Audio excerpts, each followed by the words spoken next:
Yo, yo, this is Mr. Beagle, Beags for short. Welcome to Muddin with Beags, episode 5. Hope you all are doing okay tonight. And tonight, I've got a wingman, YouTube subscriber, and Mudflood Club member, Oz Beast, sitting co-pilot with me tonight. Say hello, Oz. Hey, how you going, guys? Cool. What the idea here is that Oz is going to watch the chat for me and keep an eye on you guys for any questions that you might have and would like to ask and try to keep this show on the road here. So let's go ahead and get into it. I'm going to go and look at some pictures. So let me go ahead and share screen. And let me get this going. Okay. All right. And okay. So here we go. We got, this is April 1942, Missoula, Montana garage. I don't think I've ever been there. And we've got an old gas pump. And let's see. I'm waiting for the thing. Here we go. We're kicking in now. I got a fleur-de-lis painted on the wall here. Got big old nice pretty arches right there. There's a ramp going up into that building. I've seen this before where I don't know if this building's like that, but what they'll do is they'll take ramps up and down inside the buildings. I've got some buildings I'm going to show you one day where I've got ramps inside a mechanic's garage, which is really odd when you see it. Got arched windows. Got, I believe this is called dog toothing. Streets of Tartaria texted me the other day. He says, "What's that thing called where they make it like this?" And he was talking about this, and I said, "I think it's the sawtooth or dog tooth, and I think it's dog tooth. I couldn't remember right off my head, but anyways, that's about the gist of that picky chore. I got Boston, Massachusetts, 1906, Court Street, Ames Building, Young's Hotel. Boss Man is right here. That's Boss Man. And you got Mudflood Warrenders, in case you need some of those. East Boston Tunnel. So you got something underground, no doubt. Awnings. We put those up. Check out these fellas. Those are cool lines right there. Arched windows. Let's see what else we got. That's something right there. It's hard to see though. Crappy awnings. Got your boater hats. Got some construction. Got some mud flow downwards here. This is that famous building right here. Got your unicorn there. Forget the name of this building, but this building is still there today. Need to look at comparison photographs, and I believe that might be that grasshopper thing. Got your portholes here. Phoenician shell up here. What are those doodads? Those are interesting. They might be lights. Hard to tell. Those are definitely Mudflood windows there. It'd be interesting to see a comparison photograph of today and yesterday, right here, because there's something. A lot of times what they'll do is they'll come in and they'll regrade these, which is interesting. Those are really cool arches there. Oh, more arches up here. There's a coin. That's a coin right there. That's an architectural term. Okay, moving on. Buffalo, New York, Lafayette Square, between 1900 and 1920. And of course, we got Fred, and Fred is the horse that built America, in case you're unaware and uninformed. And we got arc lights here. There's pavement light right here. There's a coal hole cover there and there. Got underground right here and underground right here. Lady in uniform. More ladies in uniform. Looks like an electric car there. Elon Musk ain't got nothing on that. What a joke, Elon Musk. There's a statue there. That's interesting. So unnecessary. I mean, why do you need that there? What is the point there? Why do we need that? I should be more specific. Look at there. Griffin. Tartaria. And Phoenician shell there. Another one there. Got ether fencing. Little ether antennas there. And what do we got? Victor and Company Furniture Warehouse. Nothing interesting there. 10 and 20 cents. And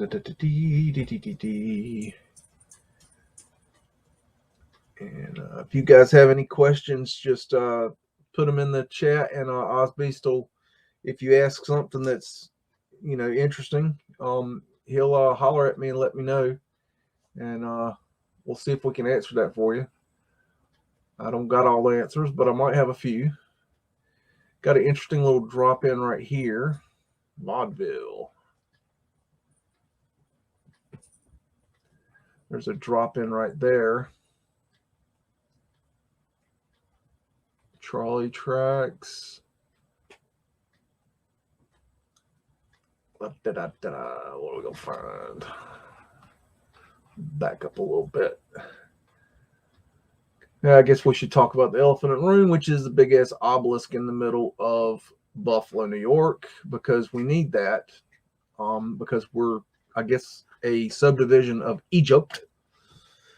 But basically, it's a old ether tower, and we've added some horseshit Civil War crap to it to make it, more modern for our liking, because we don't know how to use the thing, because we dummies.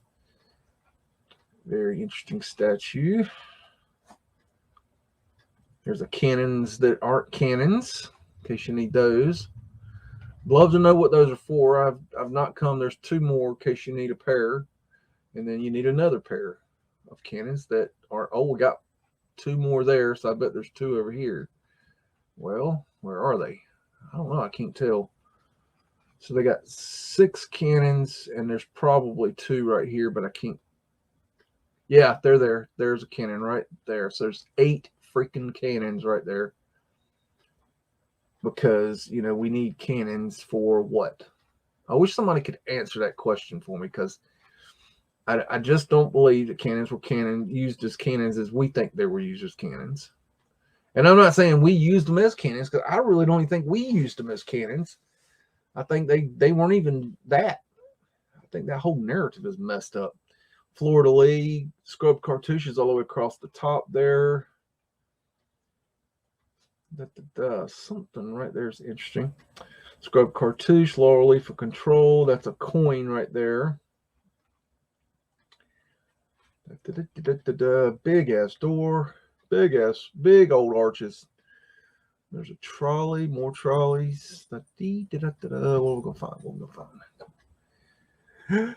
Let's see. That's a pretty building right there. That's hella nice. Let's see. Hi hippie, I see you in the chat there. How you doing today? Got a clock. Clocks are expensive.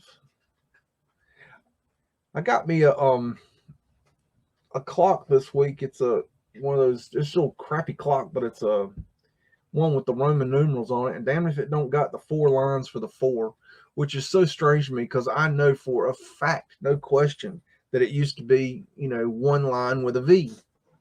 So I don't know when the hell that changed. That just came about recently, as far as I know. That's interesting. That reminds me, I could be wrong with this. This reminds me something that L.C. King was looking for one night. He was asking me, have you seen this symbol? And I'm like, No. I don't know what you're talking about. That reminds me of what he was asking about. I don't know if that's it or not. I don't know. I know what he was talking about. Okay. And obviously we're Vanilla Sky in case you need, to know what that looks like. That's Vanilla Sky. In case you weren't sure what that meant. This 1904 Manhattan, East River, and Brooklyn Bridge from Brooklyn. Okie dokie. Let's see. Look at those arched windows there. Got an underground there. Underground there. Windows underground too. There's Fred. Fred's the horse that built America. Basically, they loaded up all that brick right there and hauled it on poor Fred. I think Fred needs a raise. I think he needs, compensation for all his troubles. Probably vote him, Fred, for president. Do something. I mean, he deserves honors. Deserves a statue or two. Porthole right there at the fencing there. That's cool right there. That's neat. At the fencing up there.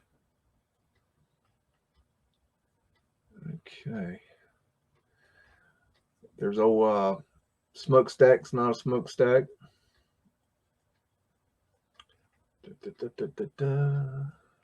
Old tall ship.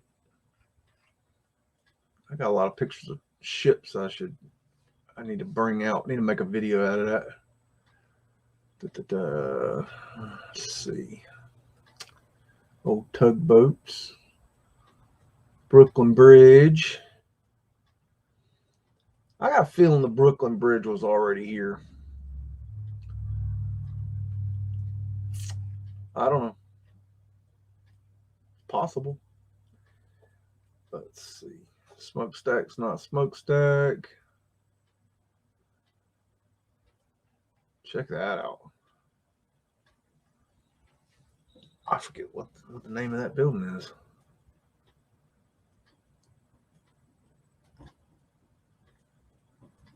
Alrighty. Moving on. 1905 City Hall in New York World Building. Okay. That's City Hall, and that must be the New York World Building. And this is pavement light here, and this is the pavement light that is right over top the City Hall subway station that is now closed. And that's how they light that City Hall subway station, which is cool, really cool. Imagine we built these steps. Look at the windows right on ground level. I mean, what kind of fool in New York City is going to put his windows right on ground level? I mean, no offense to New Yorkers, but there's some shady folks in New York, and they do some shady things. I mean, it's like, everybody's hustling. Y'all know it's true. I know it's true. And yeah, I just don't think I'd want my windows on ground level. I just don't think that's the way you build things. But then again, that's a big ass doorway right there. And see how we modified it right here. And poor Fred's pulling a trolley right here with his lady friend Wilma. That big ass arch right there. We would have added this crap. Where are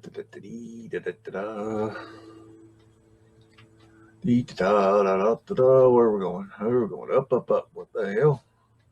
What's that? It must be a crane of some sort. That's sketchy. Portholes there. Cartouches right there.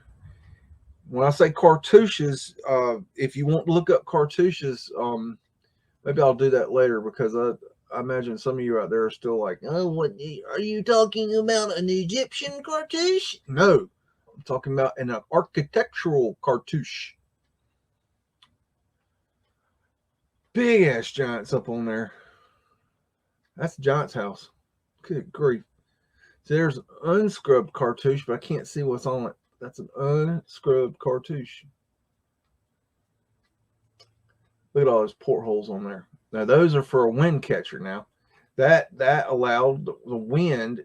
The wind would come in here, I'm sure, and then oh, that's a blimp. That's blimp.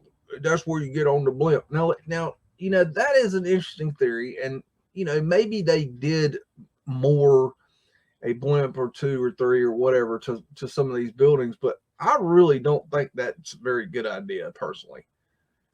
The idea of trying to hold an airship to a building and then getting on and off it, and then the winds and I don't think that is. I mean, they might have tried. They tried some wackadoodle crap back then, but as for being like a real good idea, and that to think that maybe the old world who built this beautiful stuff tried to moor an airship to that, I'm not too up on that. I don't know about that. Not saying it can't be done. There's a lot of things you can do that don't mean you should do them. Clocks are expensive. I can't see if that's the 4 lines or I can't tell. Hello, is that Lady Liberty? Yep. Sword and scales, ether antenna up there, bunch of ether antennas here. Porthole there. What we're gonna find?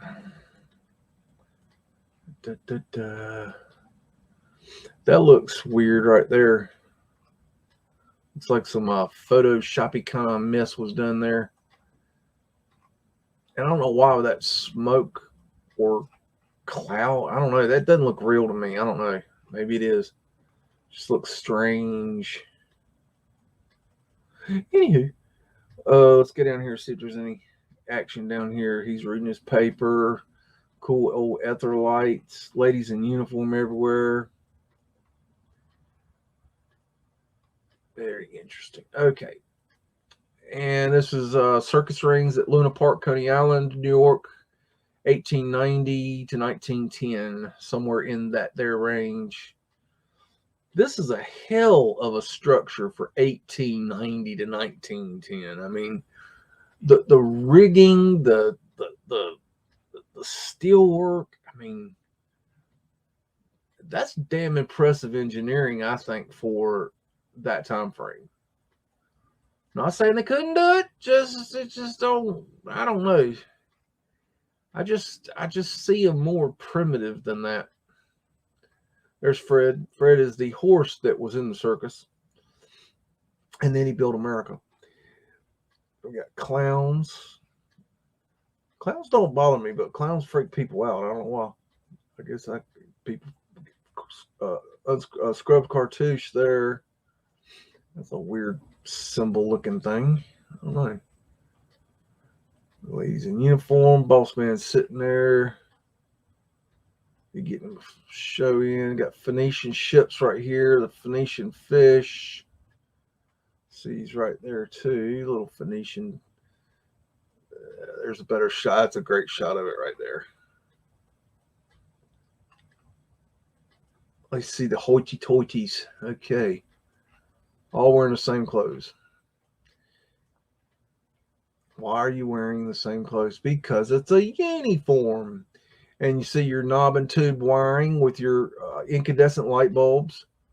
So let's not, work that, let's not try to act like that's Antiquitech. That's just light bulbs and some wiring, y'all. So let's get that right. See, we got it here. That's knob and tube wiring right there. Right there. See it? Real simple. We added this crap. This is our crap, okay?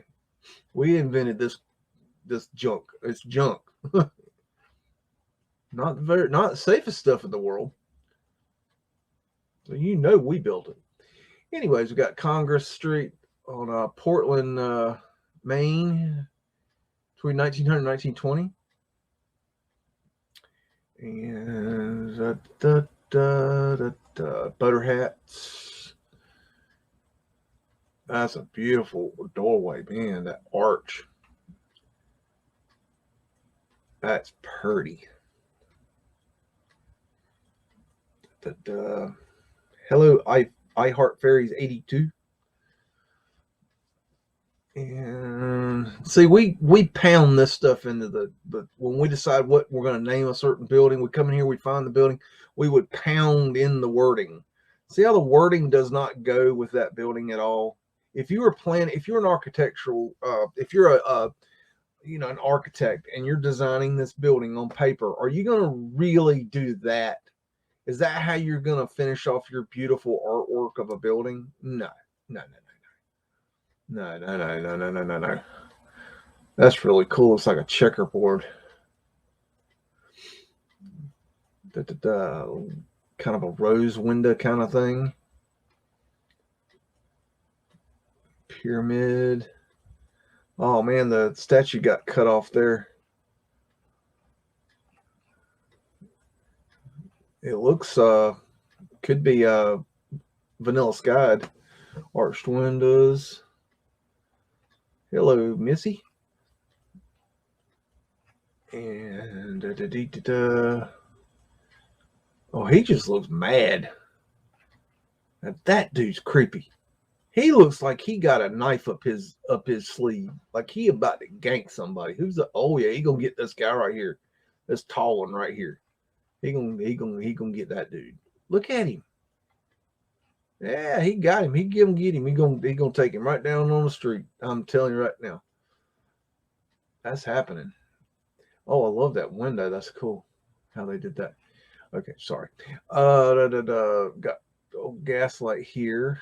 I believe they converted these from ether lights to whatever this crap is, the gas lights. I don't know. Oh, there's Fred. Fred's the horse to build America, in case you didn't know. He likes to make an appearance pretty much everywhere.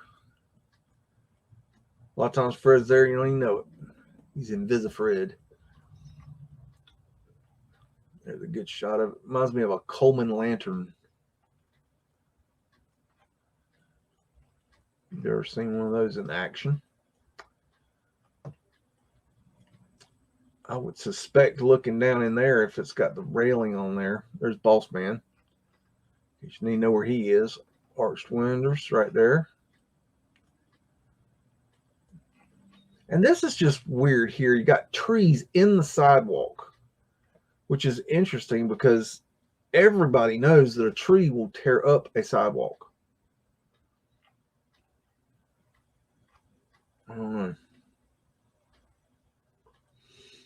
I don't know. Some kind of statue back here. Got your trolley. Okay, I'm done. Detroit Boat Club, Belle Isle Park, Detroit, Michigan, 1905. Hi, Caleb. Streets of Tartaria. And, oh, these little boats are cool. This building, I don't know if I'm over like looking at this one, but this one struck me as just strange in how I've never seen a building that has like the does this look like it was like a building that wasn't in the lake and then it got the lake rose and then they modernized it to a boat club or something? Like, does this look right that you would build your facility where the doors, I mean, what if the lake rose, your whole place will be flooded? It's like it's been modified to, I mean, that looks like Venice right there. Like it's been modified to accommodate, after the mud flood. These are probably old portholes right here and have been modified. Looks like the whole building's been like stuccoed or something. So it'll be brick underneath there. There's portholes. That's probably a wind catcher there. The lady in uniform looking very creepy. There's an old ether antenna that we now call a flagpole. And see, this would be part of the wind catcher here. This would be like the input and this would be the output. I've got a GIF at the end of the video. I always try to put it in there where the air would come in and it would circulate through the building, and they would use the portholes to change how they wanted the air to be in a certain area depending on which porthole you open, how much you open, depending on how much air you got in there. And then it would move the air and take out the old air out of here, you know, and bring in the fresh air in, bad air out. And they would get your vesica piscis here with your circumpunct in the middle. That's a really neat symbol. And but they would maneuver the air and regulate the air. And what's important about this is when they started building high-rise buildings, they started having trouble with air, because, you know, as humans, we need air to breathe. And we had trouble getting the air around the buildings. So that was a big problem. When we first took over the buildings, they had problem with that. And then they came up with central air, and that is how they got around that. But they had big problems in the beginning. And you can see the mud flow coming down the hill here. Oh, this is Detroit 1905 Buell Stamping Company, 3rd Avenue and Leonard. I hope I said that right. Largest makers in the world of factory and railroad milk cans and something or another. Don't know. Can't read it. Tubular lanterns. I wonder if that's the company that makes lamps now. I don't know. That's Boss Man right there. Arched windows, but you can see the mud flow coming down the hill with, you know, old crappy road. We can handle a crappy road, no problem. Cream of Kentucky. I don't think I want that. The whiskey. Okay. Buy Union Stamp shoes. Okay. Alrighty. And we're going to find. Caleb, there's your dog tooth stuff. That's what you're looking for. That's interesting brickwork right there. Simple, but, you know, is that necessary? It's like really unnecessary if you're just trying to build a building. I mean, it's like, why decorate it? I guess this is what they're selling. First prize, Paris 1900. Universal prize, Exposition Universal, something, Paris 1900, first prize, something. I don't think it told me anything. And anyways, and we got big old arches back here. That's highly weird. Look at the Mudflood windows right there. Oh, and you got a moon tower right here. This is the base of the moon tower right here. This pole right here, and then the moon tower goes right on up. Up. There's the top of the moon tower, and there's the arc lights, and they could wheel them up and down to change the lamps, which blew a lot. I wonder how much those lamps cost. Got a clock. Clocks are expensive. That looks kind of Moorish right there. That turret business there. Ether finial. Blah blah blah blah blah. And there's Fred. Fred's a Horse Build America. He's back there. You can't see him too good, but he's there. He's always on the job. Some old electric. And moving on. We got engine room, merchants, dispatch, transportation come between 1900 and 1905. And I just thought this was interesting because of this big wheel here. You know, in 1900, you're going to have this humongous, I mean, you can't even see the whole thing. And I mean, just for scale, you can see, you know, Boss Man over here working, and he got this big wheel. I mean, just think about how hard that would be to manufacture, you know, in 1900 and to, you know, move to the job site and then install. I mean, I just don't even know how you do it. That's too much. Look at the bolts. The bolts are the size of your freaking head, man. Obviously, it's brick. Everything's brick. It's got to looks like a belt here running to this other wheel here. And this is one of those, there's a belt going down. I imagine this is one of those machines that runs on the belts. I'm guessing. Check out those lanterns right there. That's cool. I don't know. This is just interesting. This makes me think about oh man, I wish I could remember the guy's name. Maybe somebody will know who I'm talking about. There was a shoot, somebody put this in the Mudflood Club. Might have been Pontius Augustus. Blah blah blah blah. There was a video put out this week by a guy, and his name's escaping me. About how he's from Canada. He's a mud flooder, and he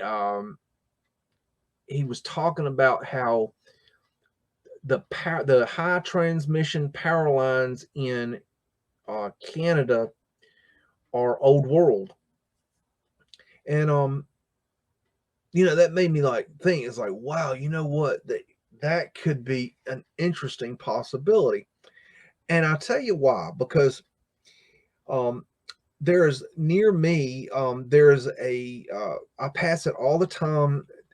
There's a power station that's the power station for my local area, but it's not big. It's just like a regular, let's say town sized for a power station. But there's a freaking old world structure right in the middle of it, and it's brick. It looks like a Tartarian structure, and it's like, what the freak is that there sitting there in the middle of nothing for? And so then I traced the lines one night, just messing around, like, where do those lines go to? And the lines go all the way like 45 miles away to another town, and then when it gets there, it's just another transmission. It's not even where the power's coming from, and it goes on to there. But it's like, what is this building there for? So there's that, which has made me wonder why did this small town, and then this power station is it's really not even near really anything else. Anyways, I'm getting off track. Then there is the dams, and you got the dams in America where, speaking for America, I'm not speaking outside of America because I don't know, but in America we have a lot of dams, but we also have the dams are terrible for the environment, at least to some extent. And here's the thing that bothers me is that I think that Niagara Falls, and some others, there's a dam that ran the city of Raleigh, which is where I'm from, in North Carolina, and those dams are old world, and there's quite a few that are old world dams, and they're used for, or they were used for, or still are used for hydroelectric. And here's what's interesting to me is, if we know that these existed in the old world, yet we know that dams are bad, it may be kind of, and then you got the thing where you have towns under a lot of the lakes where the dams are. And then I started wondering, well, what if dams are old world, and then we saw the technology, and then we decided to duplicate that. So then we started making more dams. But when we did it, we didn't do it in an ecologically good way. And we killed the fish, and we destroyed the wildlife, and blah, blah, blah, on and on and on. There's a great book by a man named Derek Jensen, his book called In the Game. And that's a good book, and he talks a lot about dams. I learned a lot from that book about dams. So that's a good read if you're looking for something to read. And so it made me wonder if maybe we duplicated the technology, but when we did it, we did not do it in a good way. So anyways, my point is that I think that guy, whatever his name is, I wish somebody would figure it out, but I think that he was probably correct in his assessment that the power grid, the high transmission lines were here already. And also you got the fact that, we know they were running free energy, and yes, we know that they could store the energy in the bricks, but also, if you've got free energy coming in from the ether and from the energy grid, Well, at some point, just like today, if you've got solar and you overproduce from your solar panels, you've got to take that energy somewhere. Okay. You can't just keep running into your batteries. It doesn't just stop producing. You have to literally either unhook your solar panels, or you have to, it'll blow your batteries up if you don't unhook it. Okay. So what they do now is they backfeed the power into the power company, and the power company pays you for that power. Well, here's the thing. Well, if we're running an ether system, okay, and we're getting this etheric energy, okay, at some point our bricks are going to be full of, energy, and whatever our storage devices are going to be full of energy. And then we would need to transfer that energy. And then maybe that's where the high transmission lines came in. And then maybe there was a time where the etheric energy isn't as strong, and then maybe they needed to kick in with a little bit of the hydroelectric dams or something like that.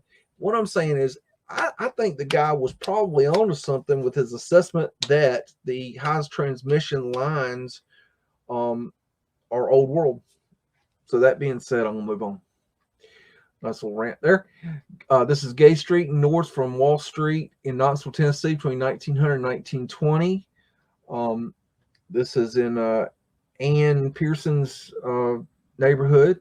I think I saw you in chat earlier, so there you go. This is close to her, somewhere close to her. She's near this area. And as we know, or you should know by now, that Gay Street, what the official story is that they raised Gay Street.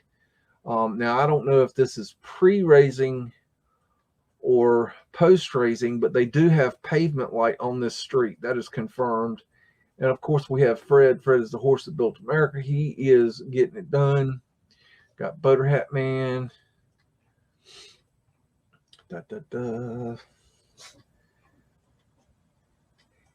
You hanging in there, Ozbeast? And let's see. Coolman's. Let's see. Yep. Oh, good. Just keep Cool. on the chat. Yeah. Cool. Just checking on you. And let's see. Oh my gosh, they have taken bricks and used them as cobblestone road. Wow, what an amazing invention. And where did all the bricks come from? Well, I don't know. Maybe they tore down buildings and put bricks in the road. Maybe all the bricks that they say they made, because the buildings were already here, maybe the bricks they say they made went into the road when we built it. But we definitely didn't build the buildings. We definitely built the road. And no, it ain't melted. Does that look melted? No. That's third grade level shit right there. Knoxville Baking Company. And yeah, that's a lot of bricks. Could we have made enough bricks to make this road? Yes. But we couldn't make enough bricks to make this road and build all these buildings and build all the buildings in the surrounding area.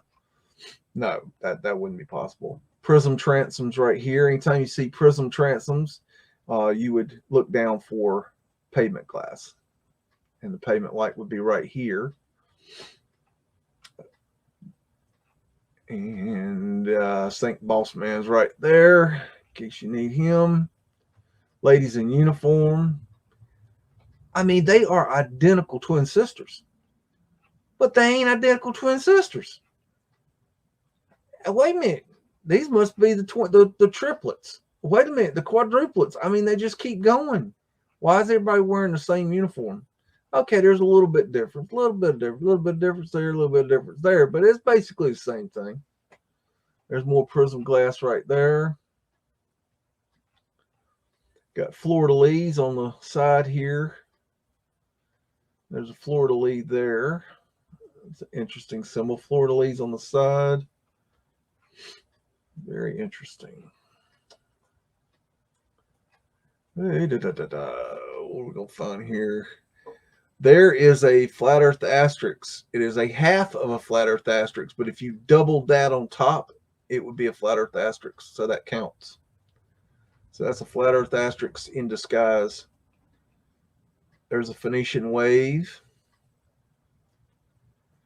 Bum, bum, bum. Grandma even got on a uniform. Gosh, that's messed up. You're going to put grandma in a uniform. Arc light. Ether antenna. We're going to find. Okay, I think that's enough of that. Got a glimpse of a lost world circa 1905. Young's $1 Million Pier, Atlantic City. And just take that in, man. That is a lot of wood. And that's something I think is important for people to understand is that we built in wood. Yes, we build in wood. That's our thing. But in the old world, they built in wood also. You know, because there's things that there's construction methods that you can do in wood that you can't do in brick. So at some point, there'd be a purpose to using brick. That's a wind catcher there and there. Little man trying to coat the roof. But yeah, they had there were definitely many hundreds of millions of whatever of wood frame buildings, no doubt. Ether antennas all over the top. Look at the decoration on that thing. That is cool. Not sure if that's a serpent or it's not clear enough to see, but it's interesting. Young's $1 Million Pier. So I guess the pier cost $1 million. Now just think, $1 million in 1905. What is that in today's money? I don't know. I was watching a video. This isn't a good example of that, but I was watching a video of a guy that's redoing an old world home that's built of brick and stone, and it's got arched windows, and the windows are wood framed.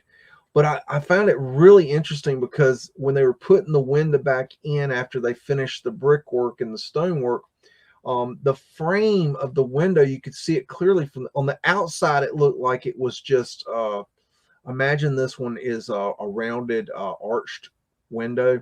It looked like a rounded arched window at the top, and it was square, at the bottom.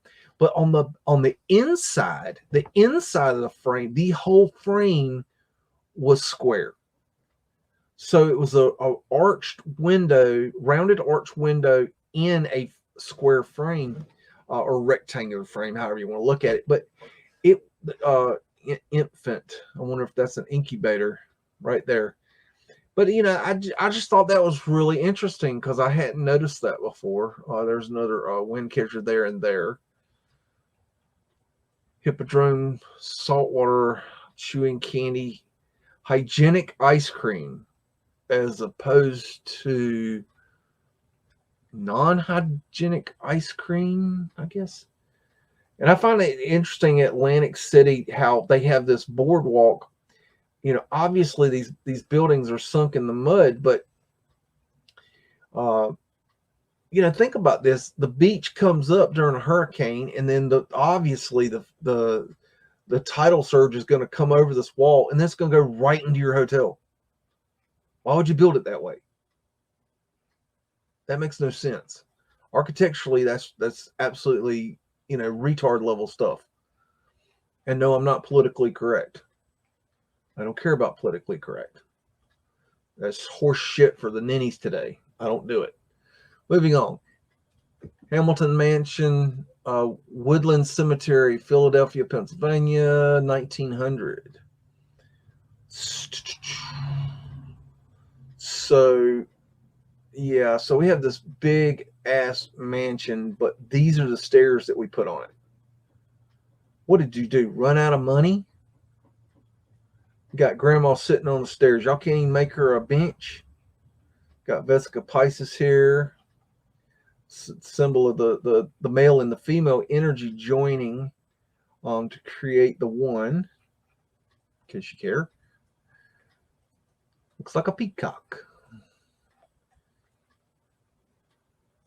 And look at that big ass arch right there. That is a big old arch. Yep, that goes down in the ground. Of course, you got a door below ground level here. That's half a door, y'all. Got Mudflood windows right there. Got old porthole here that they've concreted in.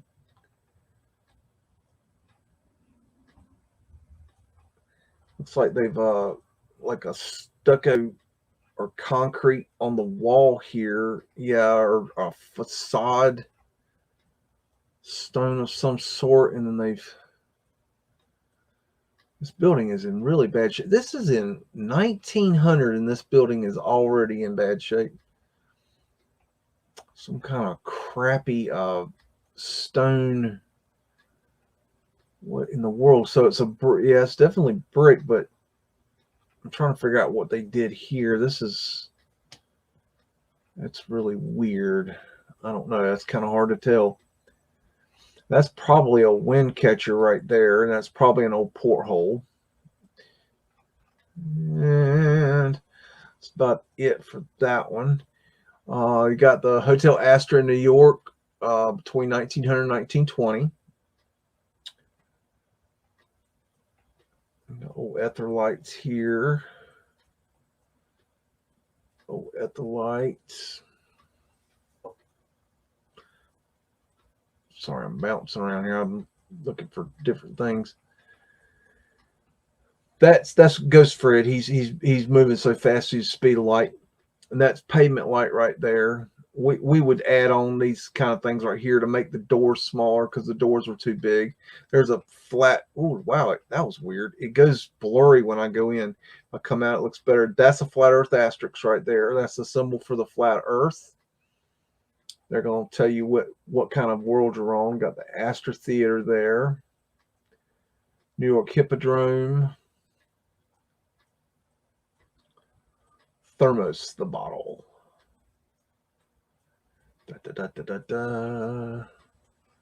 Oh, ether lights. We would have built this stuff out here.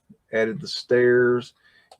You probably got a drop in right there, and you probably see it better over here. Yes. As you can see, there's stairs going into the underground right here. Right down there. So there's definitely a level below that. Got old electric car there, and there. So Tesla, you know, Elon ain't got nothing on that. Little scrub cartouches here. I think we added these crappy sideways hanging flagpoles. I think these are old ether antennas that they've pulled off the buildings. I don't think those were originally there. They look like, I mean, they look like crap hanging off that building, that beautiful building, and they're going to put that crap on there. Scrub cartouche, crappy awnings, ether lights all over top, portholes. It's part of the wind catcher system. And there you can see a porthole in use where it's opening, and they use that to maneuver the air around. Scrub cartouches, more ether lights, ether antennas, Phoenician waves up here, more ether lights. And we're going to have big old flag on the ether antenna.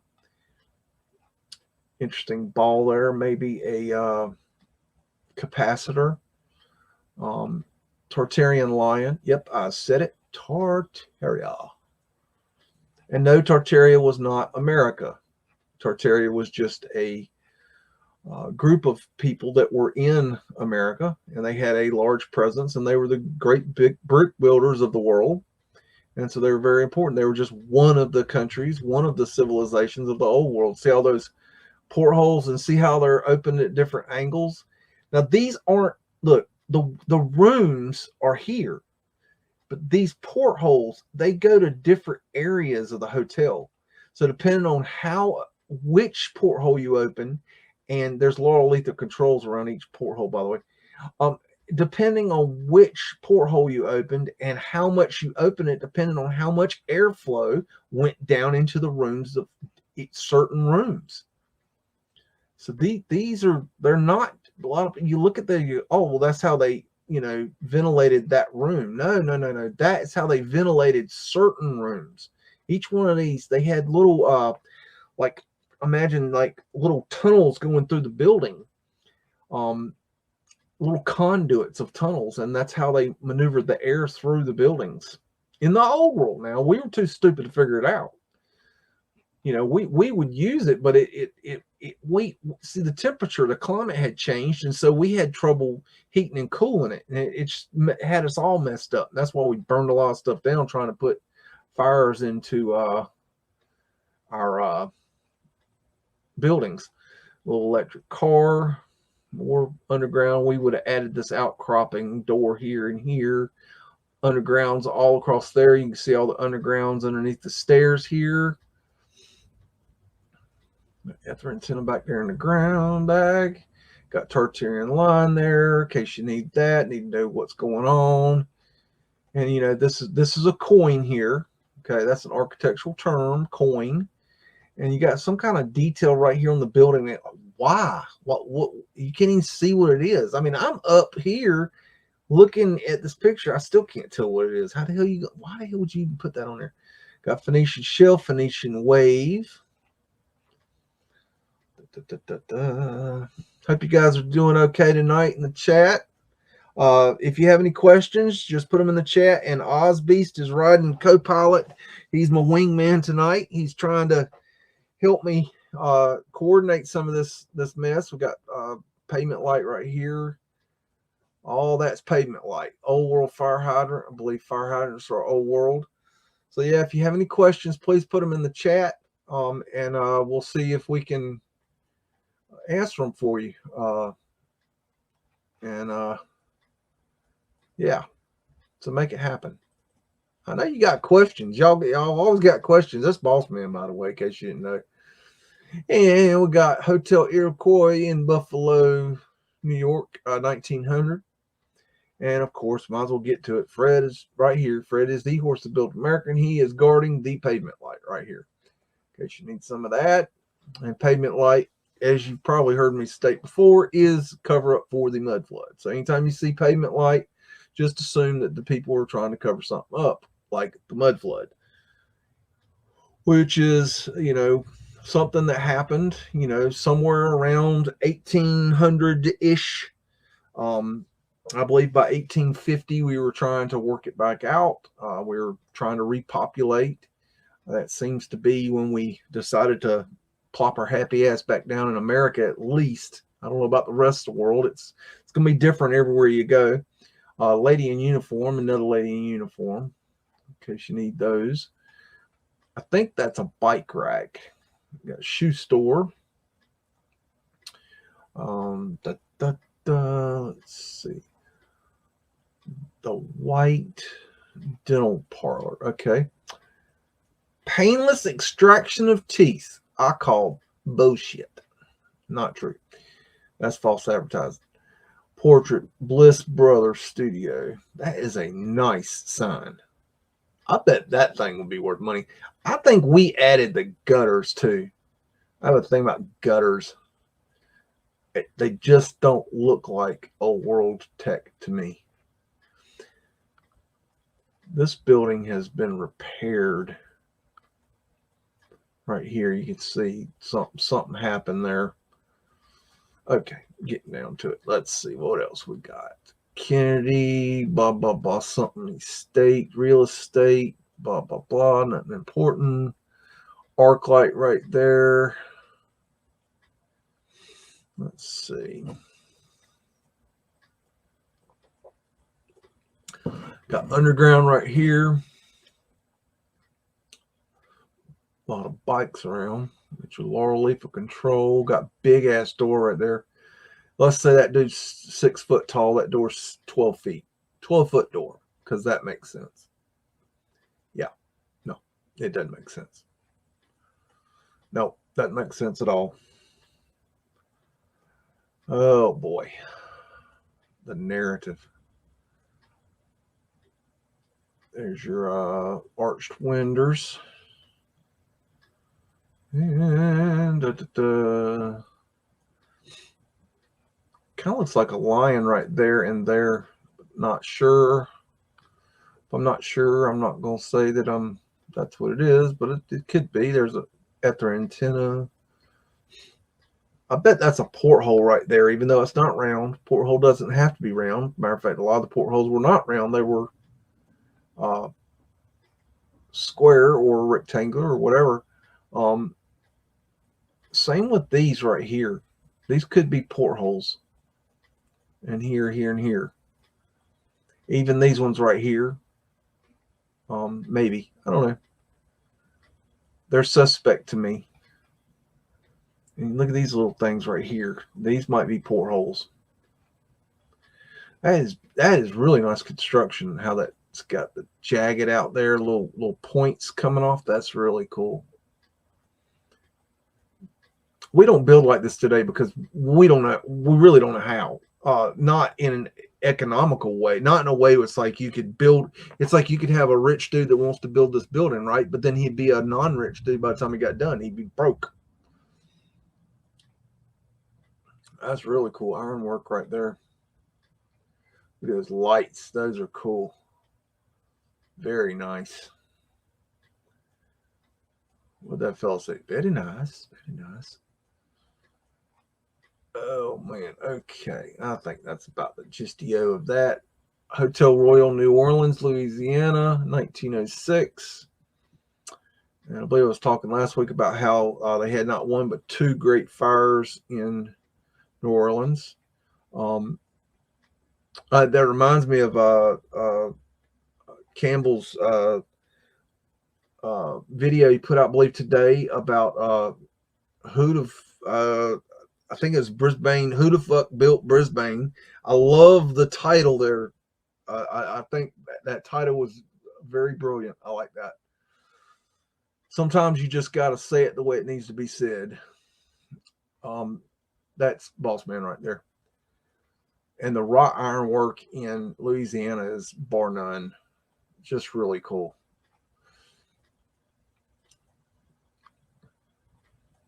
I don't know if this is the French Quarter, but this kind of looks like the French Quarter. A little wheel symbol there.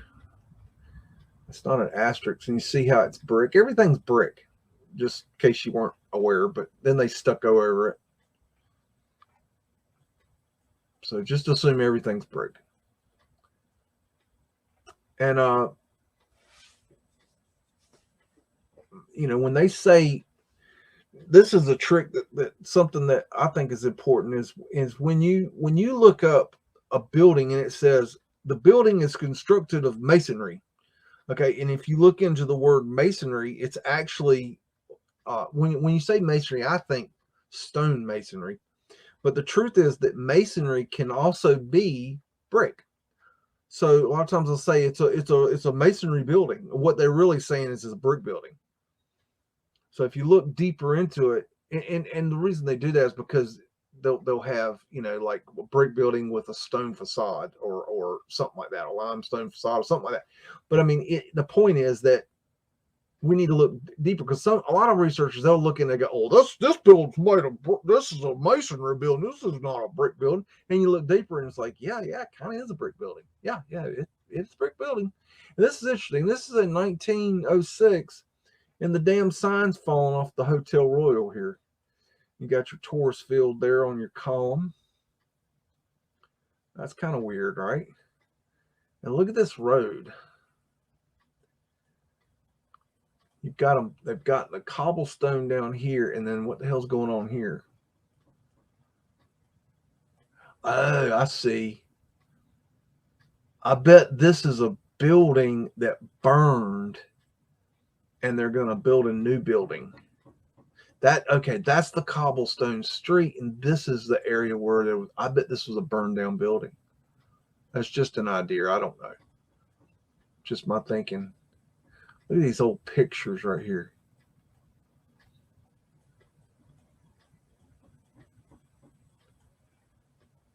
Big old archways. Something moving fast. There's probably Ghost Fred right there. He's real fast. What is that back there? Look at that right there. What is that? Kind of weird, right? don't know. Although, no, there's Fred. Fred's over here. That might have been Ghost Wilma. I don't know. Anyways, got January 1920, Washington, D.C. Selznick Front, 13th Street Northwest. And that's just cool right there. It's not great photography, but I was listening to something last night. They were talking about, it had Tom Petty, and he was talking about how music is not supposed to be perfect. I thought that was a very true comment. This is like a problem on the negative. This weirdness here, that's all that is, in case you're wondering. Sometimes they get like mold or mildew or something on there on the negative, and it would tear it up. See, they're modifying this one. That would be the transom. So they're modifying it. But look how tall that is. I mean, normally our 8 foot, normal ceilings is right here, but then this thing is 12, 15 foot tall. That's 12, 15 feet right there.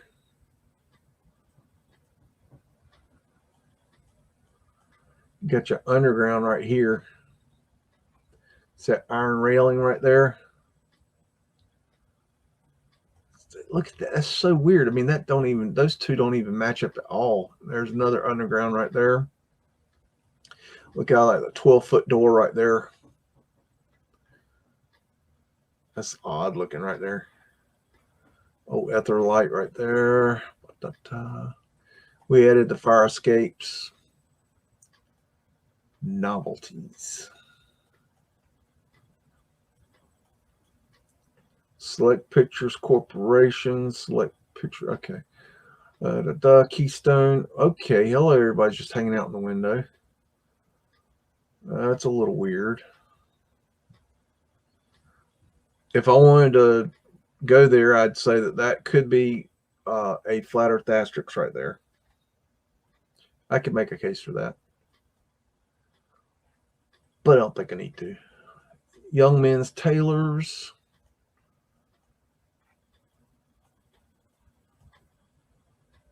I forget what the style's called here. Okay. That's about that. And we got July 1941, building in town.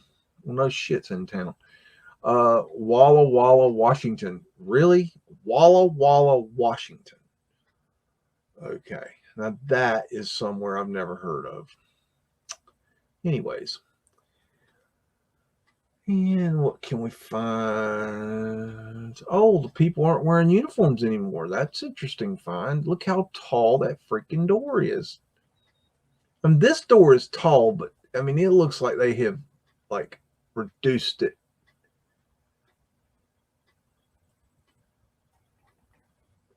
Interesting symbology.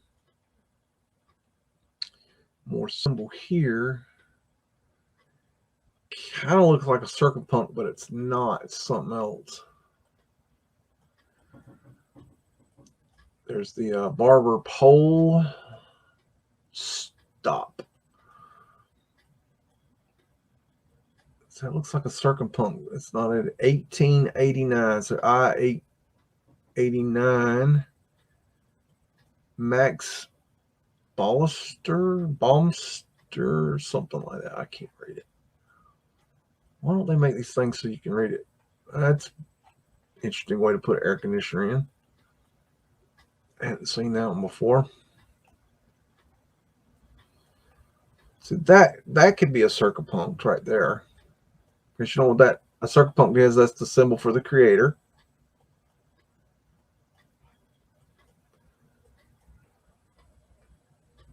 Looks like something was removed from here.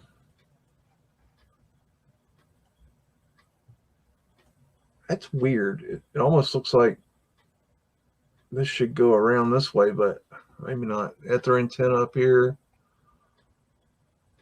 Interesting.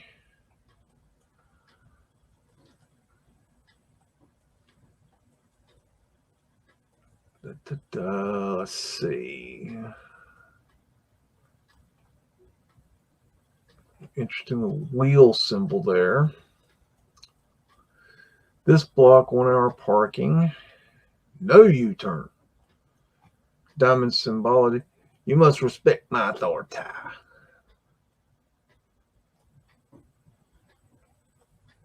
Something was removed from here too, and here. I-891 maybe. What did this one say? Where did I see that? Was that on this building? Where the hell did I see that? Hell, I don't know. 889. So this one's different. 890 something. So these buildings supposedly weren't built at the same time. That's interesting.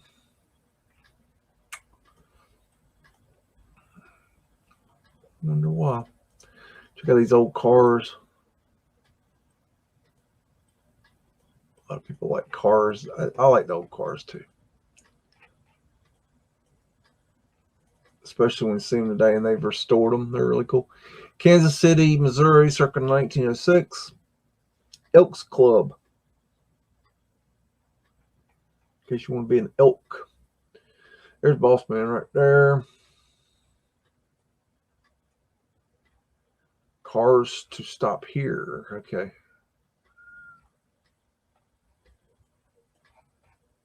What if I don't want to stop there? A spiral staircase going up, and it continues to go up here. It's interesting. Check that dude out. Who's that supposed to be? Mercury? Maybe. An old porthole right there. They modified it. Statues. Arc light. If you guys have any questions, put them in the chat. And Ozbeast is riding shotgun with me tonight, and he can let me know what your questions are, so I don't have to watch the chat. It's hard to watch the chat and do this at the same time. Kansas City, Missouri, circa 1906, Kansas City Livestock Exchange. And we've got a moo cow. That's the moo cow that built America. That's the hamburger that built America. And that's the steak that built America. And that's a coin right there and there. And there, that's called a coin. Okay. So this says I-871, Kansas City Livestock Exchange, I-876, I-895. So they don't know when the hell this thing was found. Old porthole has been covered up. Old chimney that's not a chimney. I don't know what the chimneys were. I don't believe they were chimneys. Got some arched windows up there at their antenna.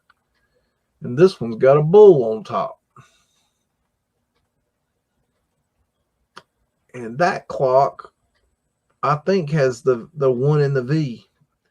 So you got a 4-sided clock. Clocks are expensive. And I believe, if I not be mistaken, that is the end of that business. So, how you doing, Oz? With me? Oh, I'm here, mate. Yeah, just checking out what people are saying here. Cool. Is anything interesting being asked in there? We have a couple. Werewolf asks, what if a huge solar event like the Carrington erased everyone's memories in the 1850s? What if the Carrington event, if we had a Carrington event? Yeah. Is that the question? Yeah, and if in the 1850s it erased everyone. Yeah. Well, you know, I know what you're talking about, the Carrington event, but here's the thing. If you take a second look back on the Carrington event, I think there's a lot of speculation as to if that event actually took place.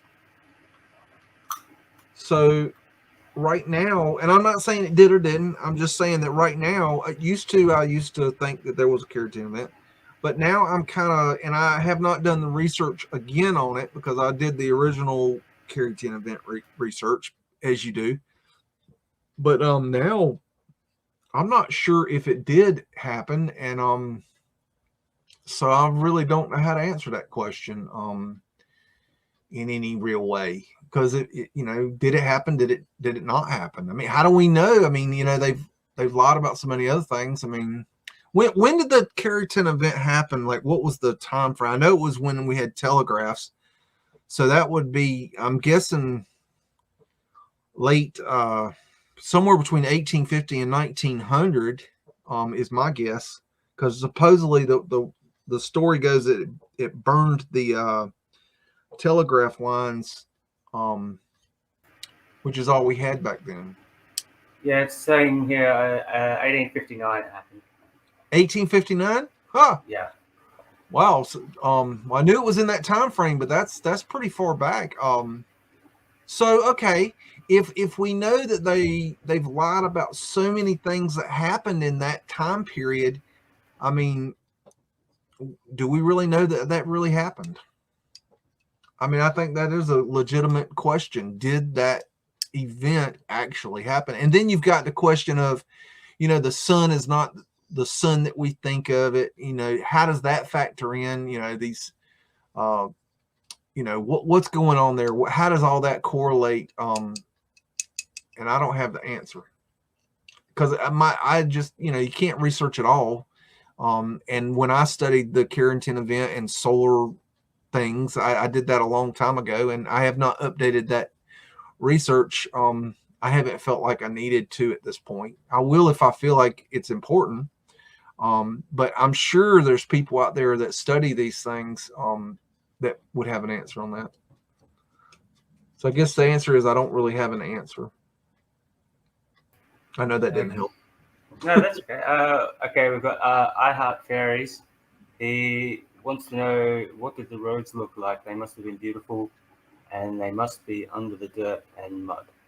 And he's also asking about this solar freaking roadways documentary on YouTube.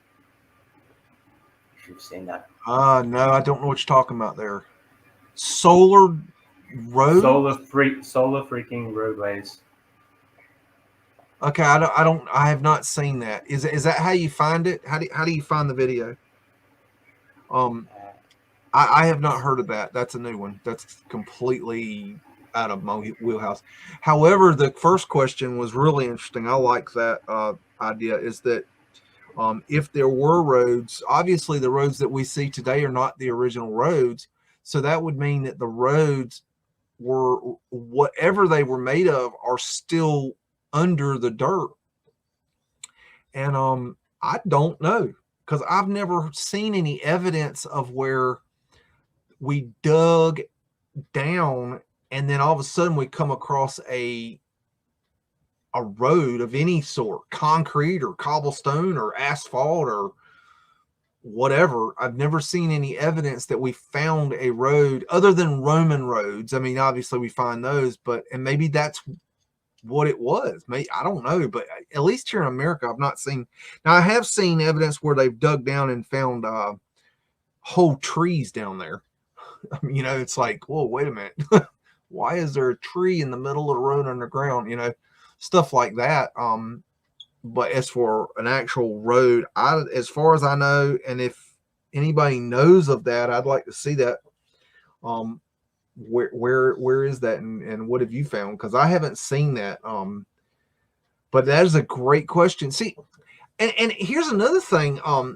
Is that part of my thinking is that they came in originally prior to popularizing the cities and the towns, that they dug up the roads that had the trolley systems, and they did two things. Number one, they were digging out the roads in order to get the old tracks up. because they wanted to use the tracks. Because why create, why mine for the materials to make the steel to make the tracks when you could just dig up the tracks and raise them up? So I think they did that. And also at the same time, I believe that's when they put in the vaults for that are underneath the pavement lights. So basically you go in with a crew and you dig with steam shovels and you dig up the entire road from the building, from one side of the road, one building to the next building across the street, and you dig it all up. And then you build your vaults, you build your retaining wall for the vaults, you build the vaults, you put in the pavement light, and then you put back down the dirt and you then relay the trolley track. I think that's how it was done. That's how I'm thinking right now. And of course, this is always fluid because we're always learning new things in this. So we need to remain fluid, and we need to ask questions just like that. Always ask more. Don't stop at the first answer you get, because there might be more to the answer. I see Streets is still with us. Y'all go subscribe to Streets Tartaria. He's got a lot of good videos on his channel, and you gotta nag him enough, he'll go out and do more videos.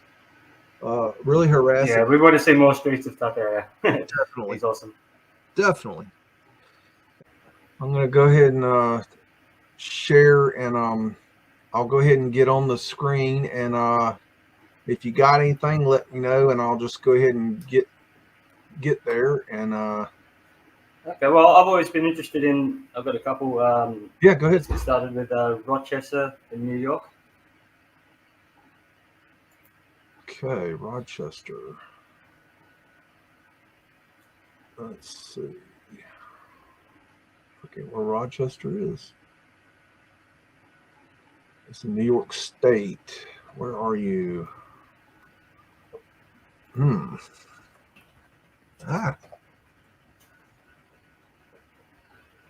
Oh, wow, that's way up there.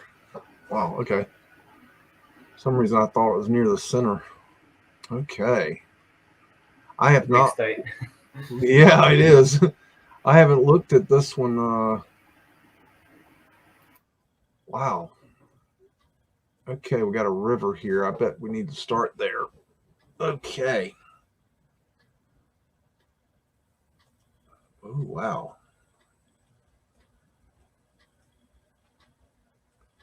There's some old stuff here.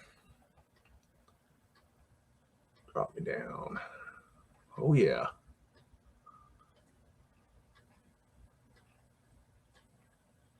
That's pretty. Big old arches. That looks Moorish there. See that right there with the turrets. The Moorish architecture, it likes turrets. That's a big architectural staple of their stuff. There's some mud flow there. That's cool. Let's go down here. Whoa. Whoa, check that out. Oh, man. Whoa, yeah. Here's some good stuff. Matter of fact, that's pretty cool. Let me let's see. Oh, I hit the wrong one. Excuse me a second. I'm going to take a snip of that. And I'm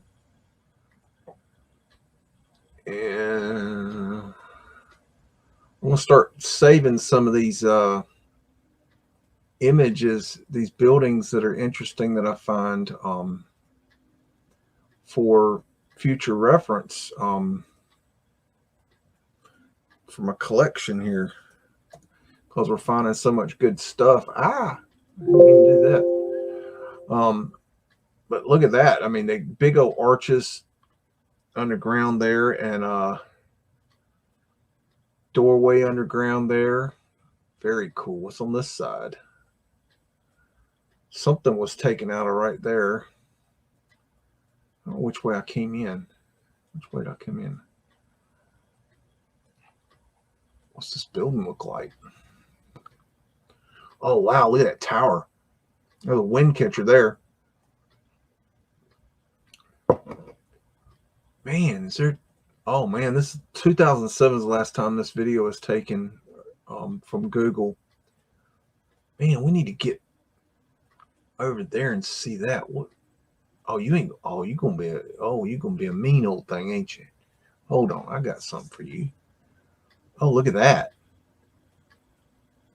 Tell me that don't look like kind of interesting.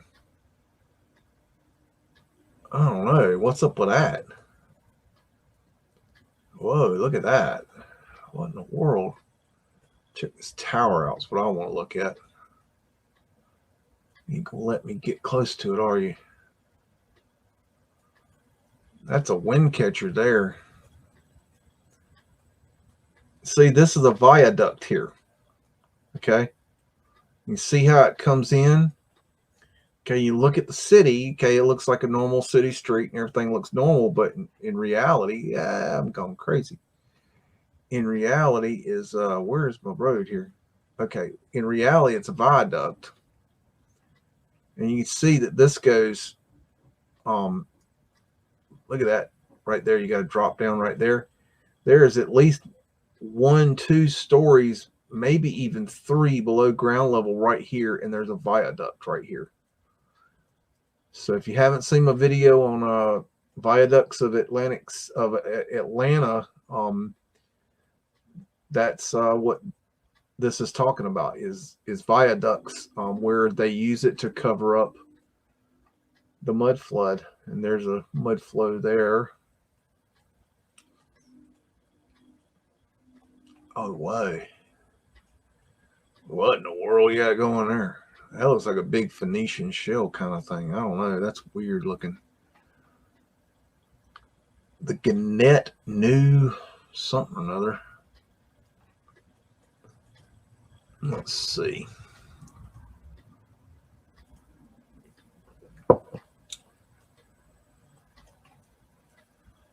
Scrub cartouche there.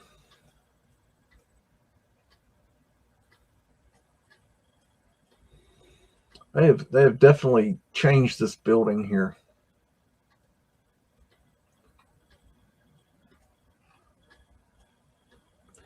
And that'll be a brick building underneath that. They've probably modernized that. There's some mud flood windows right there.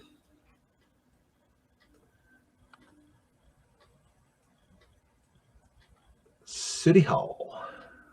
Mud flood windows there. Let's get down here and look over this way. Yep. Hello. Go look down in your windows. Sorry about that. Now y'all trying to hide it and all. Fleur-de-lis. Phoenician wave.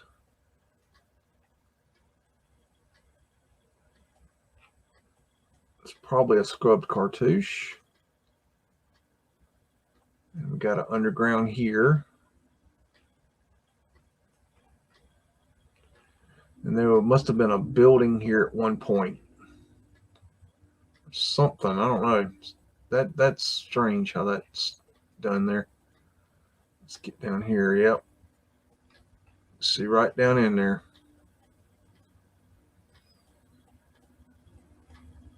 Did we go see this one?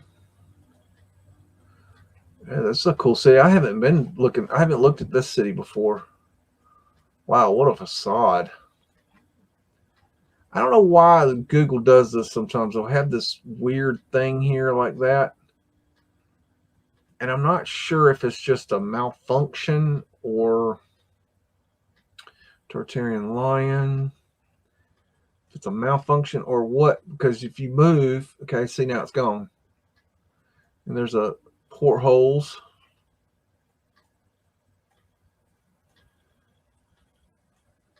Wow, look at that. Look how you can punch in on that right there. So cool.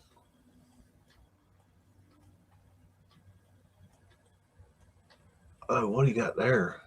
Man, this is a cool city. I definitely haven't been here before, so this is really cool. There's a tourist field. And look at those stairs going right up there. I mean, you know we didn't build it like that.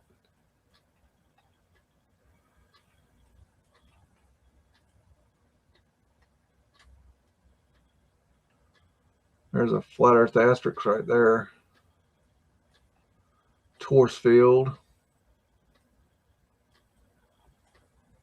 Lower lethal control with an eagle in the background representing the phoenix. There's a flat earth asterisk right there. That's an oldie. That would be an elderly building in elderly building terms. Phoenician wave. I'm not even sure which way to go, but there's a lot of interesting stuff here. It's old. Let's see. What's that? Let's see. What's up here? What is that? Kodak building. Seems like I've heard of that building. I don't know. Oh, look at this little sucker right here.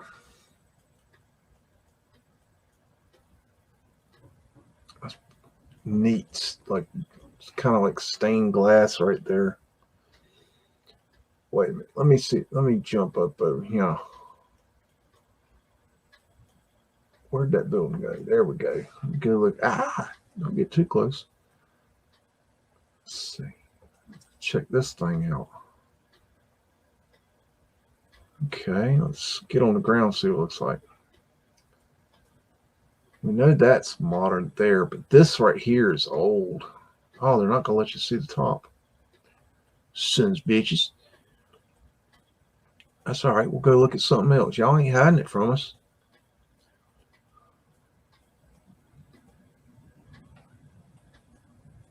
All right.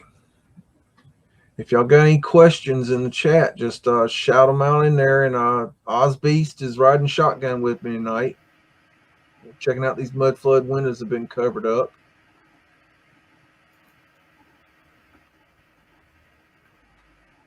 I mean, why would you build a building like this and then cover the windows? It's like if it was such a good idea to put, you know, rooms below ground, and then obviously we have later realized, no, that wasn't a good idea. I mean, are they just stupid back then and they couldn't figure out that was a bad idea to begin with? I mean, come on, that doesn't even make sense, because at some point in the construction of these buildings, they would have gone, you know what, guys, in our construction trade, we're putting these windows below ground level, and it's really a bad idea, and we're going to stop doing that. And there's some more right there.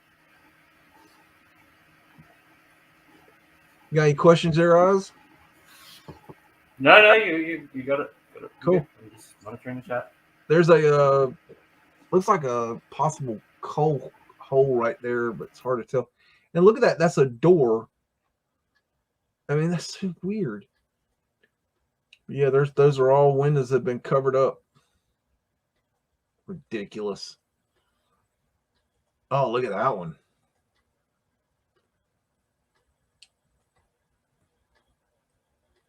Oh man, look at that. Jeez. What a cool city. I've definitely not been here before. This is news, all new. This is so cool. That's why I like doing this, because I get to see things, especially when y'all shout out where you want to go, because y'all know places that I don't, for sure. That old porthole.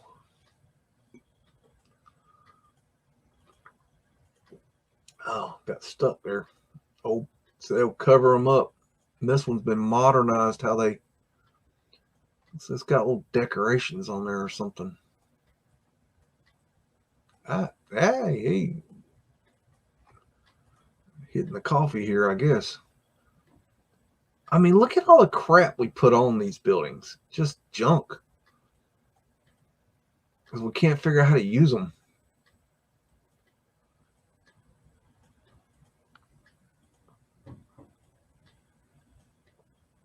Oh, look at this guy. Hey! That's great. I don't know where I was earlier. Let me get back. That area I was in was killer. Okay, I was down here by the river, and then I was jibber jawing over here. Ooh, look at there. What we got there? Drop me down there. Oh, that's pretty. Look at that. Very nice. Wow.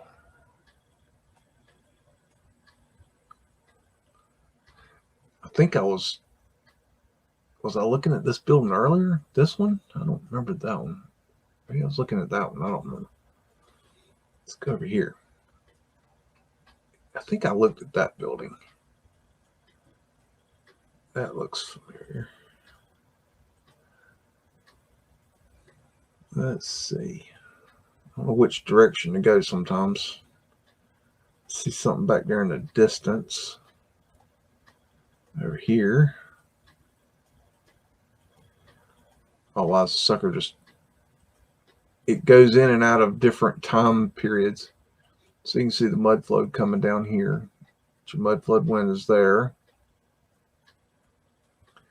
It don't take long to find the old ones. You go looking around, arch windows. Get over here and look at these windows here. Look at that.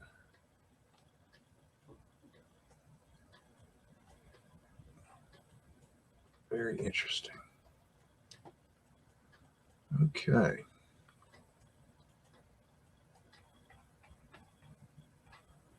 Alrighty.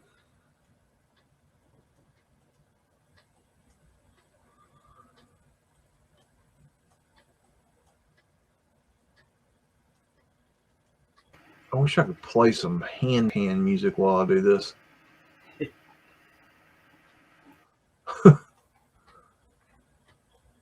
I looked at it. You can't do it. I don't know. Not on StreamYard. I don't know. They've definitely done some work here. Look at that. Jeez. I mean, this is, oh gosh. I mean, how did we miss this all our lives? Like, were we really that asleep that we just didn't notice this, like, right in front of our faces? Because it's everywhere. I don't care where you go.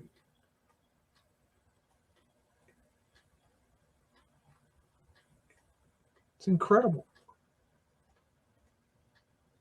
Ah. Okay. I don't know what happened there. Okay, let me see. Got any questions there, chat, Mr. Oz? Nope. Just keeping on it. Yeah, there are people is shy. Why y'all so shy? There are no stupid questions. There's stupid people. I will say that. That's pretty. There are no stupid questions. If you got places you want to go look at, I'd love to see them. Look at that. There you go. That's weird looking. It's just amazing that we can look at these buildings and see the beauty in this, defunct, thing here. Look at the brickwork on that. That's incredible.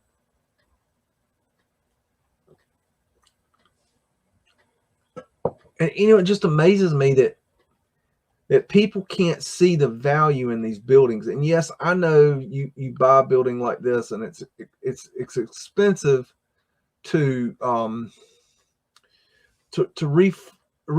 it to where it's usable for whatever purposes. Let's say you wanted to buy this right here and create, let's say, a coffee shop out of it, for lack of better whatever, or a bar or something. I mean, yeah, it would cost you a lot of money to get this up and going. But that being said, a true visionary, a true entrepreneur would see the value that you could put whatever you wanted to in this building, and it would have so much character.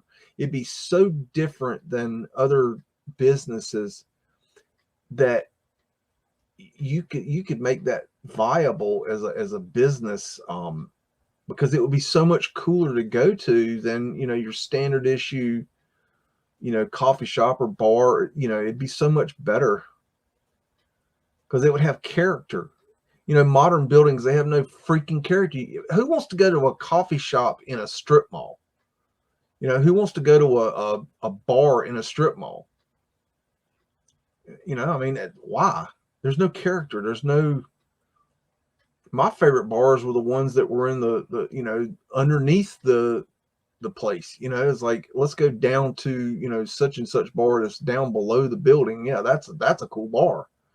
That's a neat place because it's got character. It's not like the other cookie cutter places. It's got your copper facading there. It's rare to see that these days.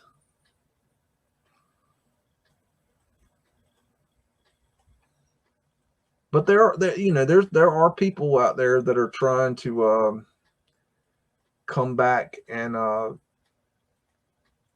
make these places usable in certain areas. The entrepreneurs, the visionaries, you know, the people that are, you know, have had the vision to see what the oldness can be.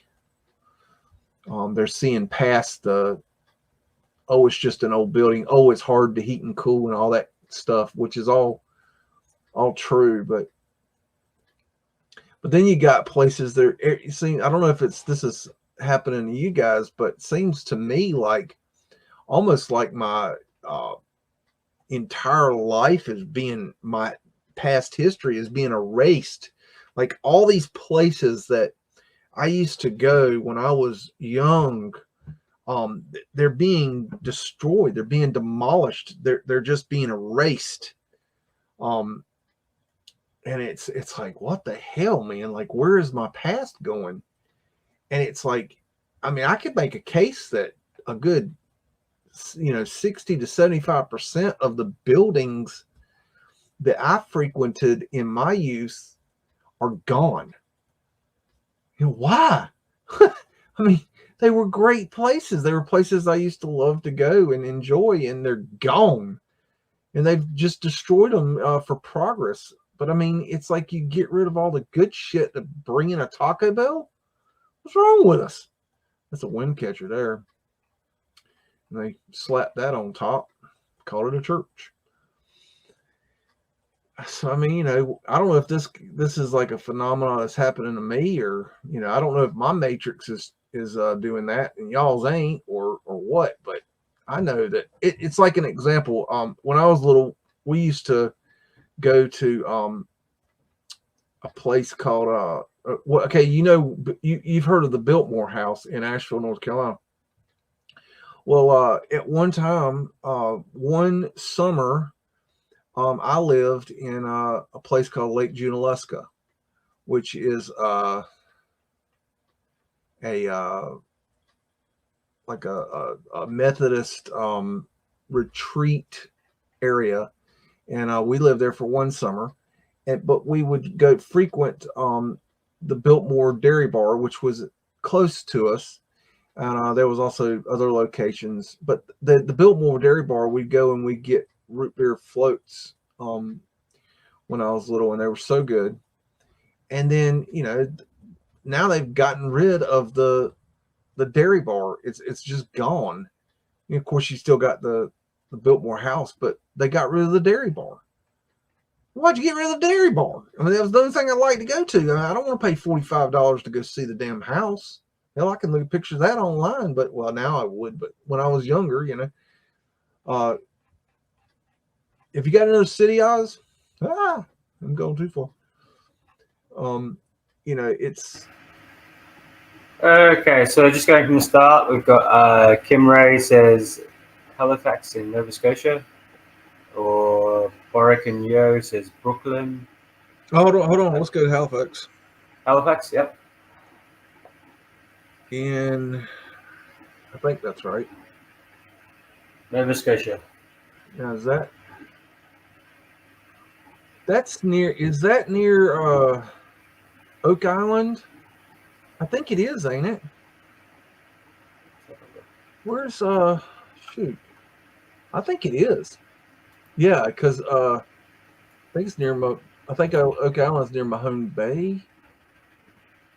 Is that right? I don't know. I'm a big Oak Island fan. But anyways, Okay, we'll go to Halifax.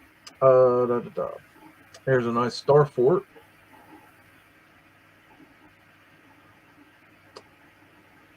I'm so undetermined about what these are. I do believe that there's a possibility of the water, something to do with the water. I think that's a strong possibility. I think that case could be made pretty good, but how it all worked, I really don't know. That's a neat star fort, and this one's got a moat around it. That's not a defensive. I mean, hell, I could just sit up here with my cannon and just lob, imaginary cannonballs over that. I mean, okay, let's try to find some buildings. Yeah, Biggs, Oak Island is just to the east of Halifax. It's just nearby. Is okay, so that Mahone Bay would be a different area. Yeah, Mahoney Bay. It's out of the city. I'm not sure how far. It's near Chester. Okay. But it's nearby to Halifax. Yeah, I'm a big Oak Island fan. I think if it's one of the rabbit holes. If you don't know about Oak Island, that you really should go check that out and do a deep dive on it and not there's a lot of oh wow, look at that. Oak Island is a very deep rabbit hole, and it's going to take you a lot of time to research Oak Island. But it's very interesting, and the more you research, the more you'll get into it. But anybody that tells you that there's nothing in Oak Island, they haven't done the research. Oak Island is definitely important to history. Not saying that it's important to mudflood research, because honestly, at this point, I do not know how Oak Island works out with the mud flood. I ain't figured that out yet. I'm working on it, but Oak Island is definitely important to our history. Something big went down there, and it's only a matter of time before that one little piece of data comes to the surface and explains a good idea of what happened. It's just a matter of time. But check it out. I could sit here and talk about Oak Island all night, and never get nowhere. There's just so much to talk about. It's one of those weird boxy things. Oh, I can see the architecture there. That's cool. Phoenician shell. They just don't make things like this anymore. There's a window below ground. Interesting.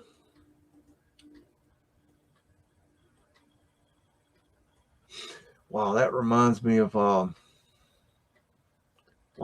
it might be the shop. There's a shop that actually factors into the Oak Island story, and I believe it is in Halifax. That could be the shop. I don't know. Where supposedly there was the if you know anything about Oak Island history, the story of the 90-foot stone supposedly went missing, and then for some period of time it was, don't hold me to this, but I think that it was sitting in a storefront in Halifax. I think. I don't remember if it was Halifax or not, but I think it might have been. And scrubbed cartouche. Streets was doing a video. I think it was last week. I believe it was his video on Salt Lake City. He was looking at a cartouche, and he's looking at it real close, and he's like, "Damn, you can see the chisel marks on the cartouche." He goes, "Wow, that thing really is scrubbed." And that just cracked me up, because it's true. I mean, that's what they did. That's underground there. Yeah, check you out. Yeah. That's a pretty building. Beautiful wrought iron there.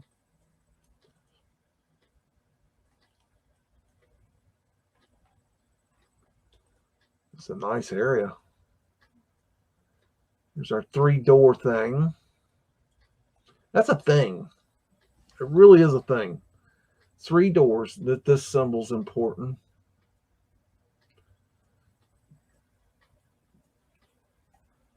There's something with the 3 doors.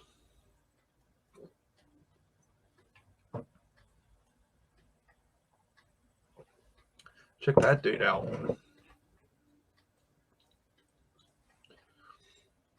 Windows below ground.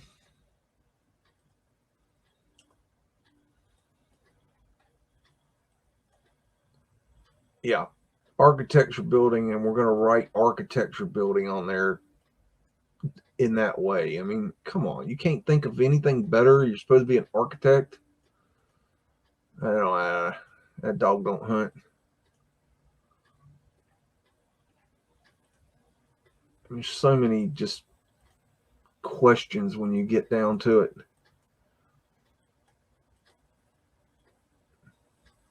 If there's anywhere you'd like to go look at, just put it in the chat. And Oz Beast is riding shotgun with me tonight, and he'll let me know where you guys want to go. Whenever I get done looking at a city, sometimes I look for a little bit, sometimes I look for a while. What we got here? Public gardens. That's interesting. I'm learning right along with you guys. I mean, I'm getting lost here. I'm gonna find something. I ain't done here though. I know there's more stuff here. That's a big building. Huh. Well, what's that? That's weird. Okay.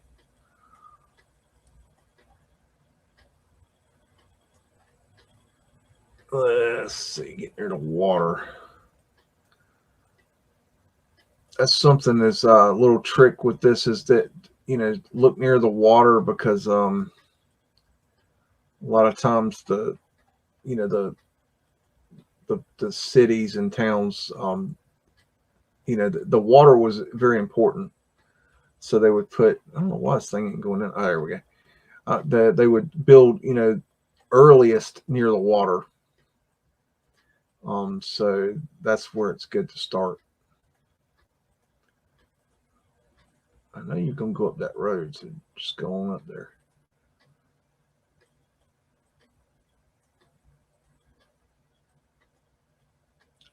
See, they're changing something here. I don't know. Why they have to always change things? The old triangle. Okay. Is this that building I was looking at earlier? It's an interesting ship.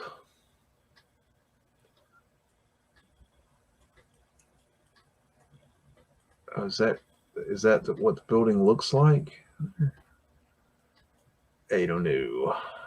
Let's get back down here.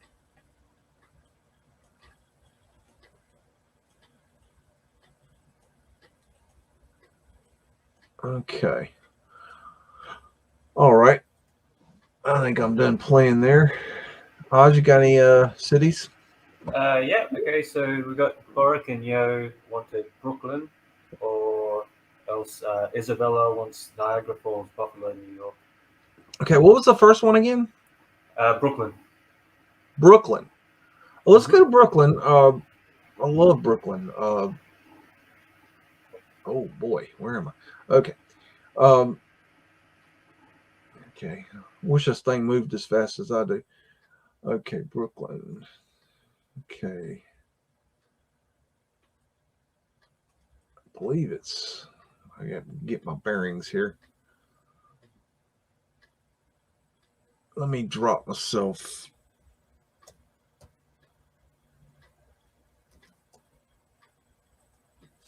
Oh, I was heading for the Bronx. I don't know where I was heading. There we go. Let's see. Brooklyn Museum. What's that? Hello. Let's get down there and take a look-see on that. Yeah. That's what I'm talking about. Hello, little fella. Got your Phoenician shells up here, Tartarian lions.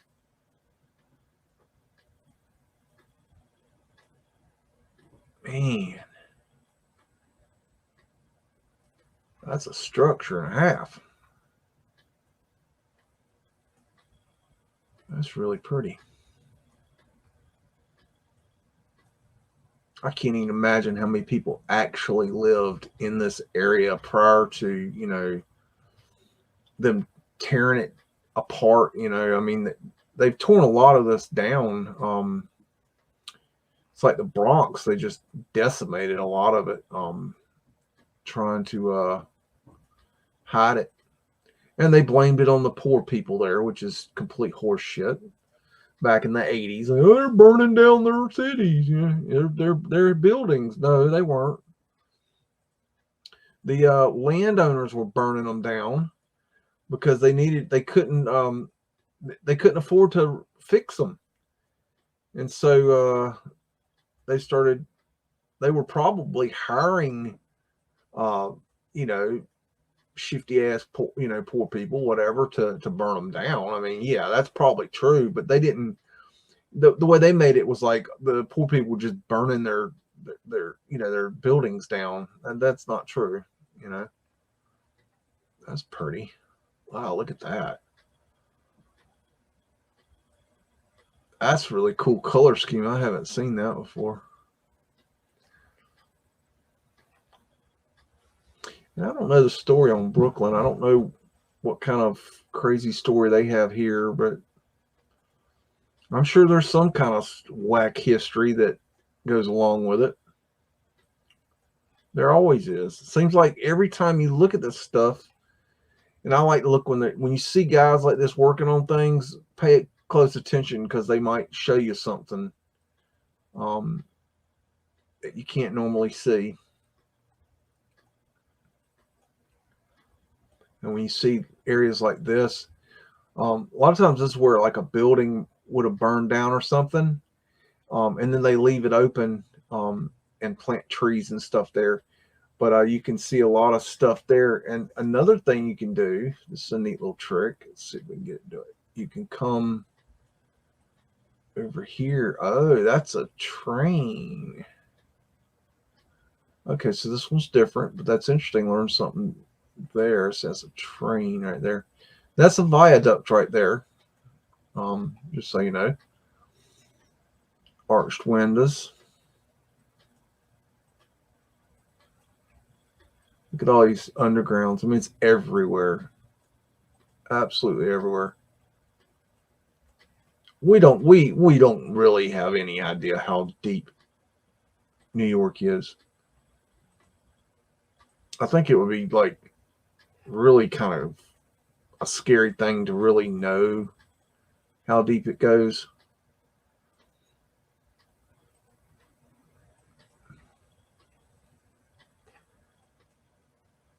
Everything's below ground here.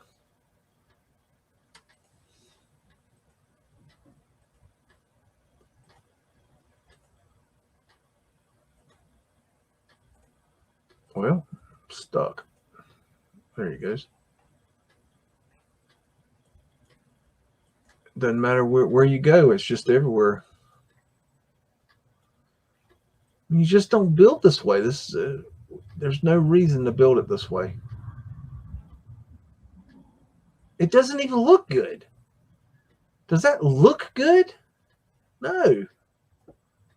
It doesn't look right. Architecturally, it doesn't look right. It just doesn't even remotely make sense why you put your doors below ground. And you know it snows there, right?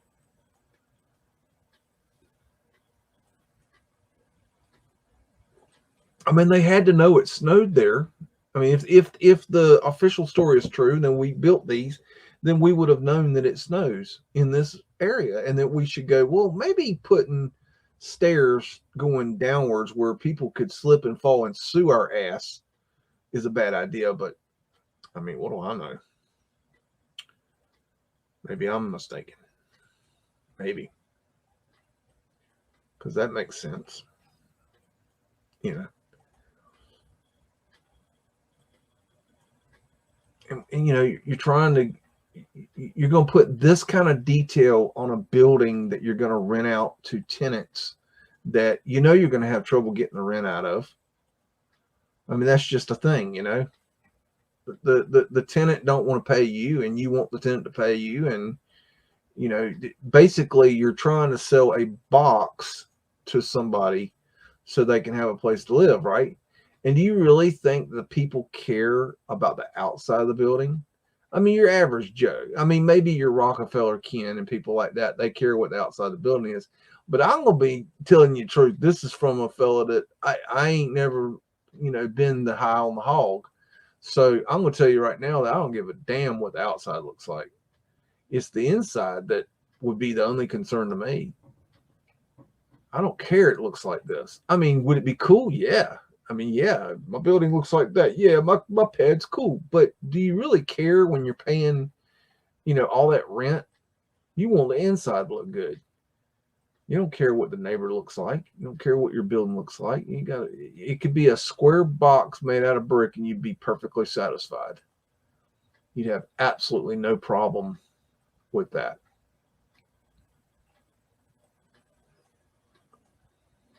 That's just my thinking.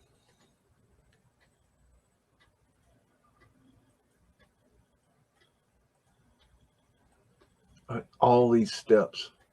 Well, that's a brownstone. Well, they had to call it something.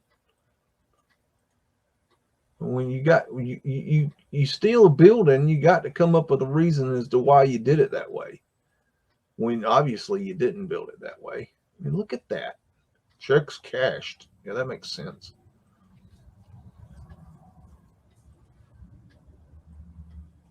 These things are so sketchy right here. I don't trust those things at all. What's that big old thing? Hello.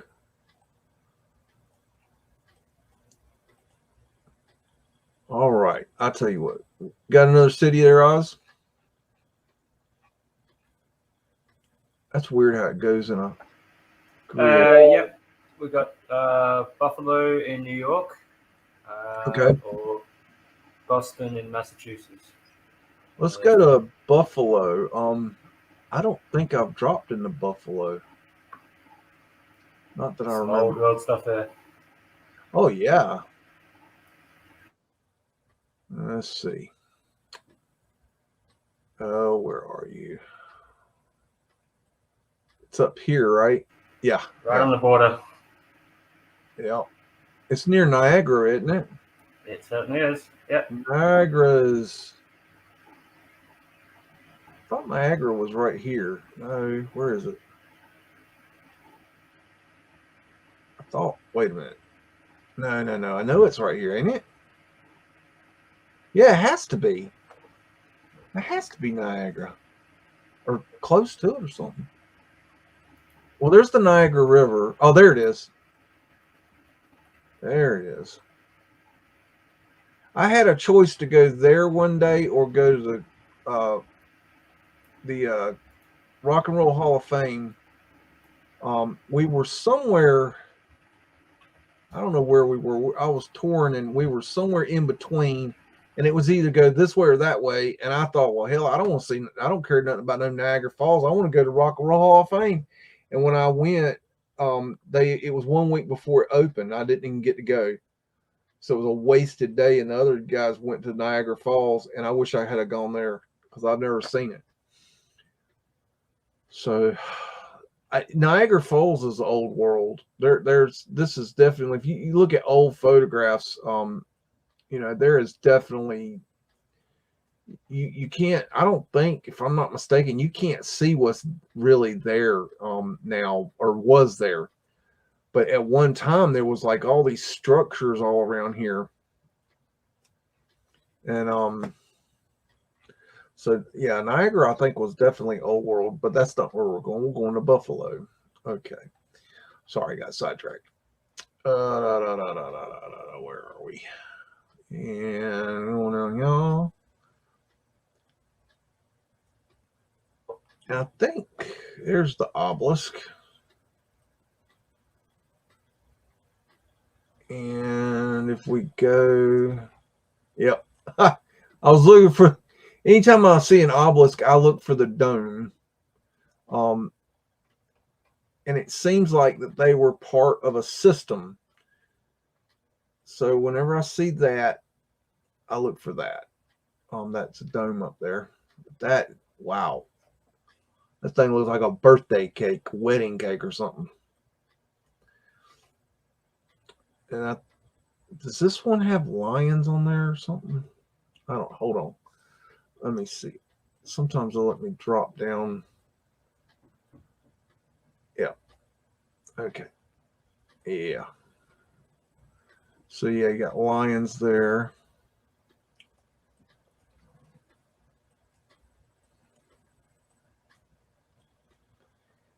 Yeah, I think that these at one time might have had lights on them at the four corners. They would have a light here, here, here, and here. And I believe it had something to do with the Antiquitech systems. Wondering where, I can't remember if that bank building is still here or not. I don't know. Where's the old world stuff? This looks old.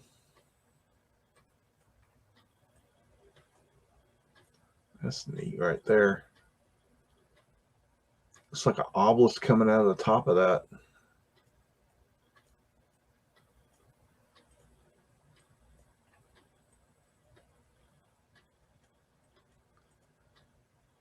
Let's see. Boom, boom, boom, boom. Okay. I know there's got to be older stuff in the city because that's old. Go. Oh, wow. What you got, Oz? Wikipedia says that the Buffalo Lighthouse is the oldest building in Buffalo. The Buffalo Lighthouse. Is that in Buffalo or is that on the, like, the... Yeah, it's in Buffalo. It's in the harbor. River? Is there a river? Built in 1833. Oh, there's Flat Earth Asterisk right there. Okay, let me, wow, that's a cool one. Okay, it's called the Buffalo Lighthouse? Yep, it's just on the harbor.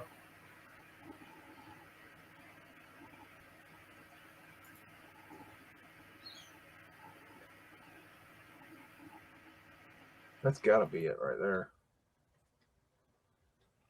Let's see.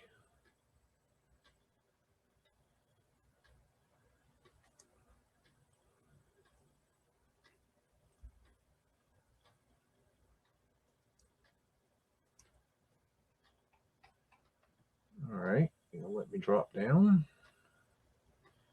anywhere. Oh, you're not gonna let me drop in? Okay, let's see if it'll let me. Dang. I don't want you to see this thing. Look, you mean little man. Look at that. That's weird how that's that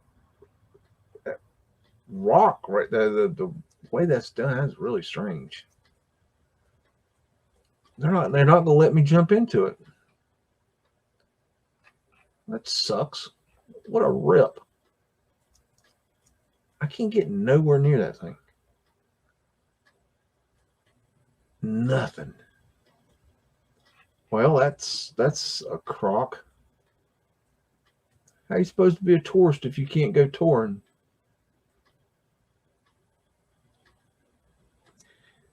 Yeah, those are definitely something odd about those right there.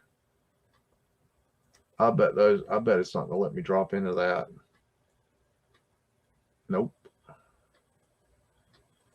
What in the world? Hell no, it ain't gonna let me drop in there. There's some old world action going on there. I don't know what the world these things are, but this is definitely something squirrely going on there.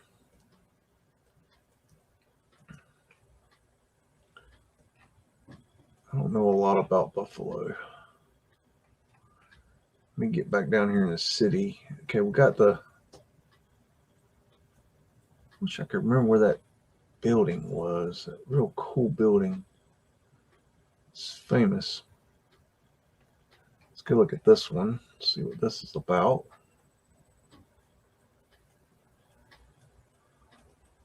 Okay, that's not that great.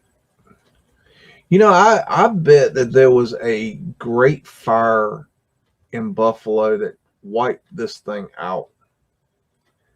Because it's got a lot of telltale signs of a great fire.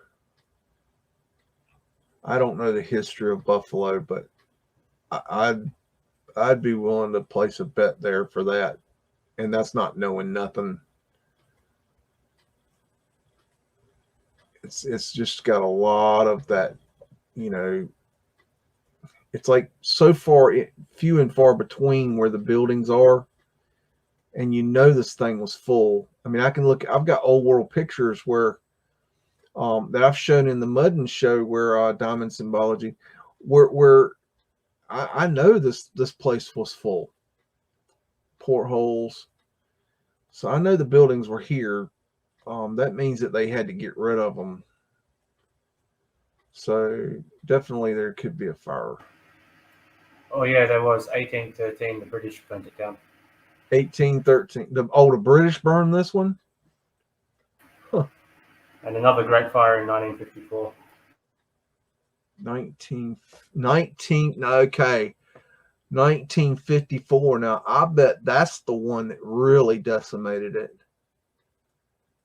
Because I know I've got pictures of Buffalo that are, I mean, buildings everywhere. So that'd be my guess, is that they really took it out after that. Yeah, this is definitely, I think that's what happened here. That's my guess. That's my professional guess. How you like that? Okay, what's another city? Can't remember what you said. Alrighty, so we've got a couple more for America. Then we've got some international ones. We've got Boston in Massachusetts, or Boston. San Fernando Valley in California. Let's skip Boston. That'll become apparent at some point. And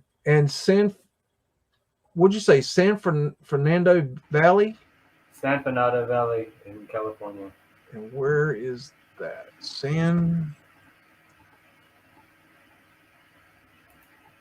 How you spell that? 2 words? Yeah, it's 2 words. It's FERNANDO. San Fernando. I think that's it. I haven't been there. Oh, goodness. Where am I? Is that it? Hell, I don't know. Whoa. Oh, no. Okay, San Fernando. Yeah. Fernando.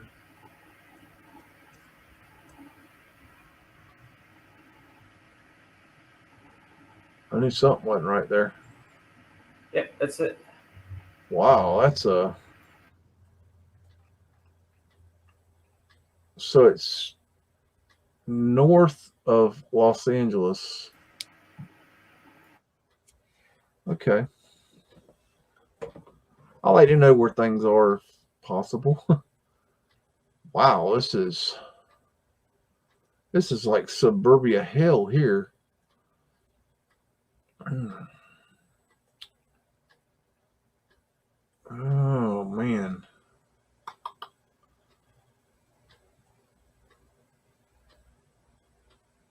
California is so weird when it comes to Southern California and their buildings.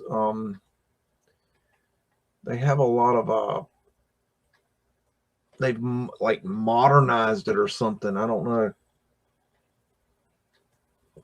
Stuccoed over it or something. It's a weird area. Los Angeles is the same way. It's really difficult to tell what is old and what is new, and I don't know exactly why that is. I've noticed that though.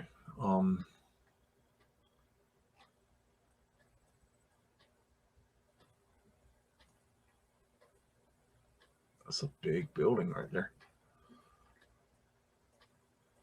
I don't know if I'm in the right spot. I don't see a downtown.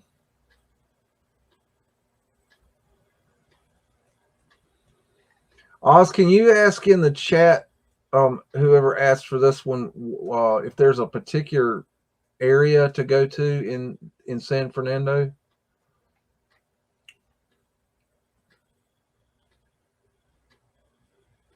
I'd like to see something here. They're pointing me out to something.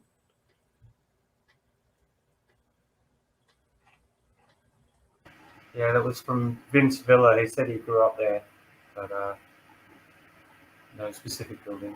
Okay. I don't even see a downtown. I don't know if I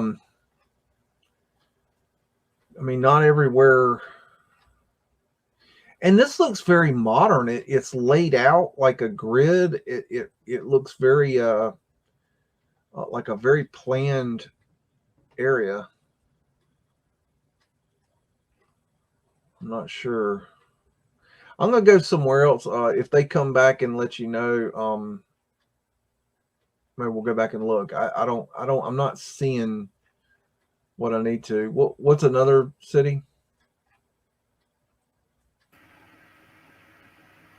I think we're at the end of the American ones. Okay. So we've got Hippie Shake wanted to have a look at one in Spain, in Seville.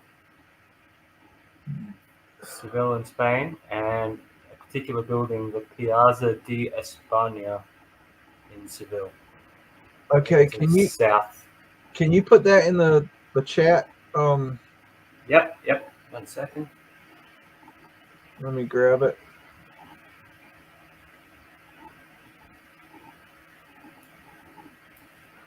Let's see.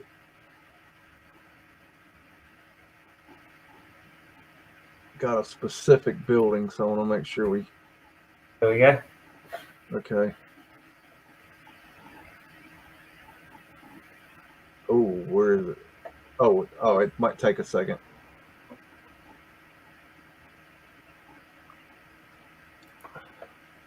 I think it takes time or something to get. All old houses look like the Victorian Loop on Mississippi. Oh, that's such a good movie. That's a really good movie. Okay, I see it here. Plaza del Expo something. Okay. We'll go look at that. Me no speak no Spanish. I was working for this Mexican guy today, and he don't speak a lick of English, so we were sign language in it the whole day. It was pretty funny. We worked it out though. Oh yeah, that's nice. Wow. What in the world is that?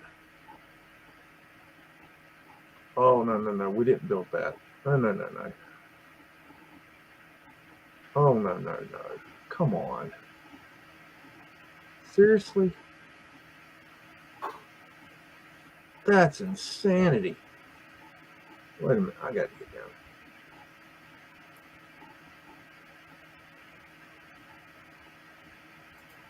Has that got bubbles coming out? That's weird. That's a wind catcher there. That is really cool.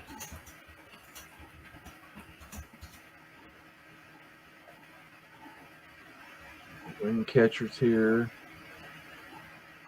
Man. Big old fountain.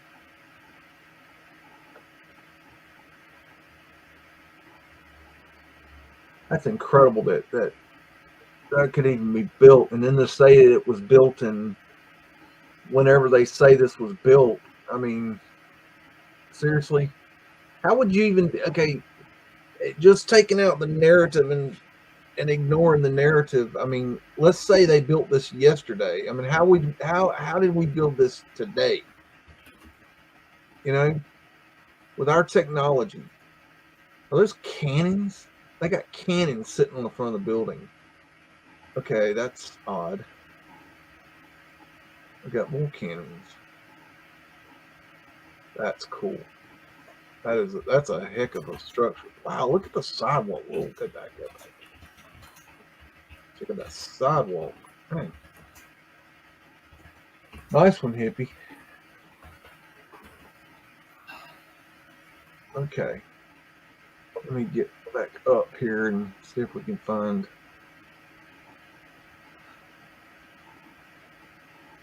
Internet's dragging. Look at what is that thing connected to? It goes over here. And is that an obelisk? Basically. So that is in some way, shape, or form possibly connected to that somehow. I don't know. Maybe. Yeah, another thing you got to be careful about is they. In my research, I found that they'll take these obelisks and move them. They'll be in the wrong spot for the roads to run, and they'll move the things, and people don't even know it. So that's something interesting. Is this what like a arena? Let's see if I can drop into the arena. Nope. That's not very nice. Let's get down here.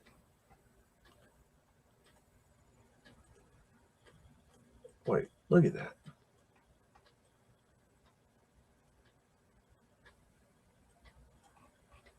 Weird. Okay.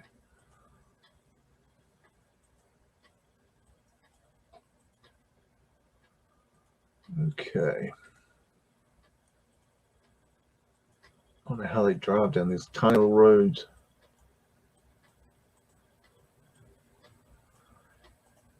How could you ever find anything in a place like this? It's like, yeah, you go up here, you take a left, you go right, and go up 3 blocks, take a left, take another right, go up 4 blocks, take a left, take a right, go turn around backwards and flip around backwards upside down, and then you're there. And where is there? I don't remember. You've forgotten where you were going by the time you get there. But it'd be cool to go here, no doubt. I think you'd have fun. I had a friend who he just went to Spain for a wedding. His son got married. He married him a Spanish girl. He's a his son is a Mudflood Winders here. His son is a he does all he does is video production work for professional tennis. And so he goes like he's one of the guys that does the cinematography on what is it, the Wimbledon, the whatever the big tennis match in Wimbledon is, all that. That's what he does. He's the one that's he does the video production work on those events. That's all the guy does. Makes good money. But he's from right here. And he there's an obelisk of sorts. And he went over there and met him a girl, and there's Fred. Fred's still on the job, still underpaid. It's ridiculous. Poor Fred. Oh, wow. Look at that. Hello. That's old. Very nice. I got to get a clip of that. Oh, that's pretty.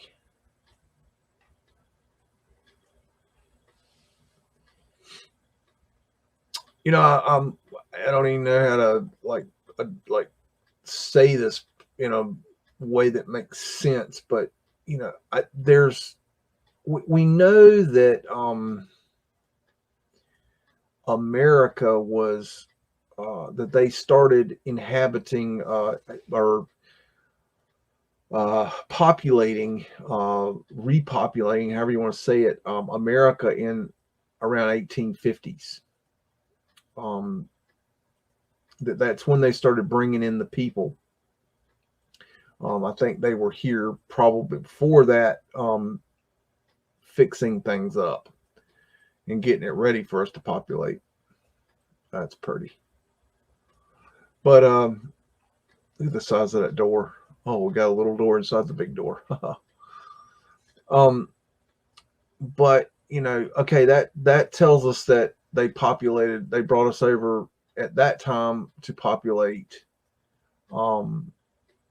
America. But you know, that doesn't answer the question for me as to when they populated, say, Europe.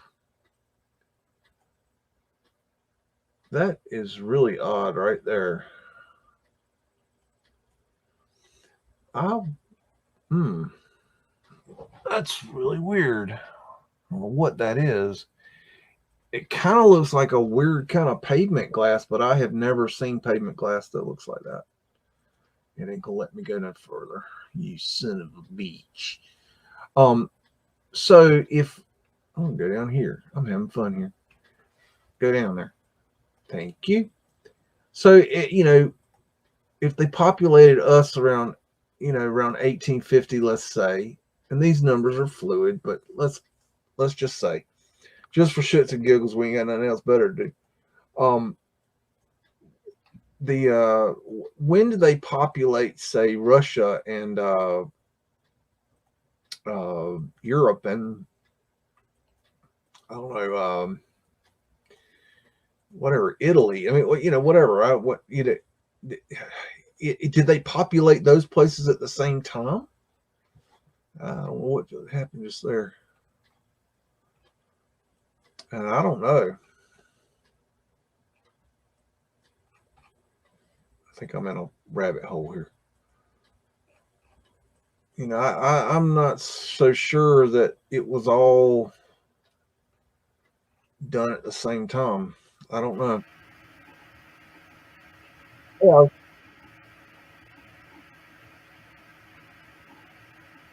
What you got? I was just going to say, yeah, the Romans, they believe they came from the city of Troy, about 800 BC. Well, no, no, that's well. Okay. What I'm saying, I'm not. That's not exactly what I'm saying. What I'm saying is, if we taking the official narrative and throwing that out the window, because that's what you have to do here, because none of the history we have is true. Um, you know, that's no good to us. So we got to kind of start over. Well, basically, we got to start over. So then you got you know, we'll go look at Atlantis here. Where is it at? What's it called? Oh man, it starts with an R, I think. What's the Atlantis site called? Oh, it's right here. Where is it? So if we know that there it is. I think that's Atlantis. Because you won't know my opinion on that. That's my opinion. And of course, opinions is like assholes. Everybody's got one. That's my opinion. I think that's where Atlantis was, right there. Boom. Right there. So that's that. So if we know the official narrative is that they brought us over on boats and we populated over here, okay, but we know that the official narrative is not true, but they did bring us over. We know that. Then because we weren't here, so we had to come over. So if we came over, say, starting in 1850 or between 1800 and 1850, my point is we came from somewhere. Well, the official story is we came from over here, right? Well, if we came from over here, where did I don't think we came from here. So when did we come here? When did we inhabit this area? And I'm talking about, let's say, all this area here and Russia. I'd say that's a good general area as to where we sprung up from somehow or something. I don't know. I don't know.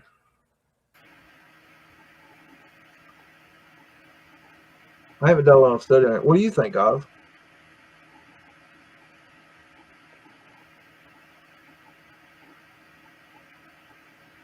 I think it's a pretty deep discussion. Probably save for another time.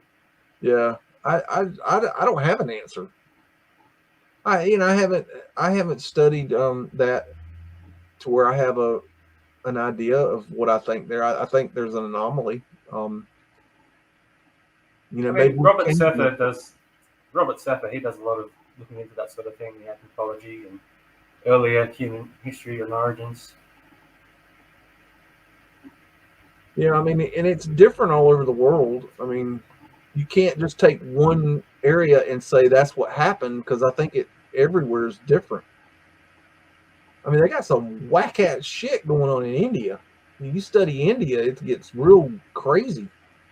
Green glass all over the place. Yeah, it's some really crazy things happen in India, and it's very difficult to study that. Same, and then in China, the official story is that they destroyed their history. So we have no history. All history of China is from a certain point. Everything prior to that was destroyed by order of the emperor. So officially, there is no history of China. And there's also Vatican records of contact with China hundreds of years before they say there was. Yeah, I mean, we don't know, and they don't know because officially they're not supposed to know. So it's I don't know. What's the next city? I've got one. It's called Tartu in Estonia. Tartu? Tartu, Tartu in Estonia. There it is. Estonia. That's interesting. Okay, we've got a river. It's not in 3D, so that tells me that they didn't do a lot of stuff here. It's aggravating. It's hard to tell when it's 2D. Let's see, what about over here? No. Maybe here. Go down. No. Okay, maybe here. Let's try this. Oh yeah, here we go. Got your Taurus field, Phoenician wave.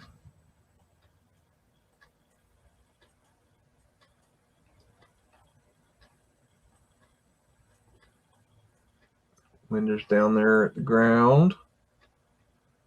Got lovebirds in the fountain.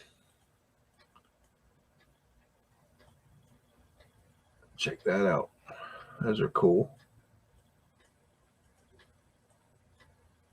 I'm not sure what those are, but they're I'm not gonna say they're coal chutes. The coal holes, most of the covers are gone now. They're very few and far between. Some pretty statues there. Oh, there's some more back here. Let's check these out. Those are interesting. Got a gear.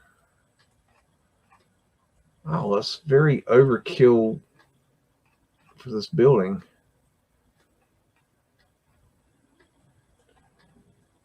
Windows on ground level right down the side there. Let's see. Try this way.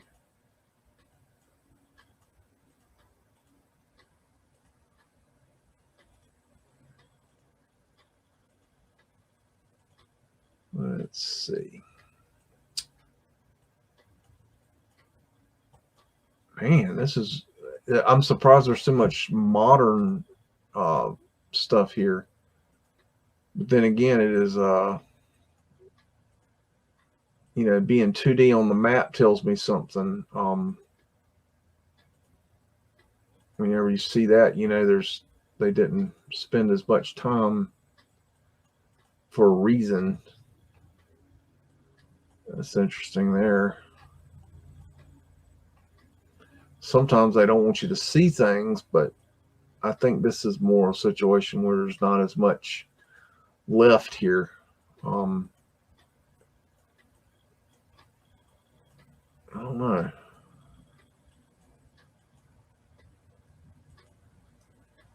They've covered up so much.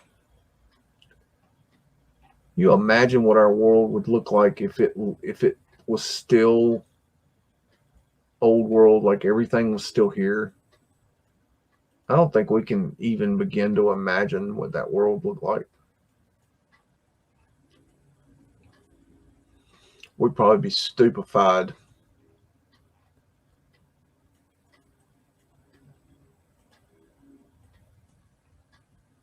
Odd little area here. So they concreted that up.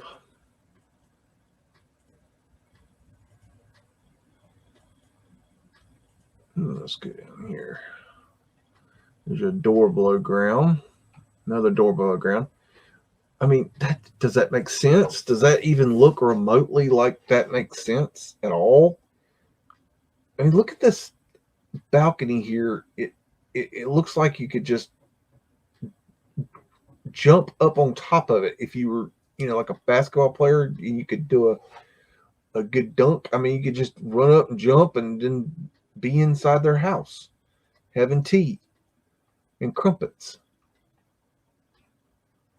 I had a friend that went to England one summer for he did the backpack across Europe thing, and the first night he was in England, they asked him if he'd like tea and biscuits, and it was late at night when he got there, and he said, tea and biscuits. I'll take the tea, but I'm not really in the mood for biscuits.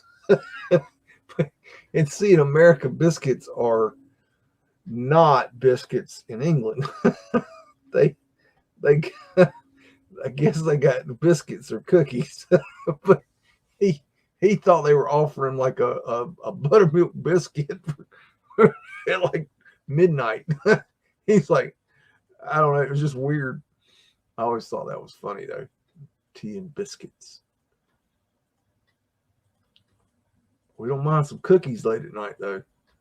Bring the cookies on now. All right, Oz, you got another city? I'm lost here. Let's see that. Yeah, we've got Florence in Italy. Ooh, okay. Which from Hippie Shake.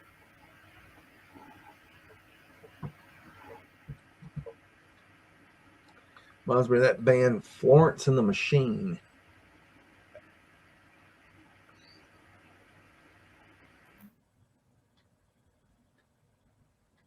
Wow. It looks like everything's like clay roofs. Like the clay I don't know what kind of roofs they have, but yes, it's what the clay tile roofs. That's what they look like. Wow, it looks like everything that. Look at that little fella. That's just a little fella. Yeah, so weird. I mean, that just doesn't even look real.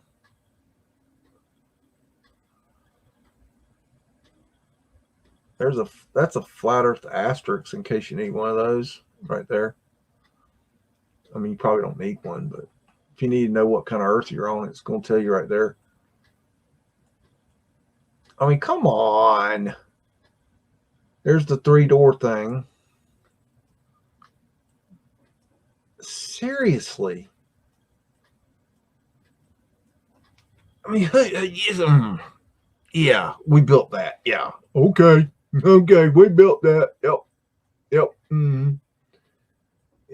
Yep. We built that door too, because that is the size door that we needed.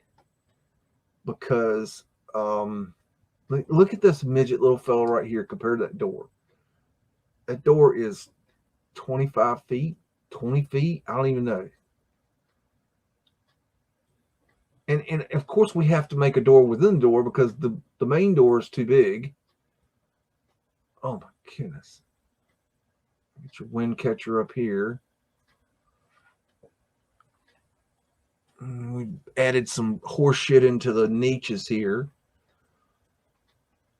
Yeah, see, horse shit. Little man with his little fish cap. Yep.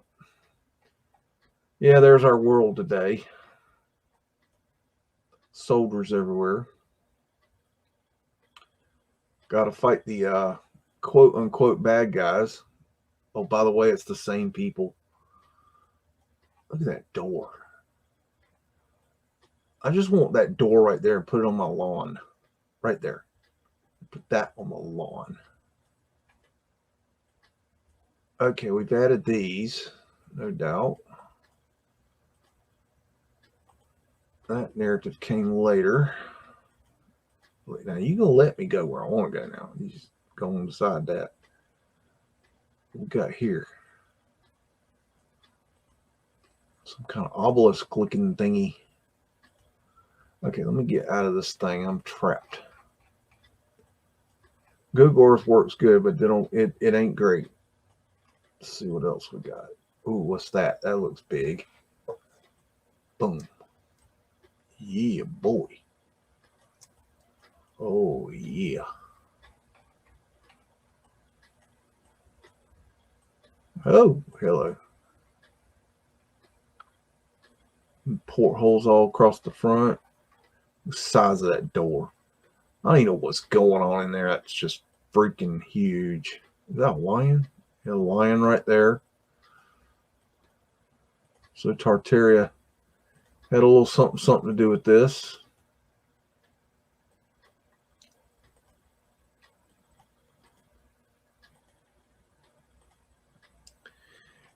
Philip Dresden, and he was talking about this on his show this week. He's talking about how when we're doing research that we need to not take basically not, this is my words, but not take everything on face value. That you know, if we're researching and we see something that we need to look deeper. We need to take the time to look deeper into the research and not just take on face value what we're being told, because there could be just in a simple search you can find the reality that the reality doesn't match up with what the researcher that you're listening to is saying, and so it's important for us to do our own thinking. And if we hear somebody say something, it's like, that's interesting, that we should look deeper and at least do, a search. At the very least, do a basic search of the history of that building, because you may learn something that, clearly goes against what the person's saying. And not saying the official narrative is correct, but not all the history that we were given is complete. There's an old obelisk they've detopped But that not all history is incorrect. That there's you gotta mix some truth in with the lie. That's what makes it sound right. When they're telling us the lie, they sprinkle in truth to or facts in order to make it sound more correct, and it makes it harder for you to understand and figure it out. But I just agreed with his point that we should look deeper when things are said. It's like, you can look. Well, I guess what the point is. Okay, let's say I'm trying to find something to help me explain this. Okay, let's say I look at this. I guess this is just gazzing. Let's say I look at this structure here and I go, okay, you got this big old archway, you got this big old door. Okay, and I could say, oh, well, this is an old world arch, and this is an old world door, and this is a giant door, and okay, blah blah blah. Okay, add your narrative. Okay, but then what you should do is say, okay, well, this fella is saying that this is old world. Okay, well, is it old world? I don't know. Does he know? I don't know. Well, let me go look. Let me go do my own thinking. Okay, and so then you find out, okay, well, what is this arch called? Okay, I don't know what this arch is called. It looks like there's a plaque there. I can't read. And if we go out, maybe it'll be labeled. Let's put it on it. Sometimes it'll tell you. Okay, yes, here we go. Porta Romana city gate from the 13th century. Okay.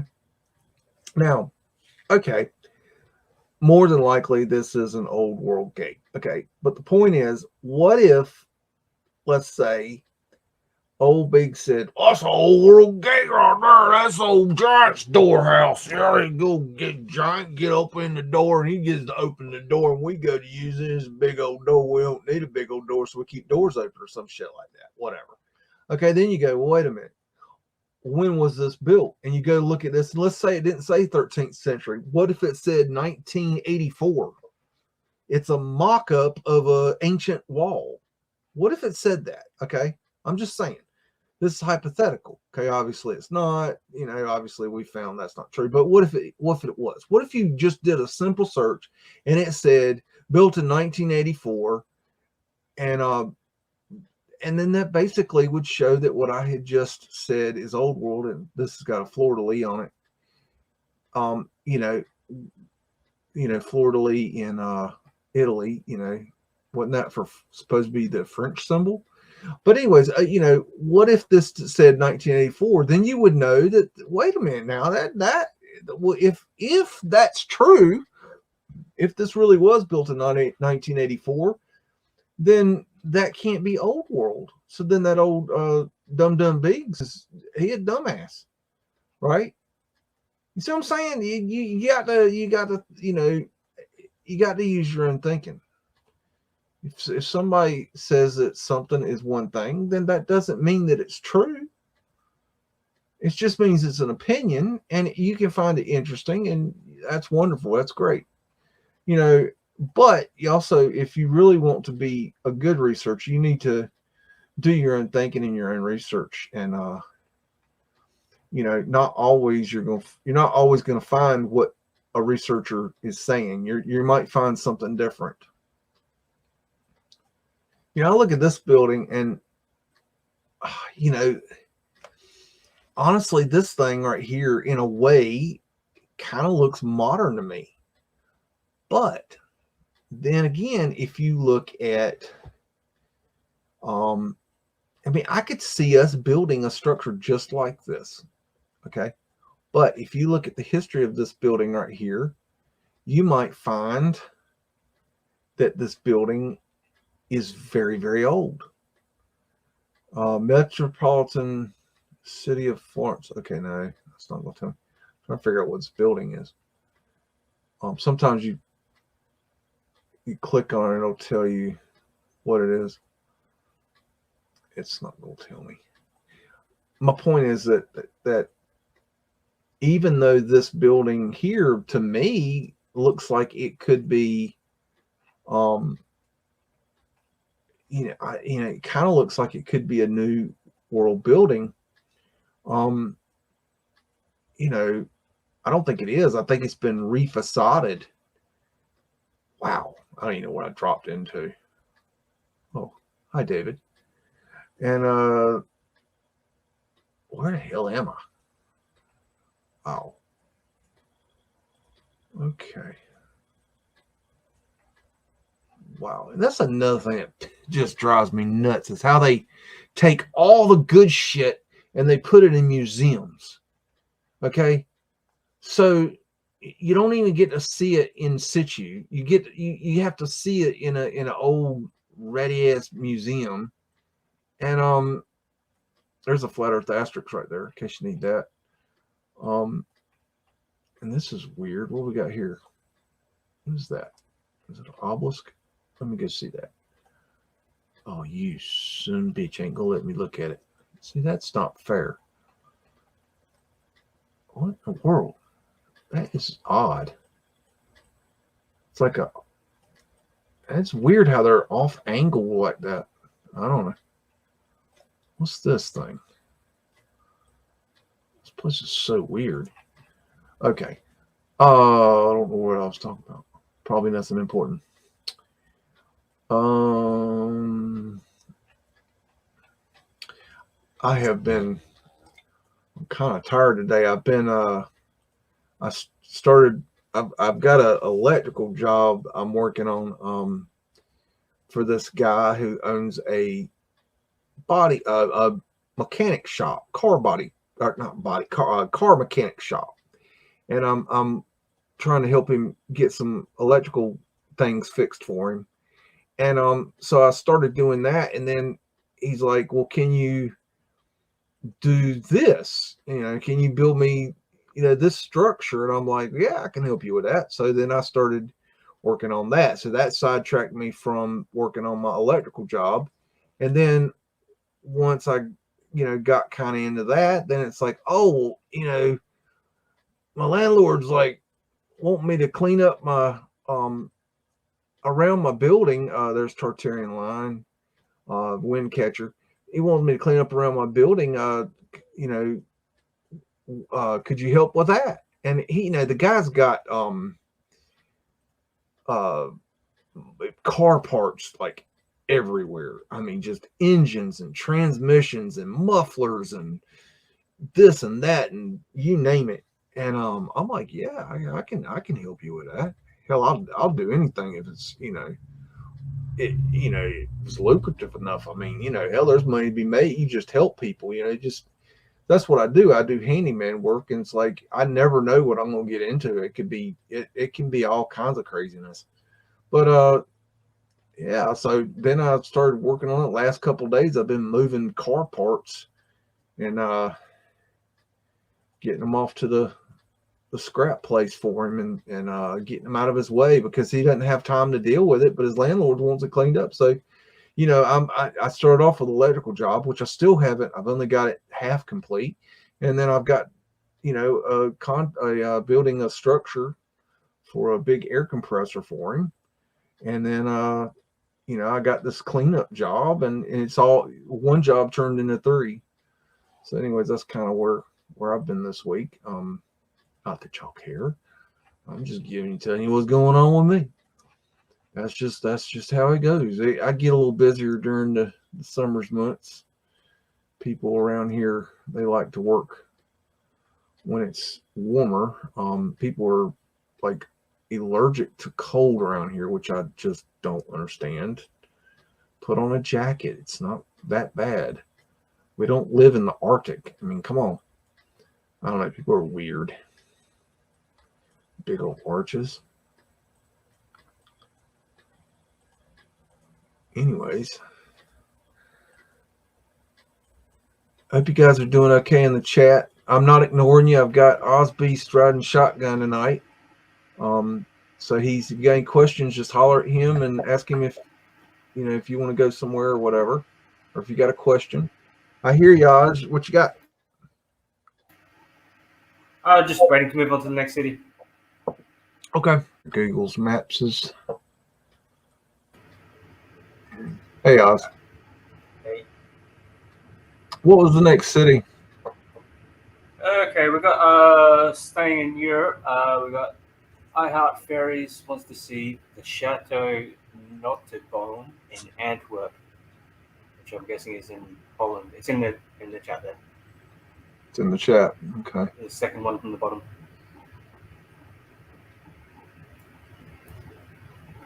Okay.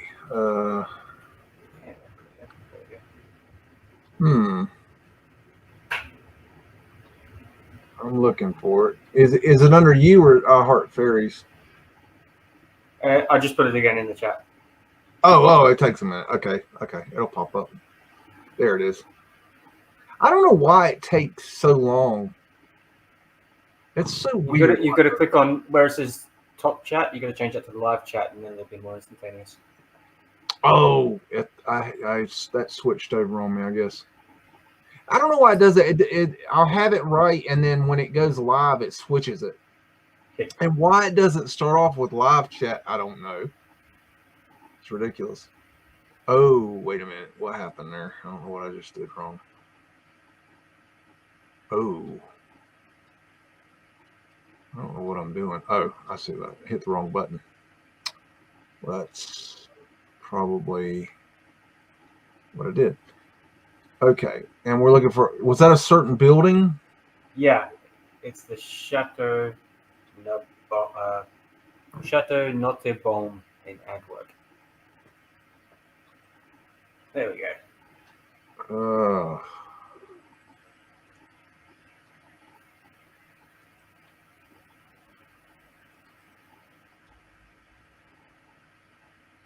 There it is. Okay, I see it now. That's what they're talking about. Huh. Reminds me of a Batwing building in a way. Nice. I Heart Ferry says it's pronounced Naughty Bottom. Oh, really? That's great. Oh, man.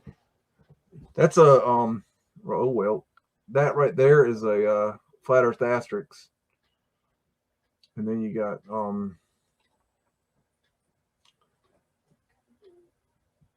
that's cool.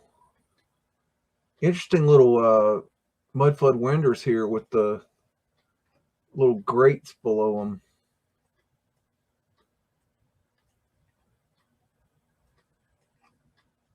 Man.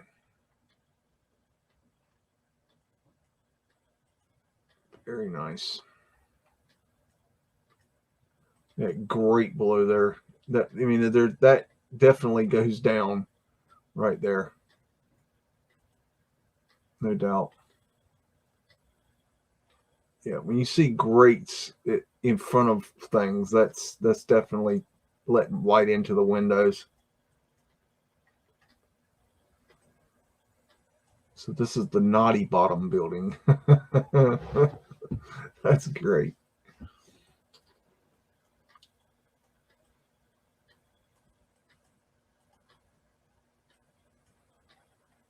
Nice wrought iron.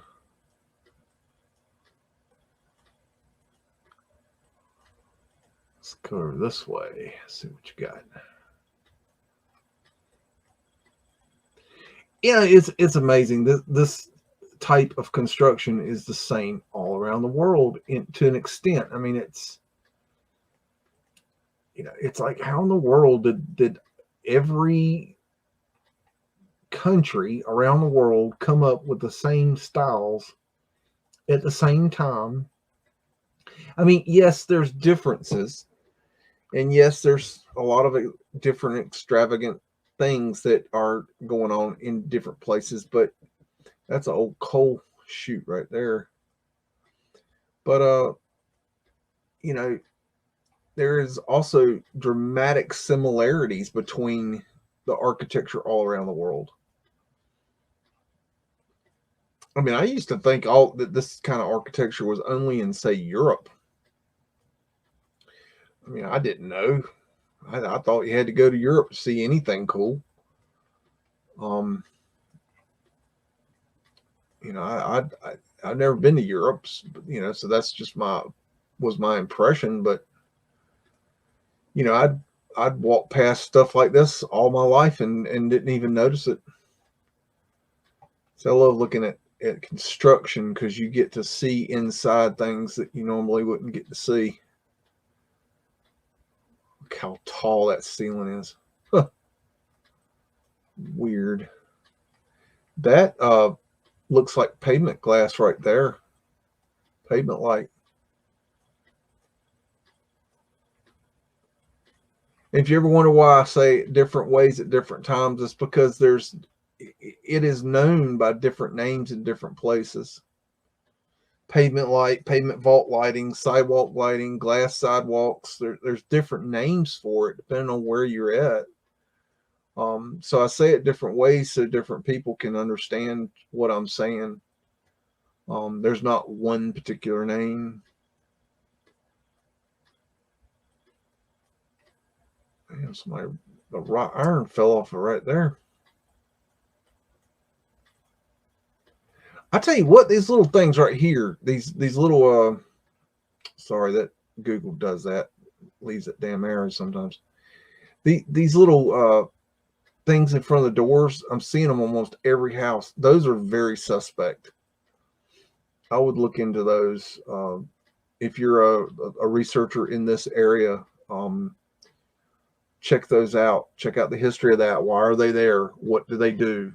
What's going on there? There's some sort of horseshit narrative behind that, for sure. No freaking doubt. Scrub cartouche.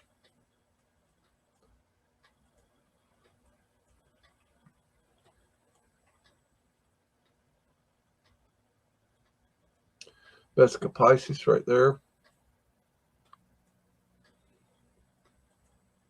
It's interesting. Usually you see it the other way, turned around, you know.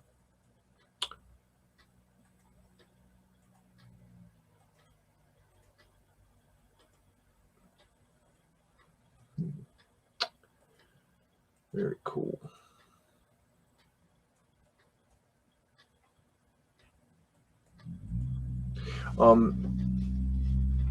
Just a little plug to Ozbeast. He's been working on an animation to put a little bit of movement to my mudflood theory of how I'm kind of thinking that maybe the mudflood happened, and it's really coming together pretty cool. It's a neat thing to see it kind of animated, and so when it's ready, we'll show it to you. It's he's still working it out, and we'll show you that, and maybe it'll help you guys visualize what I'm trying to say, because sometimes I hear you chihuahuas fussing at me. What do you want? He's mad at me because I got a burger earlier and did not get him a chicken sandwich, so he's really mad at me. Or a chicken biscuit. I'm sorry, it's a chicken biscuit. I'm sorry. All right, Oz, you got another city? Yep.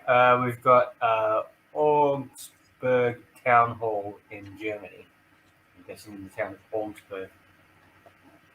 Okay. Hippie shake. Can you throw that in the chat? Yep. 1 second. Thanks.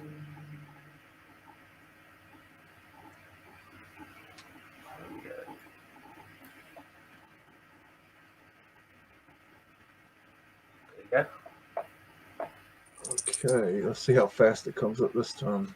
That came up faster, yeah. That was a lot faster. That's what it was. Okay. Now I'm cooking with gas. Okay. Augsburg Town Hall. So I'm looking for a building. Do it again.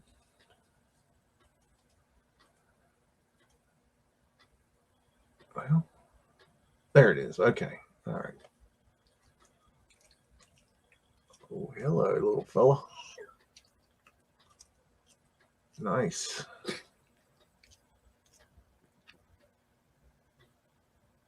That's cool. You gonna let me down? Nope. Oh, there you are. Yeah, you got your double phoenix. What's this thing? Merry-go-round of some sort? Huh. Oh, those are cool. There's one of those in or something like that in up at a place called I think it's closed now. It was called Ghost Town in the Sky, and that's a neat clock, wind catcher, um, at the finial, and it had one of these that went over the side of a mountain, and that was a little bit scary, but it was cool. Okay, I gotta get out of here. It's not letting me walk. Okay. Okay, now let me down. Well, sometimes this thing wants to argue with you. There it goes. Okay, where am I? Oh, I'm in a courtyard. This is not what I thought I was dropping into. Hold on, y'all. Okay, that's weird. That had nothing to do with what I dropped into. For some reason, it's not letting me walk. It keeps dropping me into tourist pictures. Is the problem.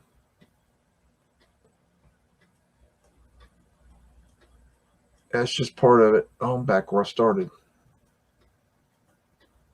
How did I do that?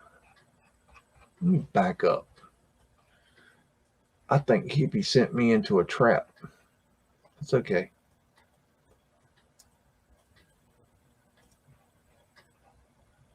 What that thing is. All right. I'm trying to get down to the road. Oh man, it don't want to let me go down there at all. That is weird. Is this that same building? No, that's a different one.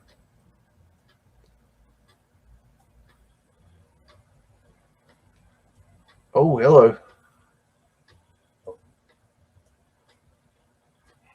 Wow, that's pretty. Not very good image, but it's still pretty.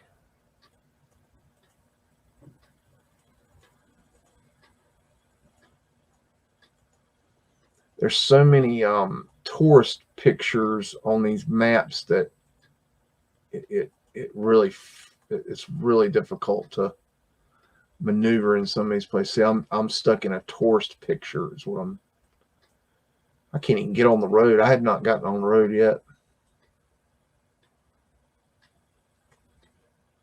It's just not letting me. I don't know. This city doesn't like me. Okay. What is this thing? Okay. It's modern. I'm trying to get down there, guys, but it's fighting me. I can't even get down to the... Nope. I'll tell you what, Oz, hit me another city. Something's just not... It's not letting me get down there. Good grief, that's a big train yard.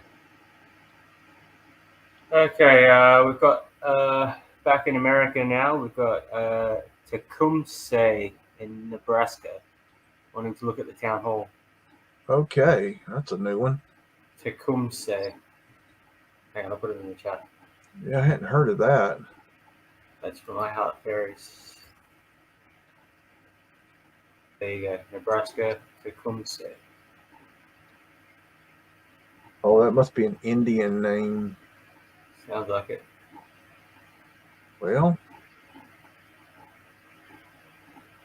no, it's not letting me grab it. Okay, I'm gonna try it this way. Yeah, that did it.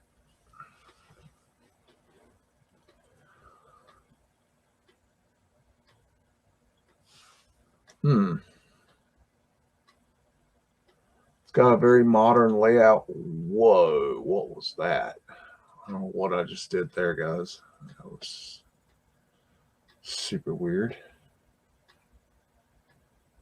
Courthouse. I'll take that. Hello, little fella.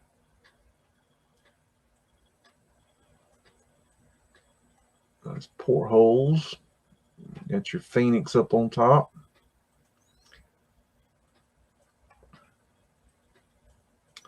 A neat little place here.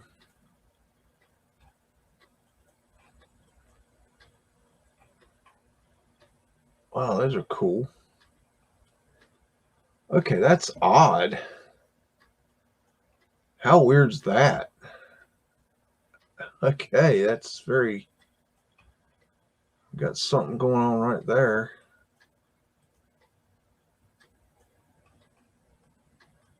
Something under them stairs happening.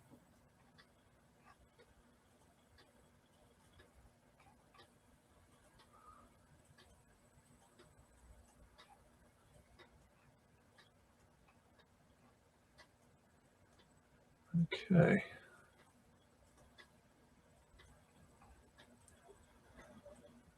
It's pretty much the same all the way around.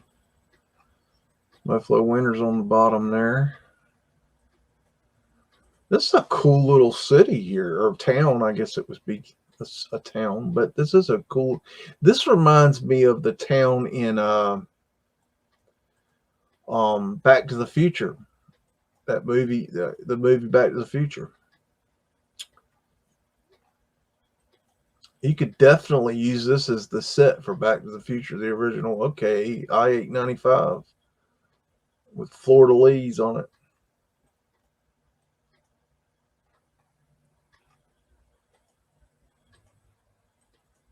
What's this one say? Oh, it's not going to tell me. Let's see.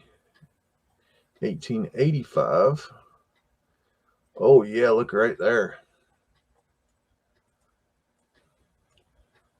So this is what I'm talking about here. Okay, this little town in the middle of Nebraska is obviously mud flooded. Okay, right?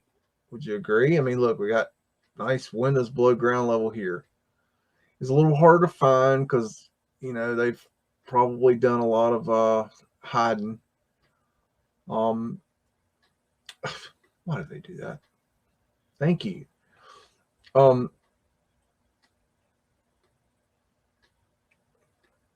That's weird.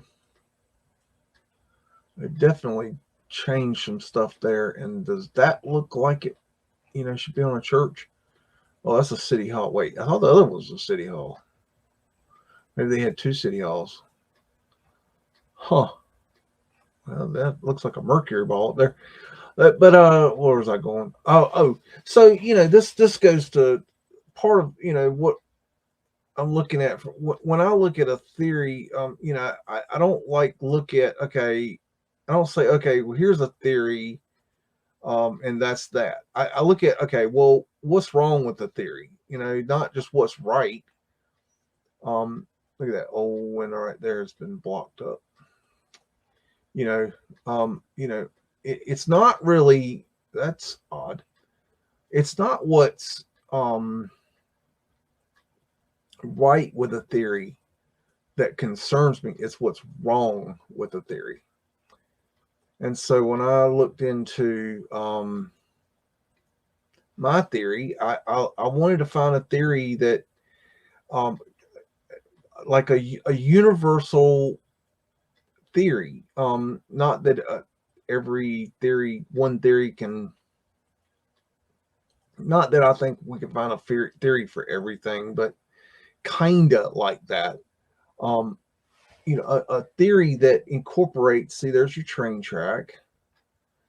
a theory that incorporates everywhere around the world. Because if we believe that, through our research that, there was this event, this mud flood event around the world, then we have to incorporate, everywhere around the world. We have to have elements that are, they may not be exactly perfect. Okay, like this area here, obviously, unless you're some kind of dingling, you can tell that this area is very flat. Okay, fine. Okay, and okay, for my theory, you need a hill or a mountain, or a raised, elevated area for the mud to come in. Okay, yeah, but see, here's the thing. Then this is part that I think that needs to be understood about my theory. And just so you know, my theory is that I'm thinking right now that they used a basically a weather modification in order to flood out higher elevation areas in order to create the mud to come in and mud flow into the towns and then cover the buildings. But see, here's the thing. You got this flat area here. It's like, well, okay, where did the mud come from?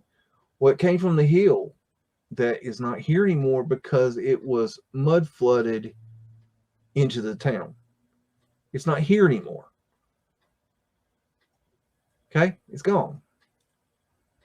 And it doesn't have to be like some gigantic freaking Everest of a hill. It could just be a decent grade, that's just really big.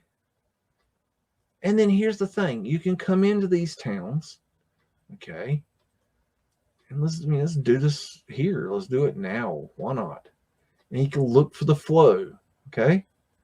Look, the flow right there. That's the flow. The flow comes down. Did the mud run uphill? No. So go up the hill. Okay? And you look around up here. Where's the mud coming from? And well, look at that. Now that's some horse shit right there. That had an opening, and I bet you nickel you could look into the history of this town. I'm just my opinion. Okay. I bet you if you're looking into the history of this town that the fire station was right here at one point. But I don't know. That's my thinking. But then you get, okay, where's the mud flow? Okay, you're up here now. Okay, you look over this way. Okay, is there anything that helps us here? I don't see nothing there. Okay, you go over here. In case they say, well, let's go back here. Okay, I'm looking around this little town. What I'm looking for is I'm tracing the mud. Okay, and I see those arches there. I see where is the mud coming from. And you got to find the oldest, the buildings that are obviously old. That's first thing. Now, here's an old one. And I look at the front, and can I tell anything from the front of the building? Are there any telltale signs that the mud is running one way or the other? Okay. And there is a sign right there. Did you see it? Let's see if you can see it. Do you see the sign of the mud flood, of the mud flow, of the way that the mud came in? Look closely. Okay. Do you see anything? Okay, you're looking for flow, downward flow. I see it. Do you see it? It's right here. Okay. It goes down this way. Okay. It's subtle, but it's there. Now let's go up here and look, see if we see anything that's going to be helpful. You look for any telltale signs that, it's flowing a certain direction.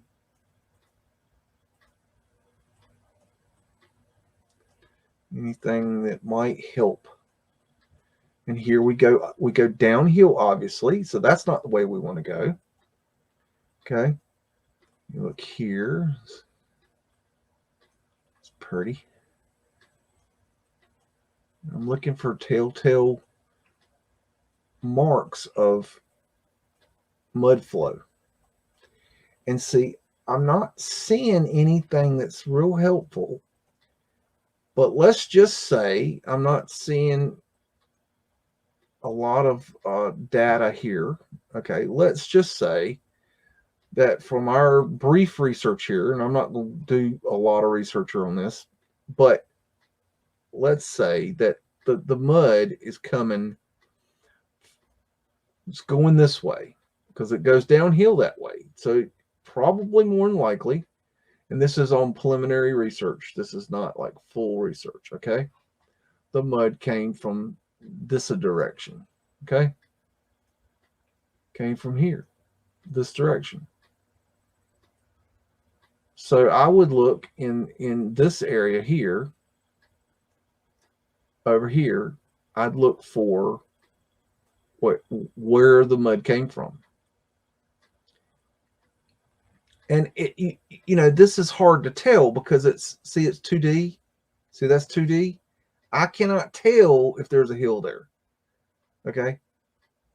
It looks like there could be. It don't look exactly flat, but I can't tell if there's much of a hill or what. See, there's a hill. There's a little bit of hill there. So you can see that hill right there. But what you're looking for is there a way of seeing? And look at this. This is really interesting. Look how this little line right here goes, almost like it's a mud flow that's going outwards. And it's interesting because I was just thinking that maybe the mud came from this direction. What if this right here is actually mud flow? Maybe.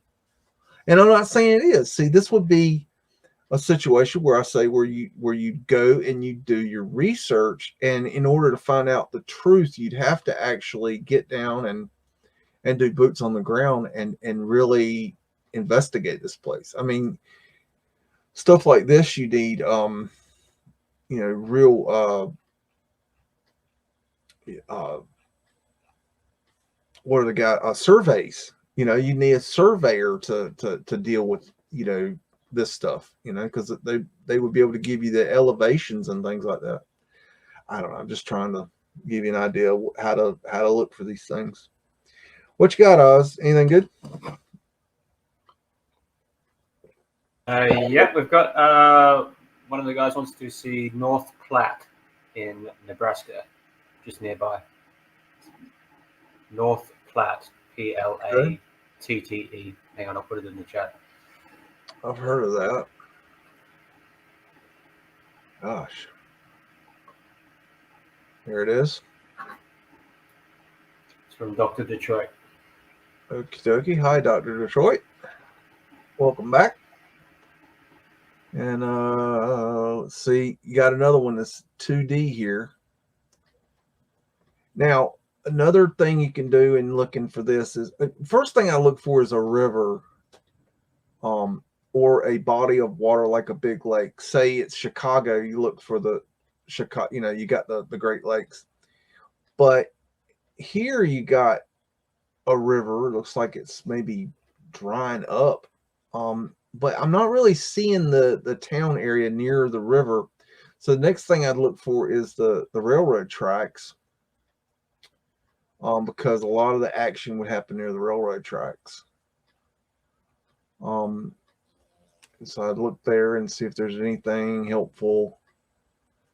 What you're doing is looking for the old world buildings. And usually there's like a main street or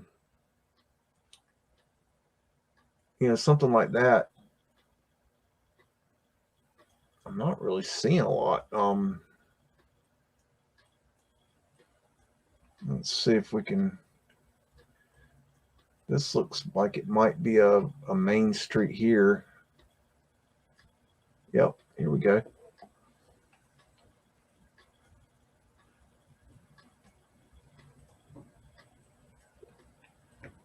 Well, that must be melted brick road here.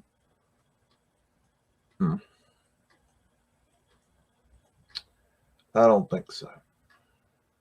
Somehow I just really don't think so.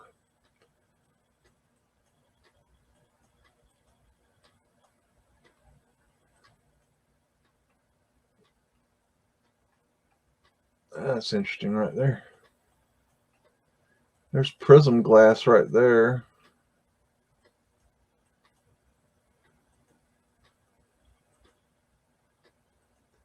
And see, these small towns are just as interesting as the big towns, big cities, because they're, I don't know why it's not letting me go forward there. Let me jump out and see if I can get back in. Okay, there it goes. Let's see what this was about. Stuff like that is telltale signs of oldness.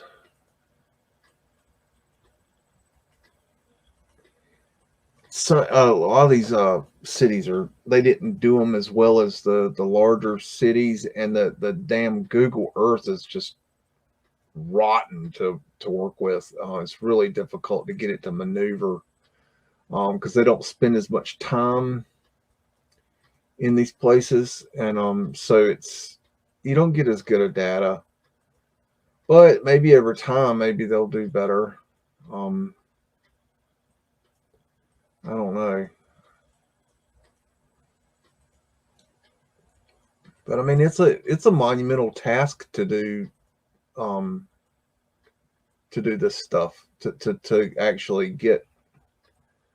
There's just something right there. Something weird. It's a monumental task to drive these vehicles all the way around the world and capture, the stuff. I mean, I can't even imagine how they get that done. They do it though.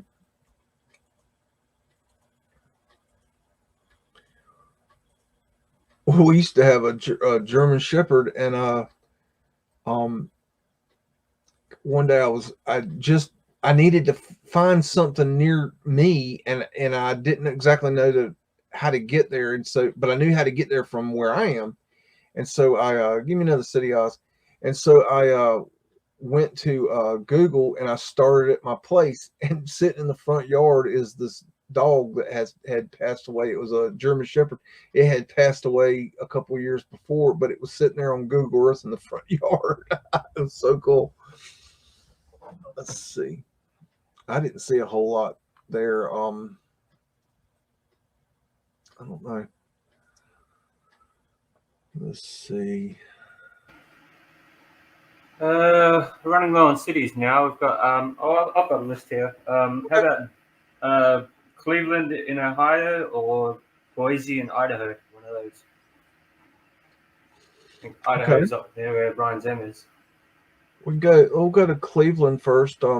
I've got a special love for Cleveland in Mudflood research. It's a place that I did a lot of looking at. I did a video. It started off as a kind of when my first year of doing YouTube, I wanted to do a Christmas video because I was just trying to get my feet wet, and I didn't know exactly what I was doing and how to do it and things like this, and so I wanted to put together a Christmas video. And I thought, well, what would be a cool Christmas video? And so I came up with this idea of A Christmas Story, the movie, and that I would base the idea on going and looking at the house that the Christmas Story was filmed in. What's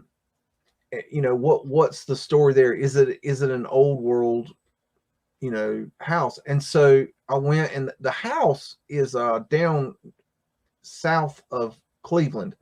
But if you remember the story, the Christmas Story, in the story they go to Higbee's department store in the movie. But anyways, when I went to look at the house was a mud flooder.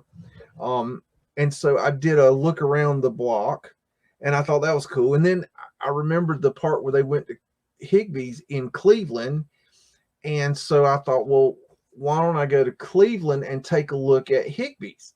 And Higbee's was right here. It's where the Jack Cleveland Casino is today.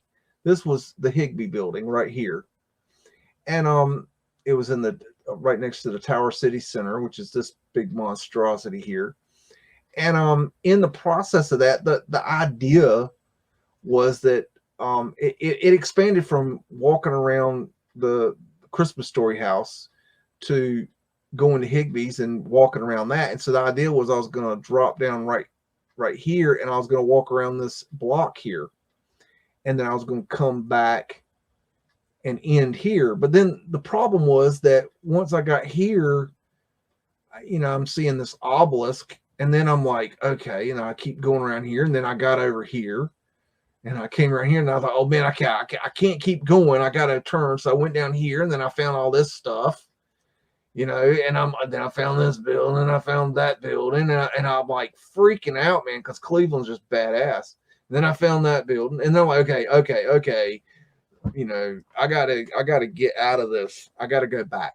Okay, so I walked back. I went back up here, and then I'm like, well, there's this cool little road here. And so I started going down Lucid Avenue, which, if you know the history of Cleveland, is the back in the day, all the rich people with their big mansions were down this road. They're mostly gone now, but this was the mansion road right here.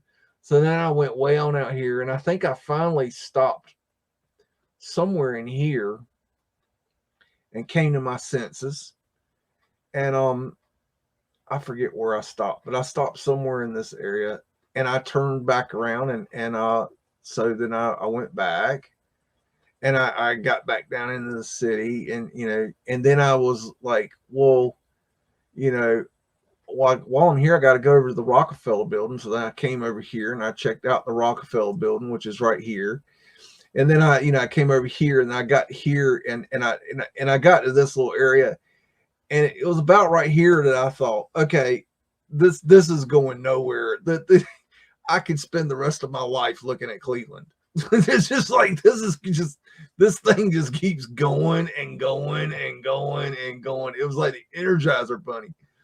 And so that's when I just stopped making the video, and stopped collecting data for the video, and just made the video. And the video never did well. It got blocked on YouTube. Like, I had to make it 2 or 3 different times with different music, because the music kept getting blocked, and it was just a nightmare. It's still on my BitChute channel. I believe it's on, but yeah, I think it's on my BitChute channel. You could check it out if you want. I did. There's the original version, which I really loved the original version, because I used the audio from the movie, from the live version of A Christmas Story, and it just went so well with the video. And I really liked it, but then YouTube blocked it, which I was naive at the time. I didn't know all about how they blocked and everything, and so that got messed up, and then I made another version which had acoustic guitar. You got a swastika right there that had acoustic guitar in it, and I used this one guitarist that I really liked, Luca Strongolo, I don't know, some guy. He plays really good guitar, and the video was up there for about a year and a half, something like that. And then the son of a bitch pulled copyright on me out of nowhere, and YouTube didn't even send me a notice. So I'm like going through some videos one day, and I'm like, wait a minute, what's that red mark there? And come to find out, they had blocked the video and not even told me. So then I'm like, shit. So I took it off YouTube, or it was off YouTube, and I just put it on BitChute, and that's where it's remained ever since. And I know it's not that great a video. It's one of my first videos. It's long, but it's got great pictures in it. It's got a lot of Cleveland. And one day I hope to redo the video and make it more it just take all the Christmas crap out of it. But Cleveland is it is without a doubt a viaduct city. Everything you're looking at here is viaducts. And if you, this is ground level today, okay? Look, ground level. See, ground level. Got it? But see, this is the true level down here. And if you get to the outskirts of the city, you can see that true level. See the viaduct coming into the city? So this is one thing I found very interesting about Cleveland, was that it was a viaduct city. And I hope to do a video on viaducts of Cleveland one day. That's on my list of to-dos. I have a very long list of to-dos. I can't do them all at once. See the viaduct coming in. And this actually, this thing right here is actually called a viaduct. Most time they don't call it a viaduct. That's why people don't, when I said viaduct at first, people were like, I don't know what you're talking about. Or they said, you mean aqueducts? And you know, it's a very different concept. When I mean viaduct, I mean that they raised the city streets. See? Do you see it? That is a viaduct. Do you see it? That is ground level today. It's on a viaduct. Do you see it? And I know it's a complicated issue. I know it's a complicated thing to wrap your head around. Because when I first saw it, I'm like, the hell is going on here? But once you get it, it'll totally freaking like change your idea how they hid this thing. But the way I figured, I didn't even figure out that Cleveland was a viaduct from this. I actually missed this when I was doing my initial look at the city. What happened, the way I figured out that Cleveland was a viaduct city was the underground train system, because this is the train system, the train lines right here. You see that? And they go into the underground right here. Okay. And you can see it poked out right here. See that right there? See that? Okay. Now I have old pictures of that the trains run underneath all this structure here. Okay. And there's a train station underneath the structure.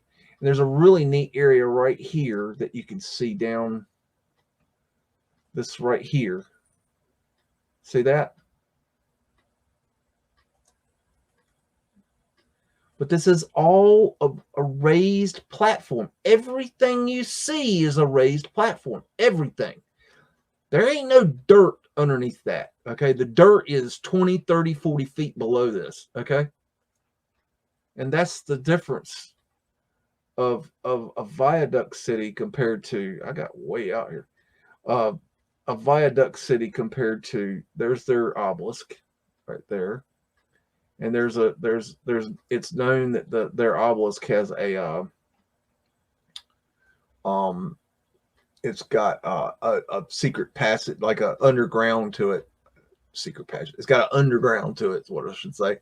Oh, what I was wanting to show you, and you know, this stuff I'm show you. You know, a lot of this is in my Cleveland video. But this road back here is just phenomenal. The decor on these buildings back here, back behind Higbee's, the old Higbee's building, is just phenomenal. I mean, seriously, freaking like, whoa.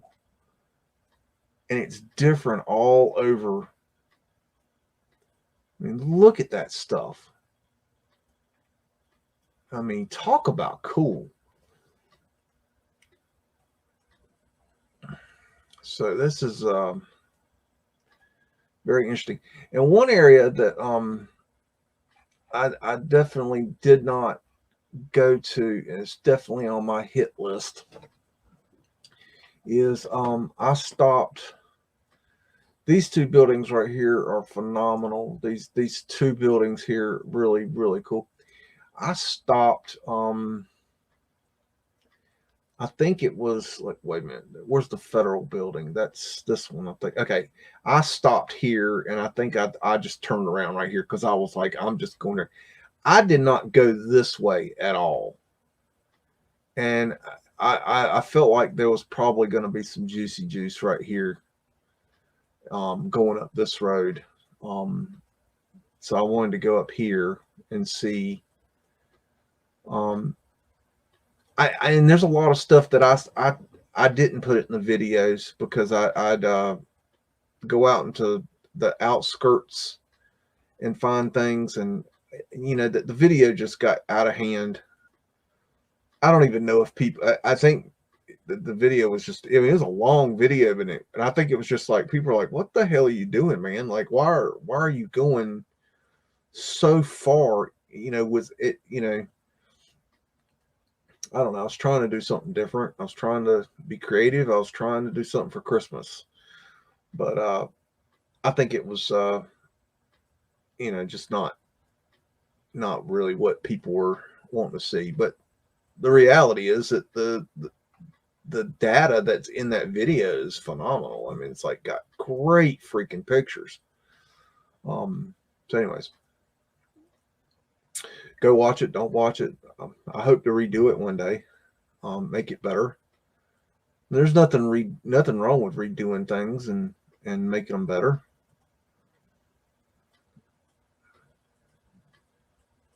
This is a neat one here. What's this? Okay. This is what I'm saying. I mean, I think there's other things to be found in Cleveland. It's got a really rich history. It was definitely there was a lot going on in Cleveland at one time. For sure. I mean, you can just see the architecture here. It's really amazing.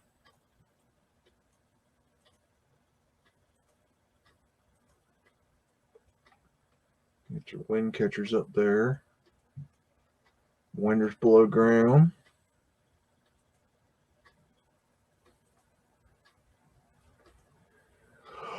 Okay, I think that's enough of Cleveland for now. You got any another city, Oz? Yep, we've got staying in America.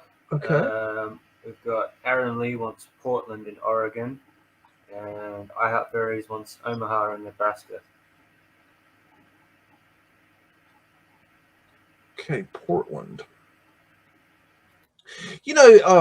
Something about Portland that's interesting. The Portland story is that, oh, we've got the Shanghai in here. They came and Shanghaied everybody, and they fell through the floor in the bar, and they got them drunk, and then they hauled them off to China.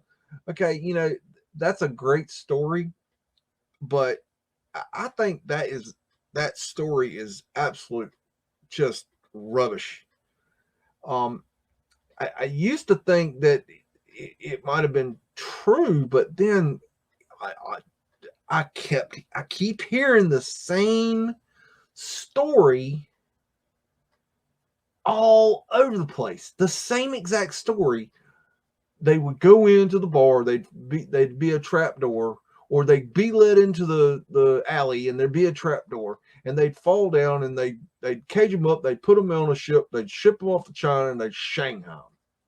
The same story in different places. And so that tells me when you hear the same narrative over and over and over again, you know there's horse shit. If it looks like a duck, smells like a duck, quacks like a duck, walks like a duck, it's a duck. You know what I mean? If you hear Shanghai in here and Shanghai in there, I mean, used to the claim to fame for Portland was the Shanghai. That was their thing. Yeah, we had the Portland, got the underground, and they Shanghaied it.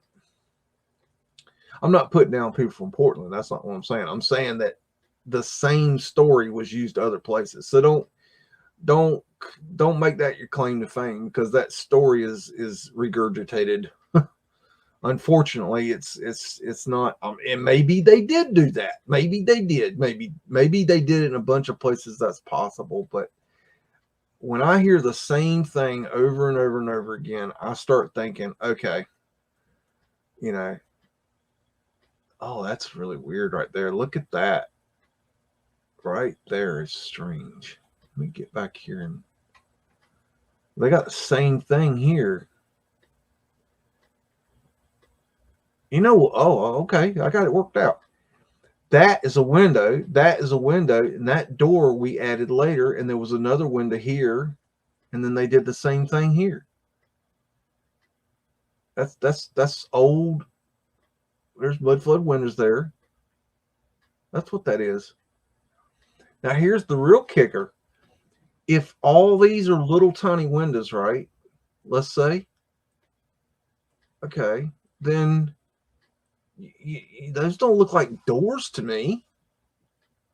So if that's a row of tiny little windows like that, how much you want to bet there's a level? This is a level down here, and then there's another level below that, and that's where the doors are.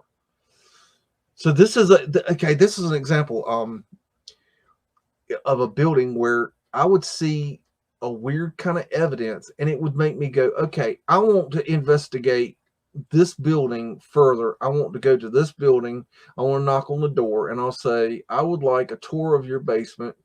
And they would say, you're a crazy person. And then you say, I'd like to give you some, greenery to see your basement. And then they'll, bow down before the one they serve, because they'll take money. Who ain't gonna take money? Seriously. And then go down there and see what's down there. And maybe there's nothing down there. Maybe, and then maybe you can't. That's another problem is, we don't know what they did to cover up. Did they plaster over the walls? Did they do any kind of cover up to make it where even if you did go down there, you wouldn't see it? I don't know. It's tough to tell. But yeah, I think Portland is it's definitely Mudflood. There's pavement light here, and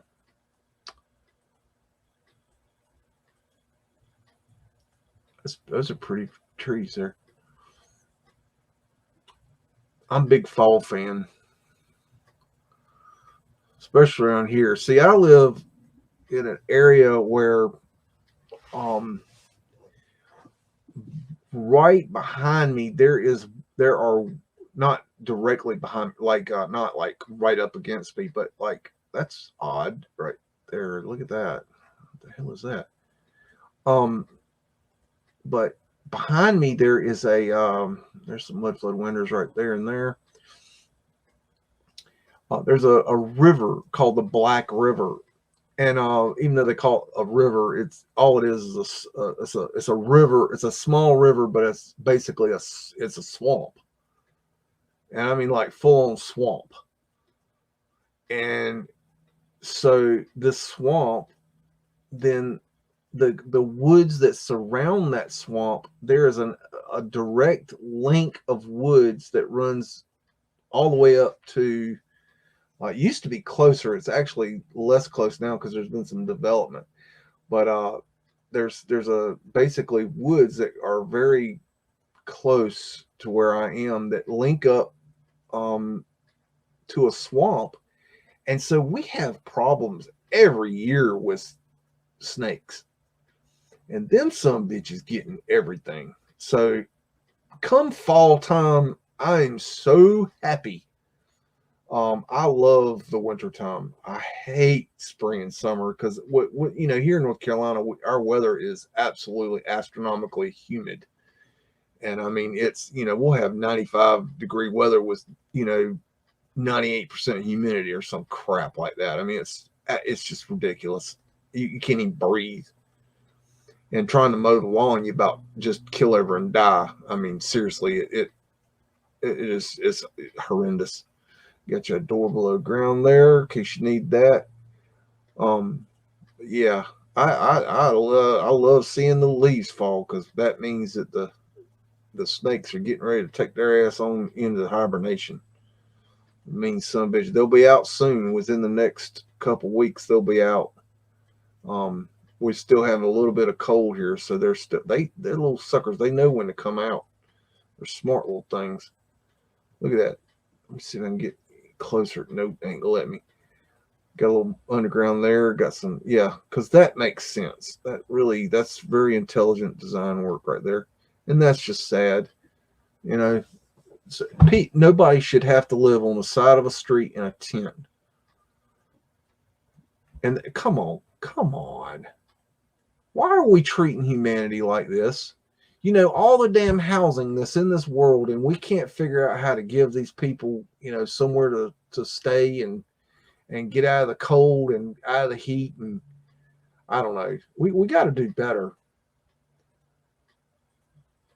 I'll never forget going to Houston when I was in high school, and we going downtown, and I saw it was just the homeless just lined up on the side of the roads. I mean, it was just like I'd never seen that before, and that was like, I mean, maybe that's normal where you come from, but where I come from, we ain't never see that.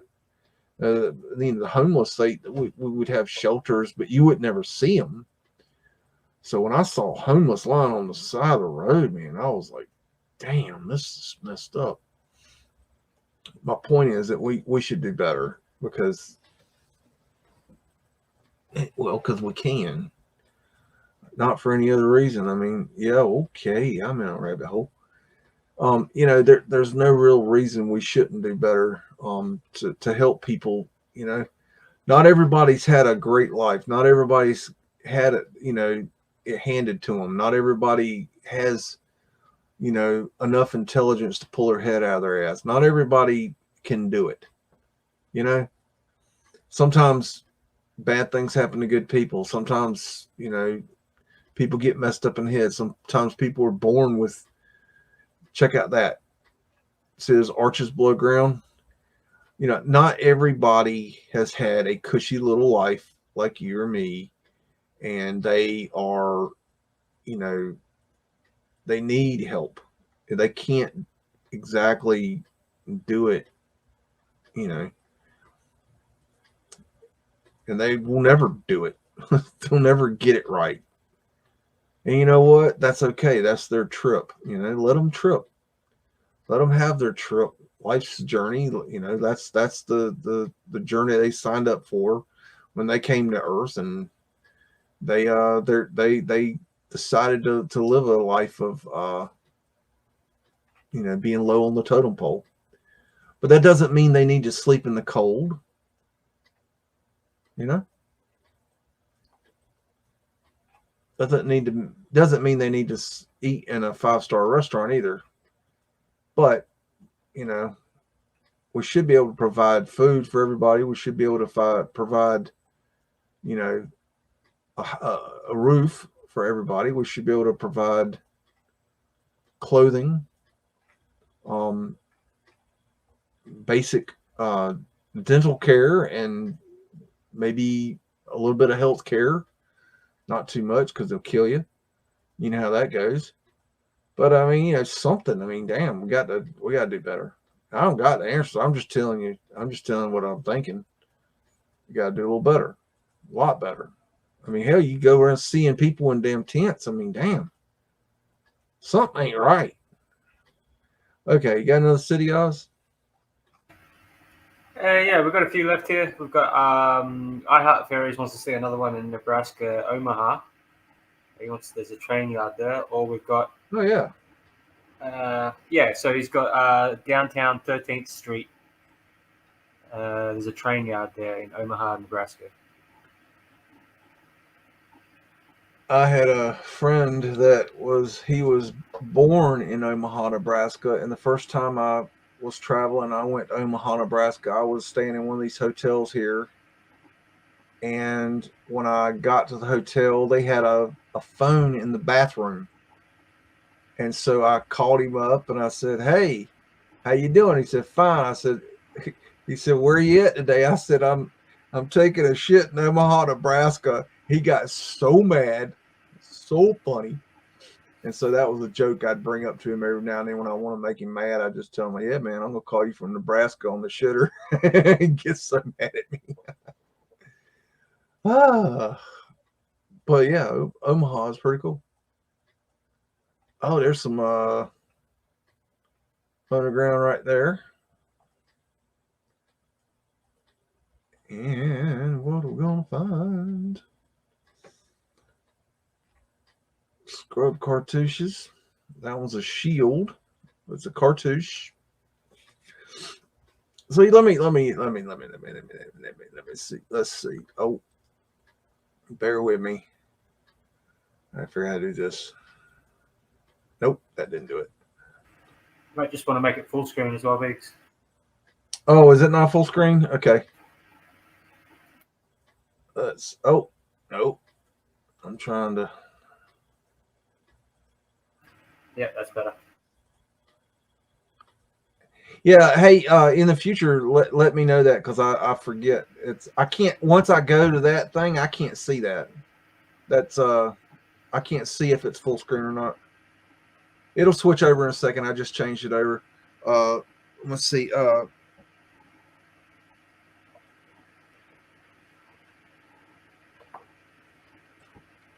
If you search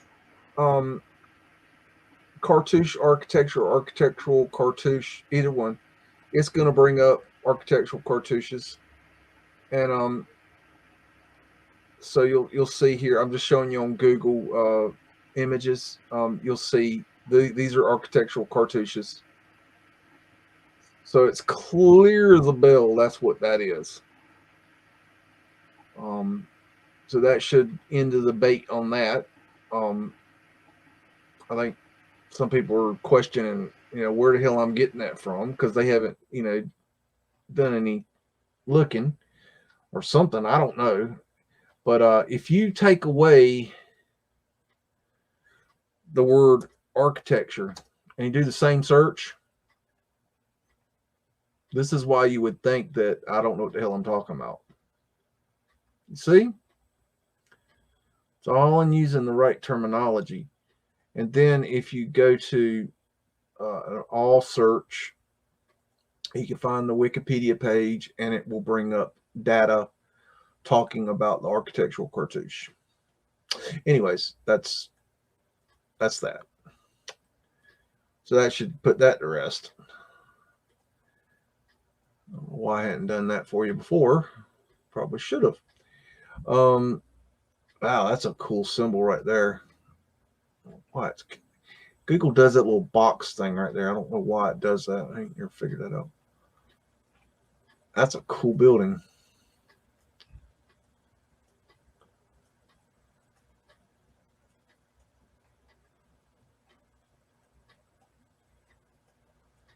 Very nice.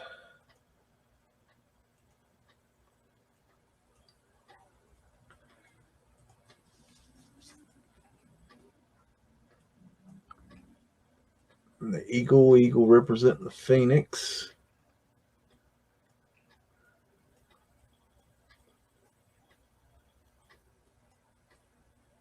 If you guys have any questions, just put them in the chat, and Oz will holler at me and let me know.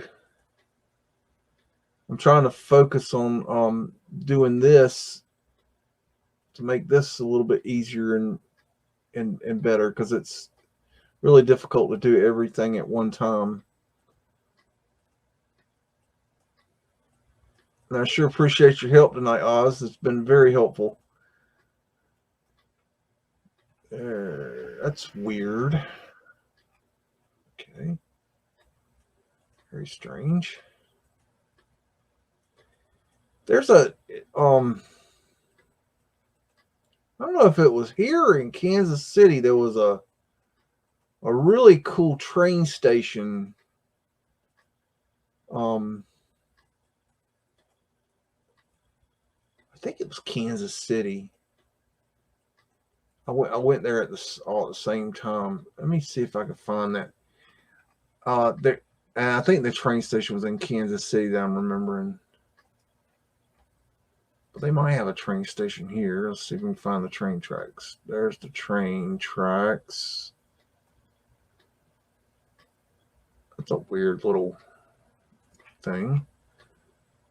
Let's see. Da da dee da da da da da da dee. A weird building. I remember in Kansas City, I went to a bar and walked in, and John Popper was playing. If you remember who John Popper is, he was in some band. I forget what the name of the band was. He had his little 15 minutes. He was pretty popular there for a minute. But I walked in, and he was just sitting there on a bar stool playing in the middle of this crowd of people. I'm like, okay, that's random. And I have no idea why he was there, because it wasn't like a concert. It was just like, he was just in the middle of this bar playing. Almost like he was just stopping in there. So I don't know. It was really weird.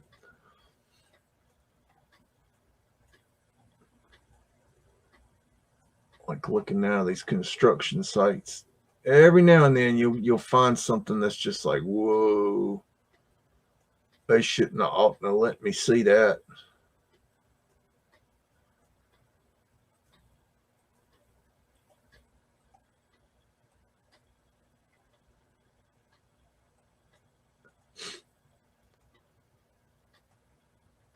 They've really modernized this city. Look at that. This architecture, if you really sit back and think about it, makes no sense.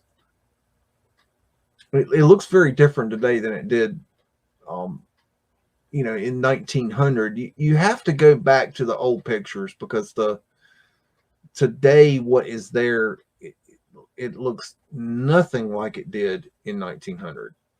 They have changed and removed and demolished and just completely decimated this area. Look at that. What in the world? How weird is that? Let's see if we can get down here.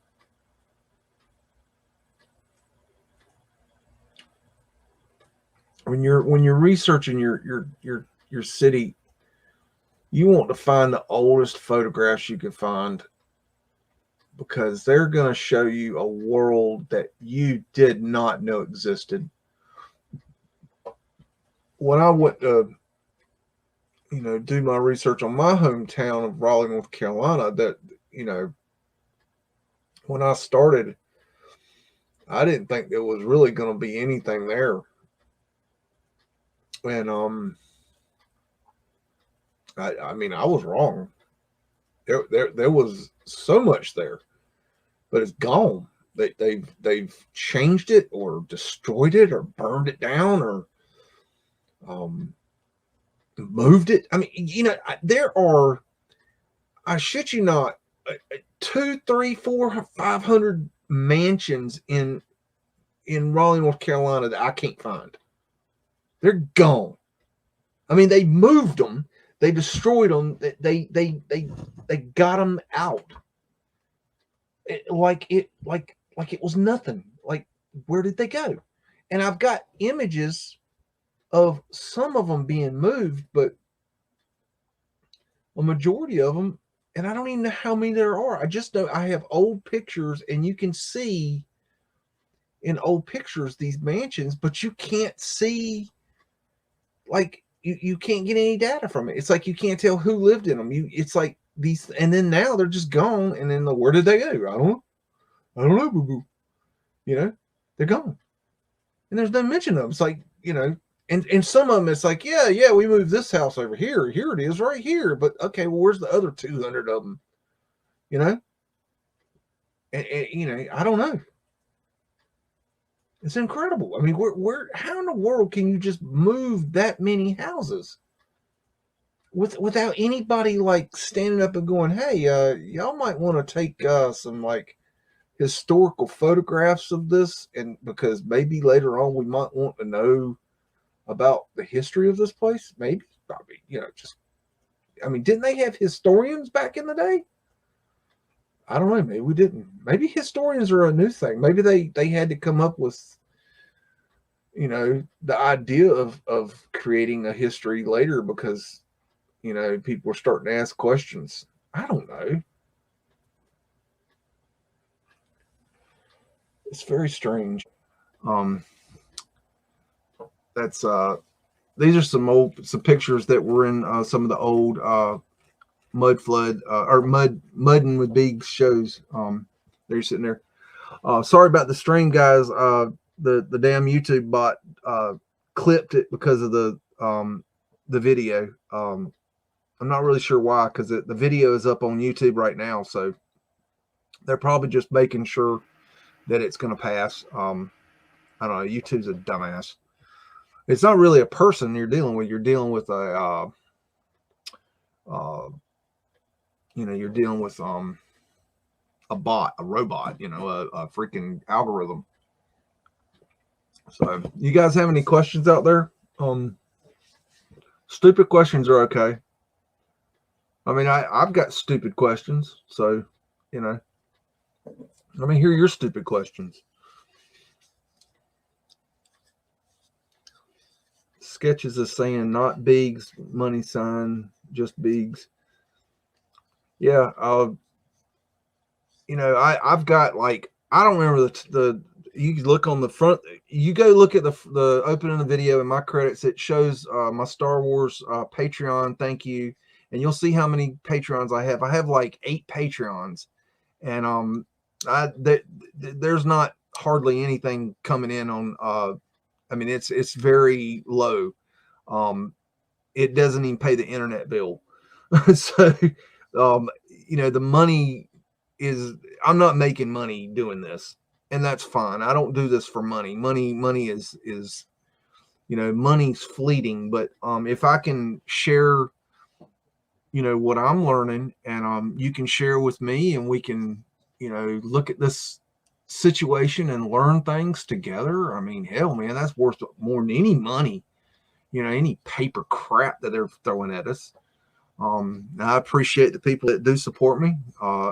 I've had some wonderful support through the last couple of years because there have been some people behind the scenes, like Ozbeast here, that is seeing that he can be of help without being a Patreon, and he's helping me, you know, behind the scenes. He's helping me on the show tonight, and that help is just as good as any other.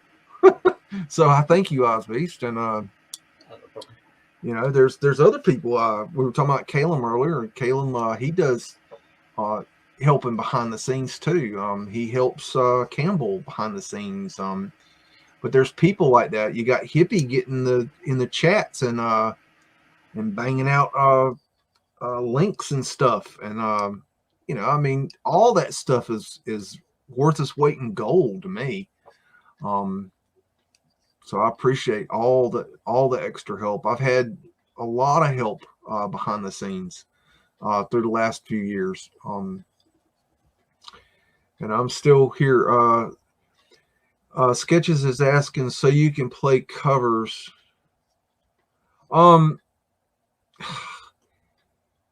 Well, yes and no.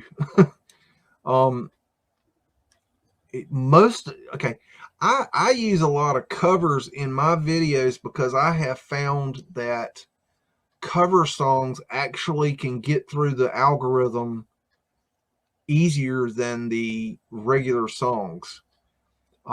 So that's the reason I use a lot of covers in my videos. Not to mention, I also like I'm a drummer, and I like hearing the drums brought to the front of the mix, and that's what the drum covers do, is they bring the drums to the front of the mix, and it, you know, it gets your booty shaking, and I like that. So I do what I like, and but covers actually, I look really hard for covers. I don't just grab a cover. I really spend time. Like, I want a song, and I'll look for a cover of a certain song, and I'll spend couple hours just picking out one cover out of 50 of one song and trying to find something that's special, because anybody can sing a song or play a song, but to play it or sing it in your own way and make it yours, you own the song. That's something rare. That's something hard to find. But when you find it, oh, man, it can be good. So, and I want to do some different things. I don't want to just, we've heard all these songs 1,000 million times, and I'm tired of hearing the same old song, same old way. And, where do you think the Beatles started at? They started playing covers. Where do you think all these bands started at? They started playing covers. Do you think most bands start out playing, you think Led Zeppelin just stepped up to the plate, started playing, being Led Zeppelin? No. These guys, they played covers. That's how they learned how to play. I don't know if that answered the question or not. I'm just showing these images are just the images I've already used for MUDDIN shows, and I'm just blasting through them. Just give you a little bit of wet your whistle, get your britches in a bind. That's the building I was looking for earlier in Buffalo. I don't know what you call it. I think it's a bank building. I don't know if it's still there. That's a really interesting. That's a cool photograph right there. I forget where that was. I'm going to be at some point kind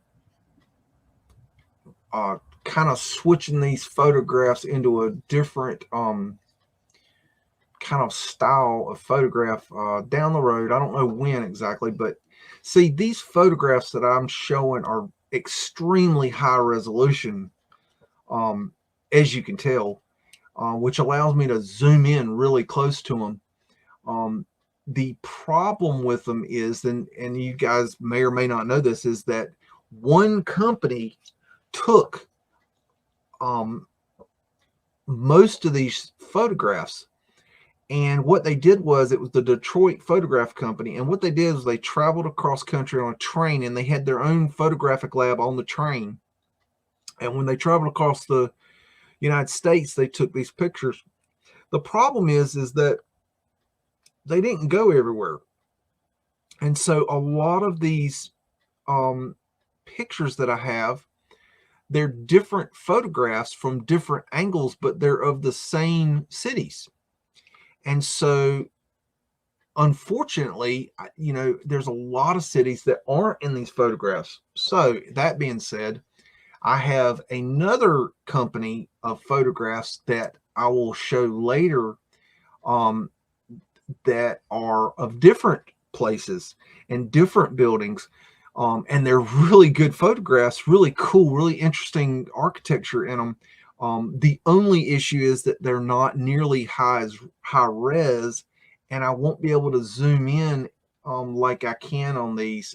They're just not as high res, and so that kind of sucks because these are so wonderful, but there's only so many of them that are out there. And so I'm going to show you all those I can, because I know you guys really like these, and I do too. But I have other stuff that I want to get into, and when the time's right, we'll get into those. I'm working through these. So you guys got any questions out there? Mini skirts, dresses. Oh, okay. I gotcha. Goes. I really don't understand what the big deal is when everybody goes to hold any 7-point is 420. This is 520. Oh my God, I want to see the picture. I'm not sure what you're saying there, Morgan.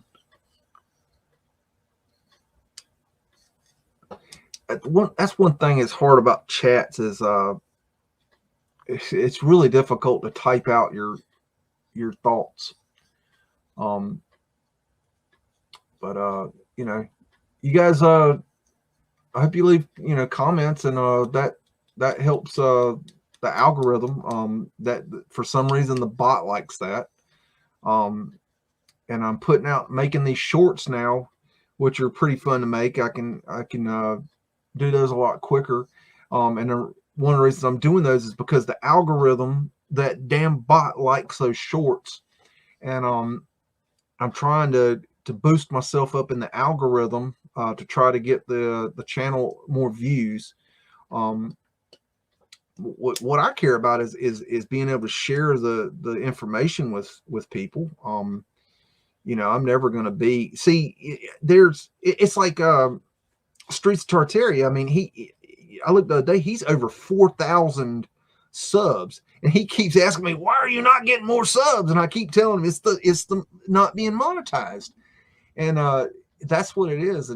But it doesn't, even if you have a smaller channel and you don't do nearly as many videos, if you're monetized, that algorithm will like you because they want to push their money. You know what I mean? I don't know. YouTube's worthless. Okay. Sketches is asking, where did all the suits come from? Bob the Sewer. All the suits come from. I think I don't know if this is answering the question or not, but I think that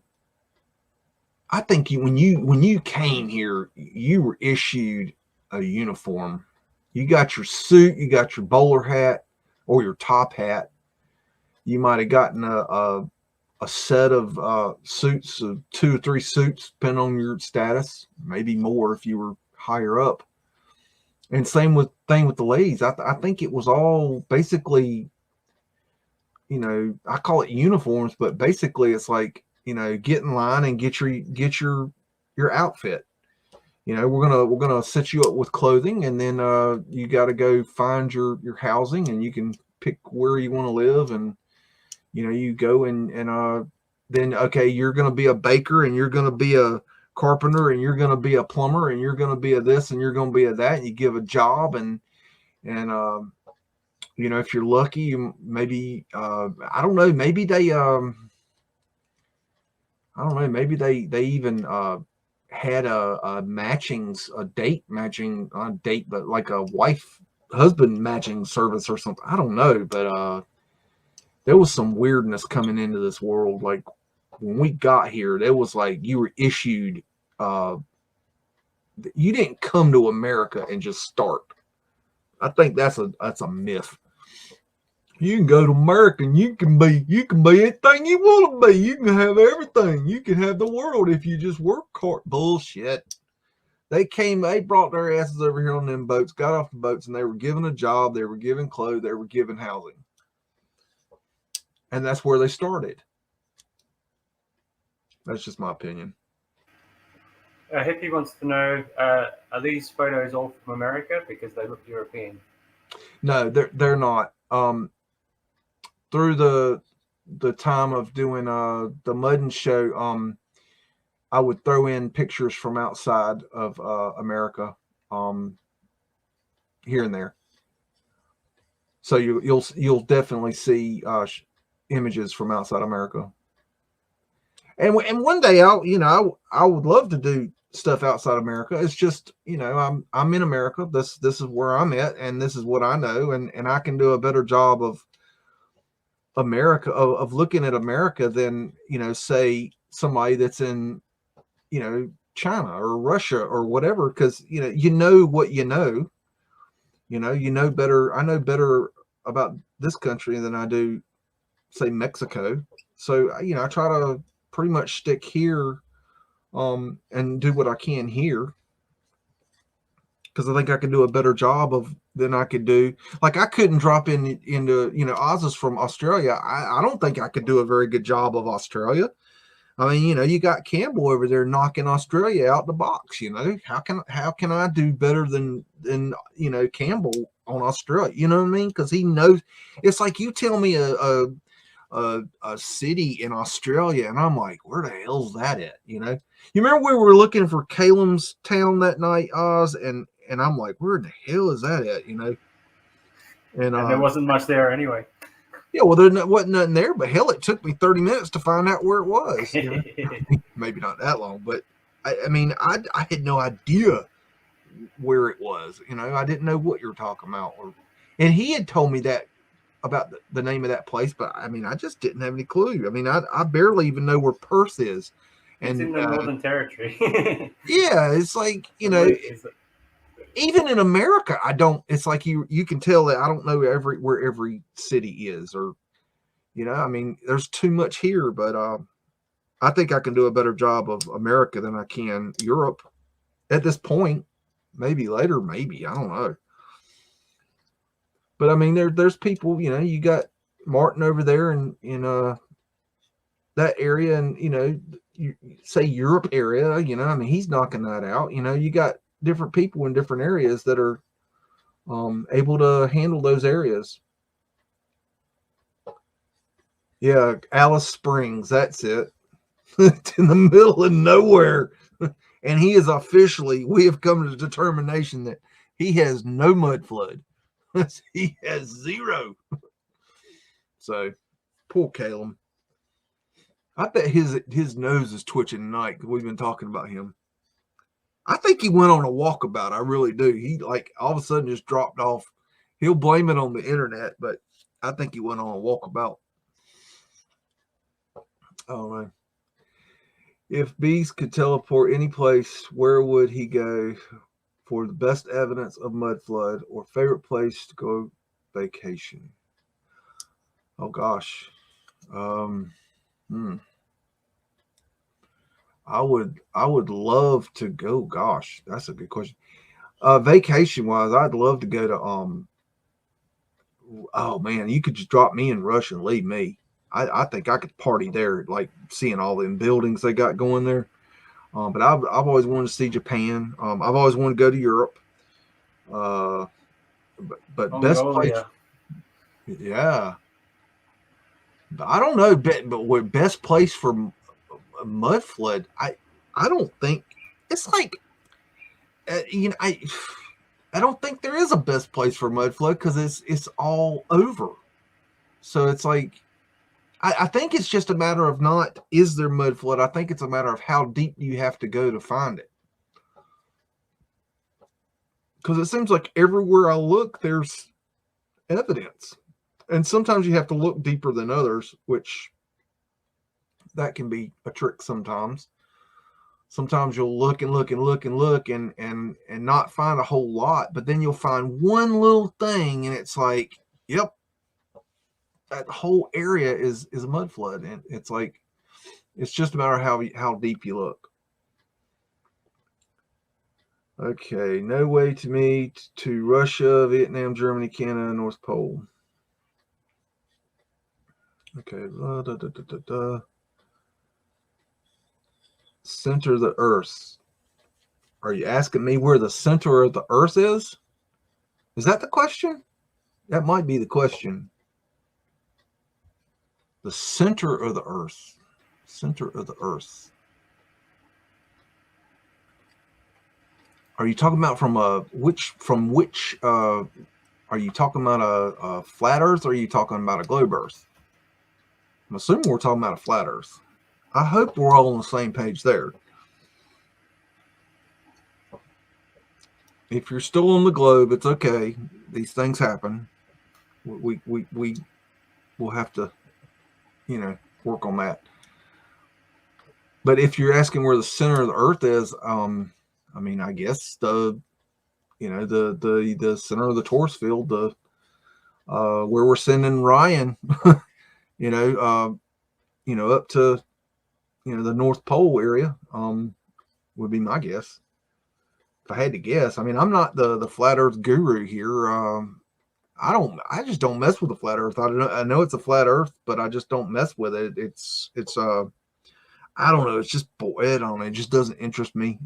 It's just kind of repetitive to me. It's like, it's flat Earth. No shit. Okay, move on. I don't know. I just don't find it. It just doesn't interest me enough. There'll be none of that, hippie. And yes, we were all on a globe at one time. That's true. Iceland, I don't know. Maybe. I don't know. I mean, I ain't been there. The exact center's plasma. That's how they get the light. The exact center's plasma. Possibly the exact center is going to be I could imagine the torus energy in there is insane.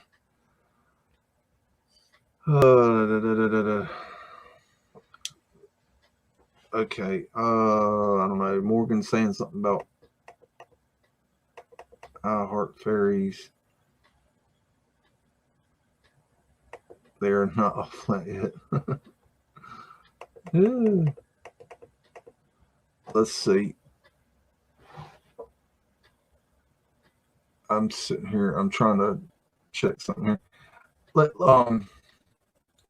me stop sharing that for a second. Let's see. I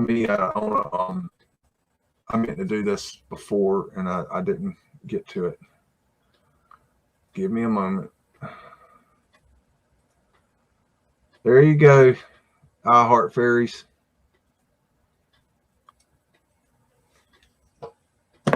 All right, that's on recommendation from Hippie Shake.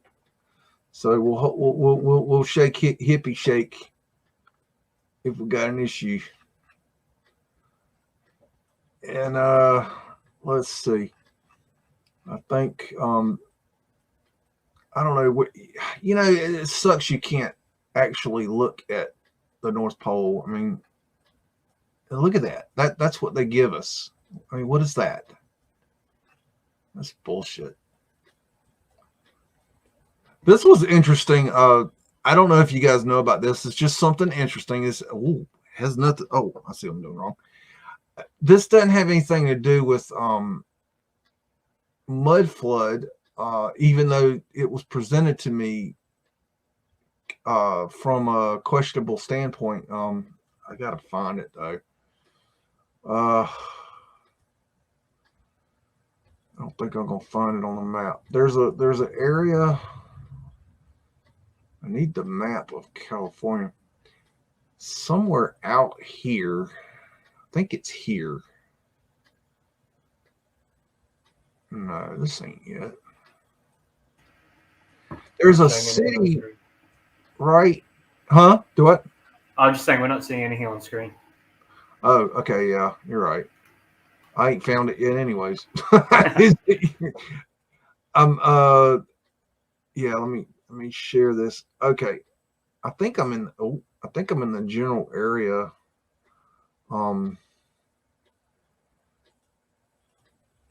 There's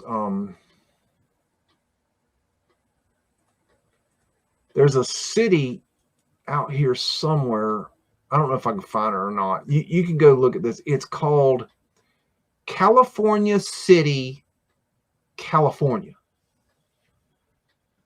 And I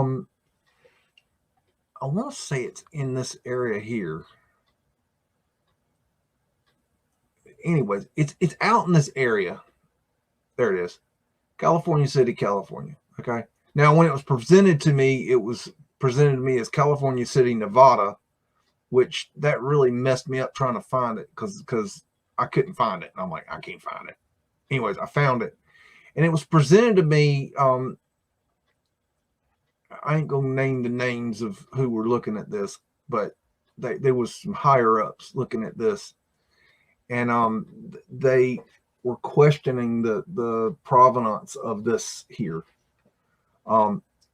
Because you get down in here and there's all these roads that lead to absolutely nowhere. Okay.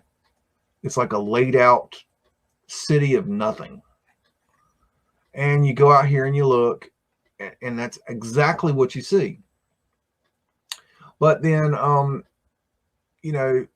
course, my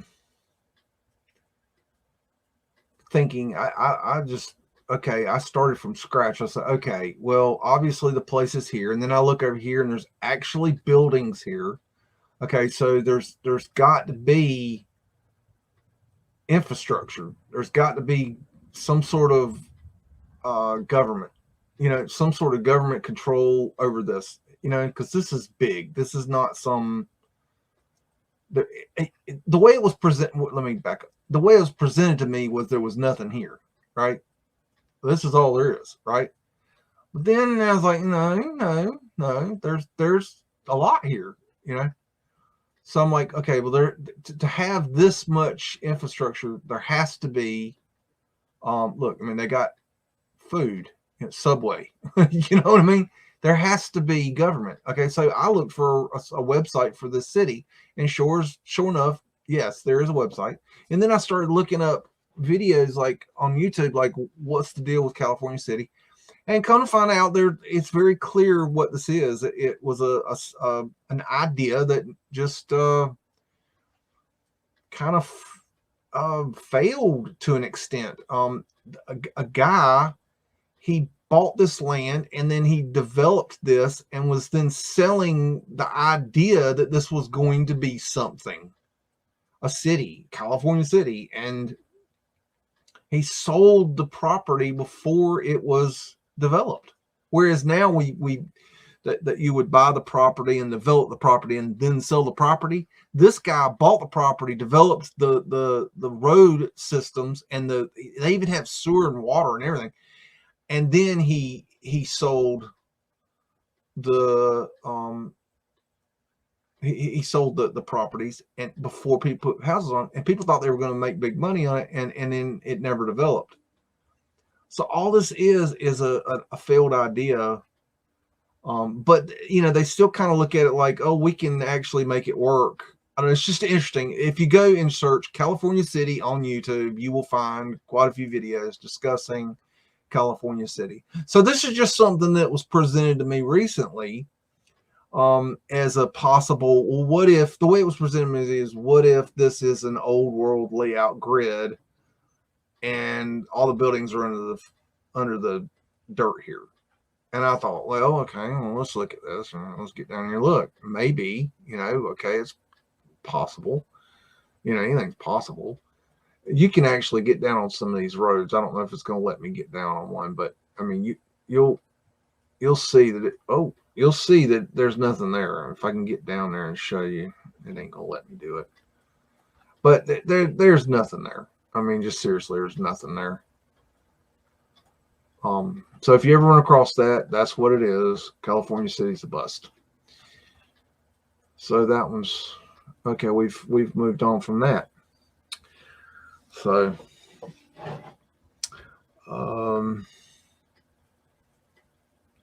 San Francisco fire led me to do then Mudflood. That's a way to get there. That's for sure. I got to Mudflood through Flat Earth. Oh, actually, I got to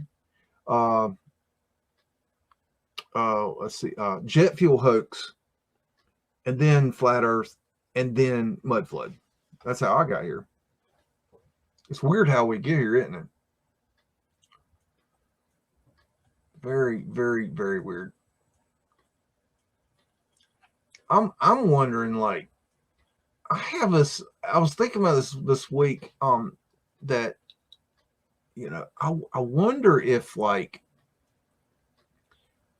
for some reason that they didn't, like, maybe they did mud flooding on you know, the outskirts here, and then they just, you know, maybe they didn't need to do anything here. I mean, we all know this is just huge amounts of rainforest, but I mean, I got to wonder if there's old civilizations down in these, you know, wooded areas. I mean, how the hell we know what's down there? It's like, I saw a documentary a long time ago, back in the 90s. I've never seen it again. And it was about how they were using LiDAR, or something like that, to look at, I don't remember if it was Guatemala or Mexico, but they were looking at the Mayan areas, and they were finding that as they were looking at the satellites, that the satellite imagery, that there would be trees that would be higher in straight lines than there were other places. And they would be in these long straight lines that would go for miles and miles and miles. And so they would send researchers down there to go and see what was down there, and they would find roads, like raised roads down in the middle of these nowhere, in these jungles, and there would be trees that had grown on top of the roads, and they were raised above the forest. And that's how they were finding these roads. And I just thought that was so cool. And you can find research on that yes, there's roads going between the civilizations, but I have never seen that video again or anything again saying this is how we're finding those roads. It just disappeared. I also saw back in the 90s a video talking about New York and the underground city that is underneath Manhattan. And they had all this video, and then I have never been able to find that again. It just disappeared. It's gone. It's zero. It's just zippo. Just nothing. And we all know that, we all know that Manhattan is just super, super duper deep. I hope we know that. I mean, we may not know that. Maybe the we is me. I don't know. I'm just telling what I'm thinking. That's pretty cool. This is Soho in New York. Soho's very, very muddy. I'm sorry. This stuff is not melted here, guys. If this was melted, you'd have problems with shit falling, to the ground. It'd be knocked over. It'd be dripping off the buildings. So we don't have any melted popsicles here, y'all. I'm just saying. I mean, that's just not how that went down. I'll believe that when my shit turns purple and smells like rainbow sherbet. So yeah, that's that. And yeah, underground right there. And this just goes on and on. Look at that architecture. I mean, seriously, who's got the fundage to build like this? And then, I mean, look at that. Why would you build like that in New York? It snows like a sunbitch in New York. You wouldn't do that. I mean, back during was it Sandy when the water came in and it flooded the hell out of the city because or I don't know if it was this city. It's somewhere in New York. It was flooding, and I know it was in New Jersey. But I mean, it's like they had all this stuff below ground that shouldn't have been there. Well, no wonder it flooded. And see, this is a joke here. See these scaffolds here. There's a joke that says that you can drop anywhere in New York from Google Earth and find scaffolding. You drop in and you just look around and you will find scaffolding. There's a joke about that. And it's not that far from reality. I mean, you pretty much can do that. Now, here's the thing. This is something I learned, and I'll share with you. And I've probably shared this before, but I'll share it again because, well, maybe you didn't care the first time. Maybe you didn't hear me the first time. And maybe I just want to tell you again. But these scaffoldings, this is bullshit, okay? You look at the scaffolding, I look at the scaffolding, and I go, oh, okay, well, they're working on the building, right? No, that's not what these are. Not at all. What this is that these Tartarian buildings, okay, are falling apart because we don't know how to maintain them. They're too expensive to maintain. And the city of New York came in and said, okay, we're going to enact a law that says if you have damaged buildings that are dropping, facades off the buildings, that you are required by law to put up scaffolding. Okay, you're required by law to put this up right here. Now, I'm not talking about this. Okay, I'm talking about this. And I'll drive down here, and you'll see. We'll find some more. Okay, it don't take you long. We'll find more of it. there's more. Okay. This is a perfect example. That last one they actually might have been working on, but this is a perfect example. By law, they're required, because this building is dropping shit off the facade. Okay. They're required by law to put up the scaffolding. Okay. Until they have the building repaired. But see, what they have learned is it's a law loophole. They have learned that if they put up the scaffolding, that there is no requirement for them to fix the building. So as long as they have this up, they're square with the city. So that's why you have these here. It's not because they're fixing the buildings. It's because they don't want to fix the buildings. I have a video on that somewhere, if anybody's interested. But it is that is the reason why the scaffolding, the shelters, the walkway, the sidewalk shelters here are in place, is because these buildings are falling apart, because we do not have the money. See right here, perfect example of what I'm talking about.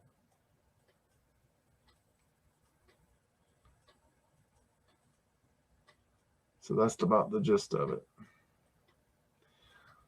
So anyways, I think we've had some fun here. Oz, you still with me? Oh yeah, I'm here. Cool.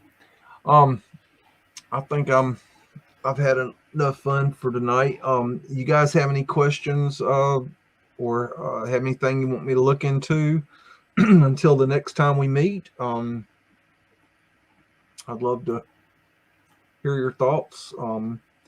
This is a give take here. If the more you give me, the more I can give back. So the more you input, the more I can output. Because it's hard to think about what you want to know. I mean, I know what I know, but what do you want to know? Y'all got questions. I don't know. We're talking about newts.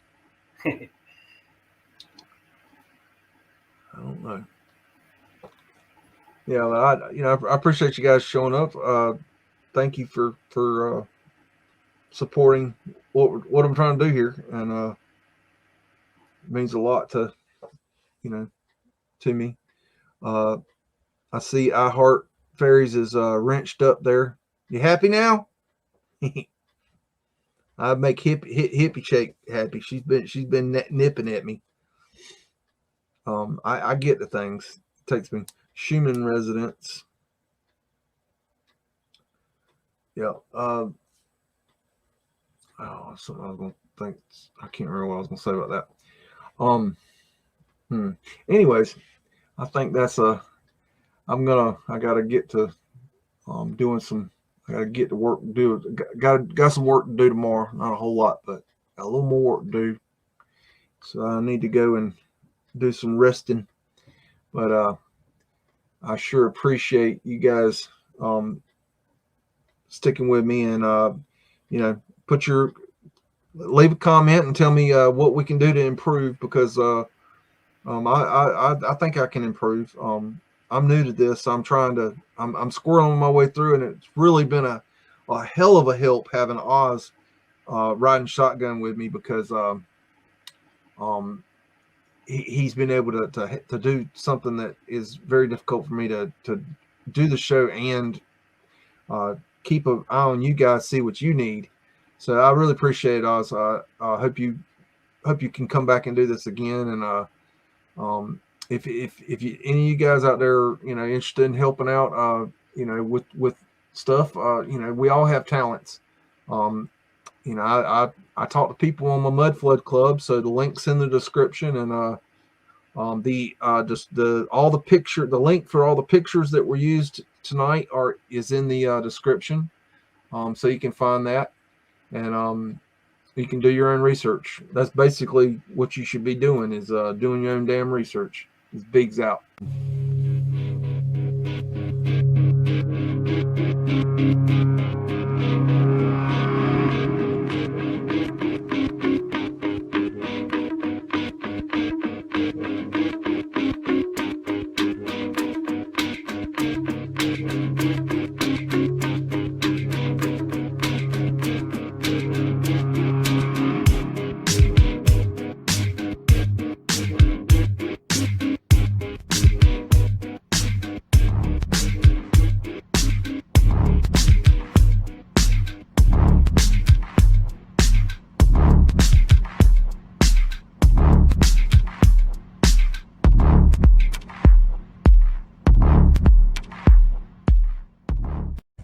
Say woof again! Say woof again! I've got one that can see. This is my kung fu, and it is strong. See you later.